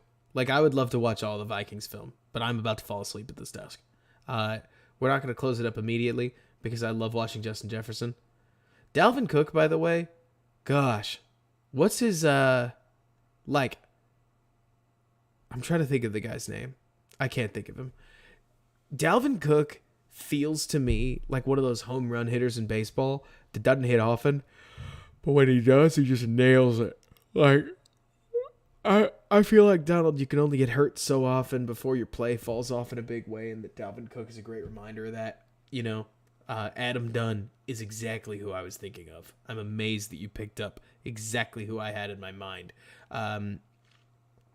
But it's not that I feel like Cook is bad. It's more like I think Cook is really good sometimes. But also, Donald, the Vikings have had, okay, not this year as much, but like, Donald, one thing I was joking about with a friend of mine is that if you asked Bears fans what they thought of insert Vikings player for the overarching majority of our lives, or at least, at the very least, the last 5 years, the Vikings have played the worst games of their season against Chicago. So I do think it's hilarious that a Bears fan will think Kirk Cousins absolutely sucks. A Packers fan will see Kirk Cousins as much better than a Bears fan does. And chances are a Lions fan will too. But the Bears fan thinks that he's good for a free fumble touchdown. They think Dalvin Cook getting stuffed at the line is just like the standard Vikings running play. I mean, it is hilarious to me when you look at just the way that these games have shaken out. Like, when Khalil Mack was a Chicago Bear, Kirk Cousins was pretty much never going to have a good game in Chicago. And the fact that he won one of those games with 88 yards was still so despicable, it is hilarious. Also, you want to talk about the impact of defensive line play. This Vikings offense was cooking, but they weren't good enough to keep this defensive line away from just making the occasional 3-play stop. Like, it's not even that complicated, right? I would love to tell you it's a scheme thing. It's more like they played man, right? And what is it? 25-ish here does a good enough job impeding the immediate throw to Hawkinson. And because Kirk is just a little bit slow on the trigger, he has to run for his life, and Kirk running for his life isn't going to make a play. Yeah, exactly, Foster. I think that's a great way to put it. They're always missing something. Always something. Right now, they're missing a playoff win, just like the Bears are. Hopefully, we'll get one first. Be a big ask, though. Hey, if the Jags can do it, the Bears can do it. That's my hope, anyways. And they did, Donald. Like, I do think that the Vikings are in a jam. I think that any team can realistically turn things around relatively quickly, Like, for as much as we make fun of the Bears' inability to turn things around, I think the Bears made it worse for themselves. I think the Bears had a great year in 2018 and really did try to relive the glory days for 3 years straight, which is the biggest problem within that strategy. Not 2019. 2019, that kind of thing happens. But 2020, doubling down, saying 2019 was a total accident, that's not good. And then, I mean, like, you get it, but you gain a lot of value from from getting the number 1 pick and potentially completely changing your franchise. Like, it's sweet. That's a hold. Yeah, it's not a patience thing. There's a lot to this. We covered Daboll rules. It's just about midnight, so we will skip to the play that everybody's talking about, because I'm curious to see the 2-play sequence. Is this the one to Osborne? It is. Ooh, Kirk's right. So here's the final couple plays. Ooh, you want to talk about respect. Ooh, that's sweet. No, you can't, J2K. Looks like they go big scissor of some kind. And I want you to watch the Jefferson bracket, because when you see a receiver getting bracketed like this, that is the ultimate in respect. I mean, this guy right here is playing rat just to pick up Jefferson's inside routes. Anything here, anything here, here, that's what he's driving on. So you theoretically have 2 players with both leverages. While even is leaving, that's what he's there for, Donald. But what that does is it creates one-on-ones for absolutely everybody else. And Kirk sees KJ Osborne open. Is Hawkinson open? Sure. Is Osborne open? Yes. If Fields made this decision, I would call him correct. Kirk just leaves the ball short, like too far inside, and 29's able to make a play. If Kirk throws this thing further out, Osborne catches it. No problem. Or at least he should catch it. No problem. I guess you can't say for sure. But that's really interesting. Because during the game, I thought Osborne just didn't compete for it. But he's right. Because Kirk criticized himself. Oh my gosh, it's Dexter Lawrence getting in the way again. Not exactly, but like, man, 97 tore the Bears up. It is crazy. I think it goes understated how often quarterbacks see this kind of thing. That, like, they see the guy in their face, and it changes their form. Look, Kirk can't fully follow through. We see this, right? Like, he has to pull his arm back pretty quick. And it's just a little behind. You want to talk about a game of inches in its purest form. That is a game of inches. Inches behind. Lawrence inches too close. 4th and 8. Oh my gosh.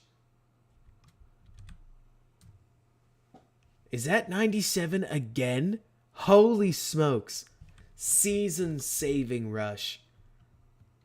Oh my gosh. Get you a Dexter Lawrence. Bully. Look at this. Man, watching good interior defensive line play is so fun. Like, just throwing his man around. I mean, for as much as in the moment it looked like Kirk had made some kind of cataclysmic mistake, like, it is hard for me to fault a quarterback almost ever when all Kirk is doing he's staring at Jefferson. He wants to make the throw to Jefferson. Duh. Right? But he can't wait for Jefferson to break. Because the moment Jefferson breaks, not even breaks, if he threw it now, he'd get lit up. So he throws to Hawkinson. The throw's barely good because he gets hit as he throws. Oh my gosh. Vicious. And then Hawkinson gets tackled and the season's over. Why do they have the back on a release route? He needs to be helping into block. Because Okay, so Donald, that's a great question. It's because the overwhelming majority of the time, you like the back can't do anything to help you with Dexter Lawrence. Like he could try, but the angles don't work, right? And you're talking about a 330-pound person. Like the back is not a pass protection superhero. The back is there to pick up linebackers and chip the edge. Like the back isn't there. The Chicago Bears asked their running backs to do more in pass pro than they are supposed to. The back is not there to support a guard. If the guard gets beat, you're cooked. And like you're talking about Cody Owen, I'm sorry, I make that mistake every time. As soon as you leave the back end, you do run the risk of somebody green dogging. It becomes a real. It's not that it always becomes a problem, Donald. It's because like when you do have the back release, if nobody's paying attention to the back, it's a better outlet for the quarterback that you're out there to catch a pass than that you're in there to make a block that maybe won't be enough. Like football's not easy, but the answer to everything isn't always throw more blockers at the problem. As we saw with Chicago, just because you throw 7 guys in pass protection doesn't mean that Dieter Iselin won't still blow a play action block and end up with major pressure anyways. You just be good. Like, it sucks that that's what it comes down to, but you just got to be good. It totally stinks for the Vikings that this is the end of their season. It totally stinks for Kirk that this is the visual, you know? Like, I mean, Kirk hits the back of his drop, and it's like, I mean, watching the All-22, I feel so bad for him because Dexter Lawrence is just all over him. Lawrence had an incredible game. But you know, in the moment, all of us were like, Kirk just checked it down. Kirk just checked it down on 4th and 8. Do mine eyes see? Like, can I believe this? It's optics, you know? This one will probably sit with the Vikings fans for a while. That sucks. On the other hand, it's a sweet win for New York. Like, I mean, I don't want to say franchise defining because the Giants have had plenty of great moments throughout their history, but a great kickstart to the Daboll era. That's for doggone sure. I mean, it's fun seeing how this works. Let's see. Sit awareness has to say, have to bail. Even if it's low percentage, you have to bail. The check down is a no-go. Donald, I think his problem. So we talk all the time about how quarterbacks make little decisions all the time. At this moment, credit to Kirk. He sticks to his guns. What are his guns? His guns. His gun is Justin Jefferson. He hits the back of his drop. He's going to hang in there until the absolute last moment, Donald. And the only reason he checks it down at all is because it is the absolute last moment. I mean, it doesn't get closer. Right? Like, maybe you can argue he should have lofted the ball downfield. I don't think he knew quite how Justin Jefferson was going to break. And he just, in his own words, he wanted to give somebody a snowball's chance in hell at converting the first down. It's not that Kirk made the right play. It's that Kirk made the only play he thought he could. And I actually struggled to disagree with him because the only way that you could have done this any differently, in my opinion, Donald, would have been to be a different quarterback or to throw crazy touch on the ball. But the moment that you put like crazy touch on the ball, I think this guy gets an earlier jump at it and you get picked off, which like it's a better end, I guess. I don't know. I think the moment that you say a check down feels worse than an interception, you're 100% offering an opinion. And I think at the end of the day, fans would have just been mad no matter what. But man, oh man, Dexter Lawrence played great. Like, Dexter Lawrence is pretty much why I'm excited about Deron Payne. Not literally, because he's not quite that good, or he wouldn't be a free agent. But that's the gist of what would be exciting, is that the Bears would be looking to get a player from the nose that can do kind of that, at least a good amount. I mean, the guy had 9.5 sacks this year, last I checked, maybe more. So he's a heck of a player. Lawrence a heck of a player. Bears need a lot of players that are heck of players. Everybody's got big days tomorrow, I imagine. It's a Wednesday. So, guys, always great hanging out. Have you a wonderful All-20 Wednesday. And we will talk soon. So, good stuff. We'll keep an eye on the playoffs for next time. Like the stream if you haven't already. Let me know what you want to do as we go through. If you've got any video ideas, jump in the Discord and we'll talk. Like, we're more than happy to talk through how we could go about potentially kickstarting an offense-specific series. J2K, anytime. Foster, thanks so much for rewatching. Always appreciate it. Everybody get some sleep. Always fun. And until next time, bear down. And thanks so much for bearing with me.